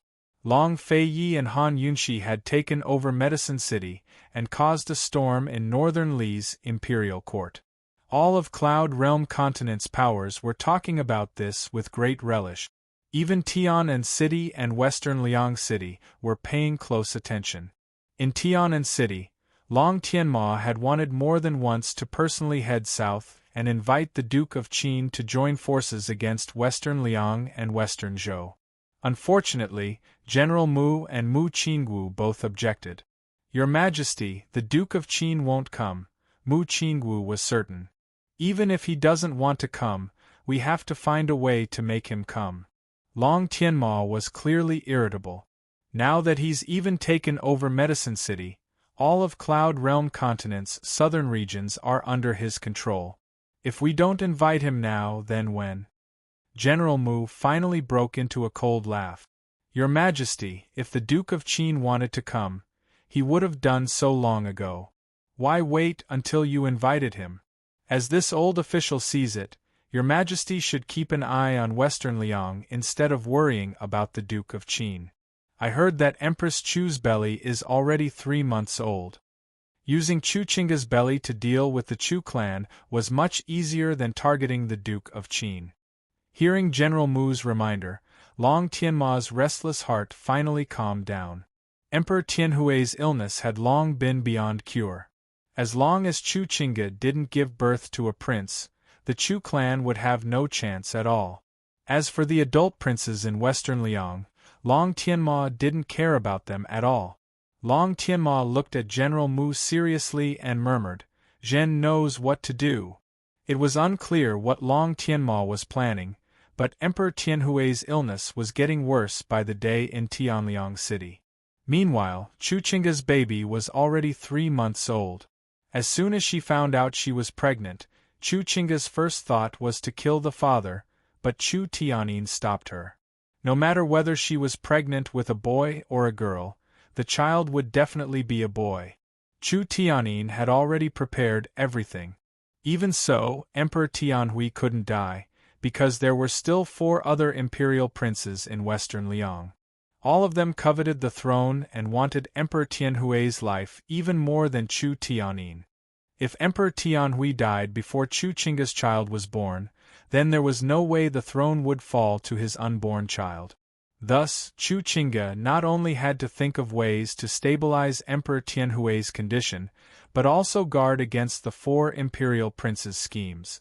Chu Qingga had been bitterly enduring this entire time, but when she heard that Han Yunshi had stolen all the limelight in Medicine City and that His Highness Duke of Qin, who hadn't been invited, had personally come to Medicine City to pick up Han Yunshi, her heart was filled with uncontrollable jealousy. Why was she suffering in hell while Han Yunshi stayed by Long Feiye's side? She wasn't any worse than Han Yunshi to begin with. She'd been working hard all this time, but why couldn't she catch up to Han Yunshi? She couldn't accept it. She believed that all she lacked was a bit of luck and opportunity. Like a mad woman, she couldn't wait to take revenge. Today, she took advantage of Chu Tianyin's absence and ignored the protests of her trusted aides to leave the palace and visit her father at the Chu clan's estate in Western Liang. As soon as she entered the study, Chu Qingga fell to her knees. "Father, please agree to daughter's request. Otherwise, daughter will never give birth to the child in my womb." Great General Chu was both surprised and angry. "Who allowed you to come?" Unexpectedly, Chu Qingga took out a dagger from her sleeve and held it against her belly. "Father, please agree to daughter's request." Great General Chu was stunned. He knew that this daughter of his was proud and arrogant, but he never expected her to be so cruel as to threaten him with the child in her womb. Seeing the ruthlessness in his daughter's eyes, Great General Chu's eyes flickered with worry. He was afraid that if he pushed this girl too far, everything the Chu clan had painstakingly built up in Western Liang would be destroyed in a single day. "Fine. What do you want father to agree to?" Great General Chu asked. "Destroy Han Yunshi." Chu Qingga spoke word by word. She knew that her father and brother wanted to rule the world. Once the child in her womb ascended to the throne, they'd be the true rulers behind the curtains. Then she'd be nothing more than a puppet. Thus, she had to make things clear first. A complicated look flickered past Great General Chu's eyes. He was more or less disappointed with Han Yunshi. After all, he'd been looking forward to her arrival. "Father, please agree to my request." Chu Qingga was moved beyond words. "Han Yunshi is Long Feiye's wings. Don't you worry, when the Chu clan truly becomes enemies with the Duke of Qin, we'll break his wings first." Great General Chu was certain.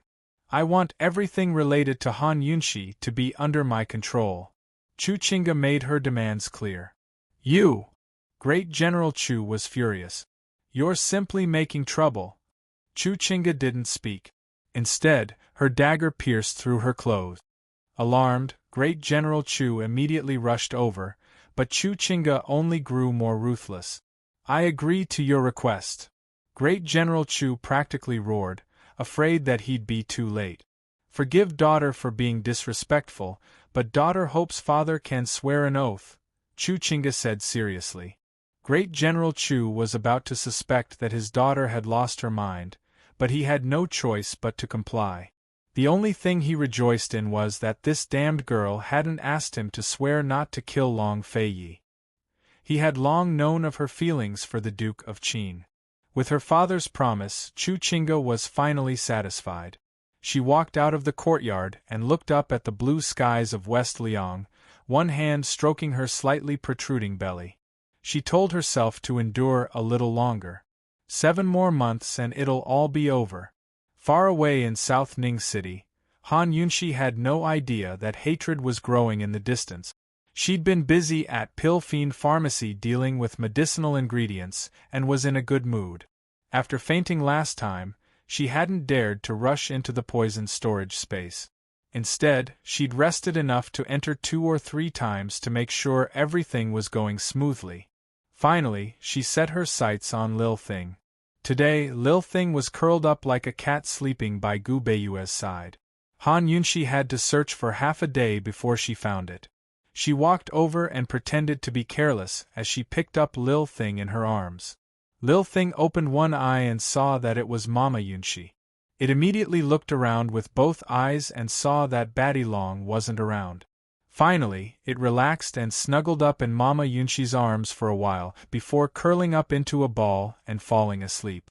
Han Yunshi gently patted Lil Thing and asked, Dr. Gu, don't you take your afternoon nap? I'm not used to it. Gu Beiyue smiled faintly. His smile was even warmer than the winter sun. He glanced at Lil Thing and added, Take advantage of today's scorching sun to dry these ingredients in the sun. Just leave it to the servants.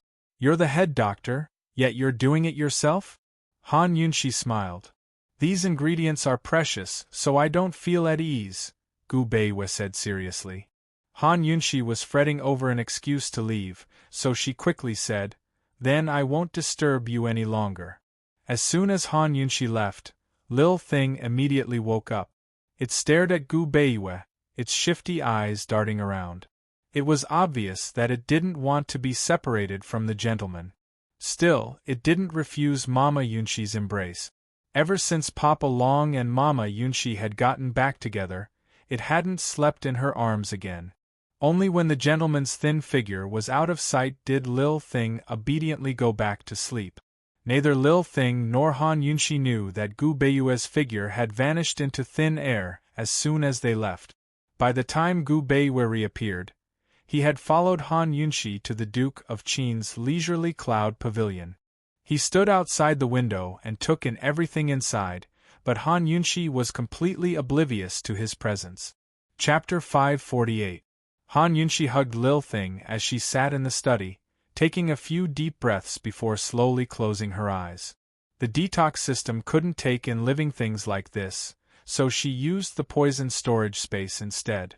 In the past, the poison storage space had taken in an entire pond of poison water, leaving her unconscious for days. She didn't know what the consequences would be this time, much less whether she could take it in. After all, Lil Thing was a living poison. After adjusting herself, Han Yunshi quickly got into the mood. She closed her eyes and used her thoughts to control it just like she did with other poisons. As she closed her eyes, the room fell silent. But suddenly, the sleeping Lil Thing shot to its feet and looked out the window. What's wrong? Han Yunshi comforted it doubtfully, only to realize that Lil Thing was looking out the window. Is there someone here? Her heart gave a start as she hurried to the window. She looked around but didn't see anyone. She placed Lil Thing on the windowsill, but it didn't move. Seeing this, Han Yunshi didn't think much of it. After all, the Duke of Qin's estate was heavily guarded, especially her courtyard. It was unlikely that outsiders would be able to get in. She shut all the windows and sat back down with Lil Thing, who was already awake. It had sensed the gentleman's scent just then and reacted instinctively. Since the gentleman had hidden away, of course it wouldn't betray him. In its heart, the gentleman was the best person in the world to Mama Yunshi, even better than Long Fai Long. Thus, no matter why the gentleman was secretly following Mama Yunshi or peeking at her, it would pretend it didn't know a thing. Actually, Lil Thing was very clear that Long Fai Long was peeking at Mama Yunshi. It didn't want to pretend it didn't know anything, but it didn't dare to. It's depressing just thinking about it. Lil Thing looked around its surroundings and found it even harder to sleep. It was curious what Mama Yunshi wanted to do. Why was it brought to the leisurely Cloud Pavilion study as soon as it woke up? And why were the windows and doors closed? Lil Thing saw the shiny little tools on the table and shivered. It wanted to escape. Mama Yunshi must be experimenting on it. She might even pull out its fangs and take its poison blood. Han Yunshi hugged Lil Thing tightly and narrowly avoided letting it escape. Be good. Don't move. Good girl. She held it down with one hand and patted it with the other. However, the more she did this, the more the little thing struggled. All right, be good and don't move. What's wrong? Little thing, look at what this is. Do you want some? Han Yunshi generously took out a rare poison. Unfortunately, the little thing ignored her and continued to struggle. Although it was small, it was very strong. Moreover, Han Yunshi only grabbed it with 2 hands while it resisted with 4 claws. Squeak, squeak, squeak, Han Yunshi scratched and pressed with all her might. Those who didn't know would think that the man and the beast were fighting. In the end, Han Yunshi lost her temper and said angrily, "Little thing, stop right there." Squeak! The little thing cried out loudly. While she was not paying attention, it suddenly broke free and jumped to the ground. Han Yunshi was shocked and blurted out, "Little thing, get in!" As soon as he finished speaking, the little thing actually vanished into thin air. Han Yunshi was shocked herself, but she quickly regained her senses. Her lips curled into a wicked grin. Success! When she shouted just now, she sent Lil Thing into her poison storage space with a thought. She immediately entered the space, and saw the little thing crawling out of the poison pond like a drowned rat. Han Yunshi was so serious and meticulous when treating poisons, but in reality, she was an incomparably naughty girl. She watched as the little thing snickered and purposely kept quiet. Lil Thing looked left and right, and was so scared that it shuddered. Its originally wet white fur instantly stood up, and it looked like a fur ball with its fur standing on end. This place was so familiar. Lil Thing had lived for so long that some of its memories were hazy. However, it clearly remembered that it had been here before. This was the poison sect's poison storage space.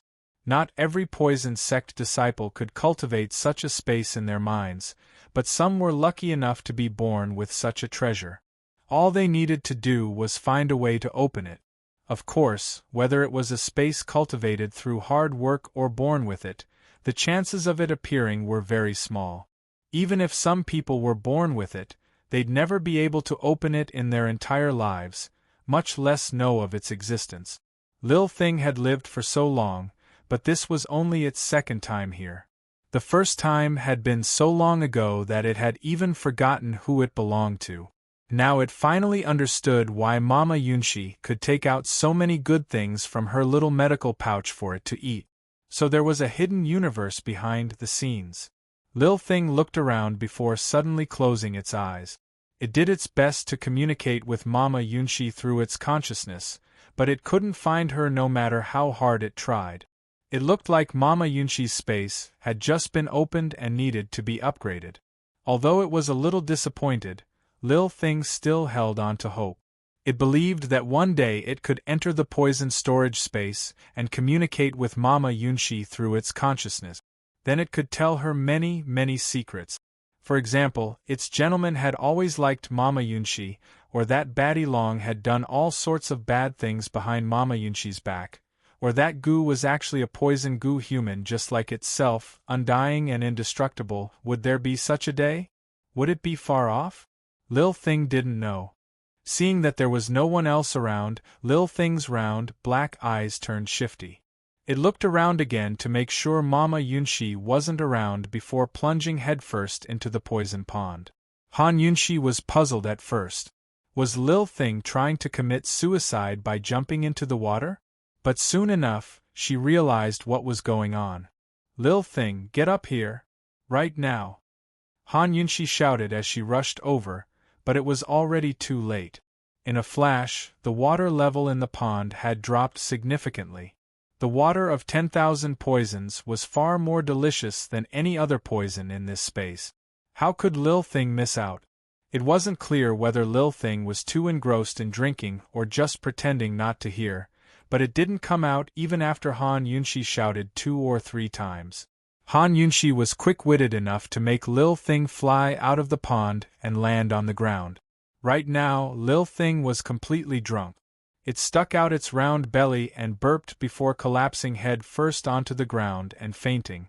Of course, the water of 10,000 poisons wasn't intoxicating, but Lil Thing had fainted from overeating. Han Yunshi felt her heart ache at the sight of the missing layer of poison. She picked up Lil Thing by its tail and shook it a few times. Enough, stop pretending. But Lil Thing didn't react at all.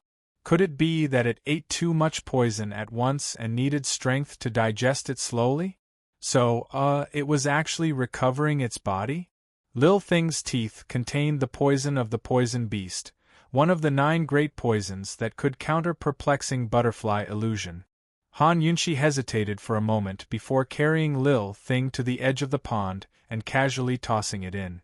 Compared to the poison of 10,000 beasts, this pond was nothing. She'll let Lil Thing live a drunken life in the pond and enjoy itself. Han Yunshi checked the 3 poisonous teardrops and left after making sure they were all fine. She'd just opened her eyes when the door to the study was pushed open, giving her a fright. The newcomer was none other than Long Fei. Something's happened at the poison sect. What happened to Gu? Han Yunshi blurted out. The poison sect's mishap and Gu Qishao's mishap seemed to be 2 separate matters. Long Fei's eyes flashed with indignation, but it quickly disappeared. Han Yunshi asked anxiously, "What's going on? Did something happen?" "Someone wants to destroy the earth of 10,000 poisons. The situation is urgent and he's afraid he can't stop them, so he wants us to hurry over," Long Fei replied. That was all Gu had said in his letter. Long Fei wasn't sure if that guy couldn't stop them because he didn't want to expose himself, or if the opponent was just too strong. The Chu clan? Why do they want to destroy the earth of 10,000 poisons? Do they know anything? Han Yunshi was full of questions. The only place she could think of was the Chu clan.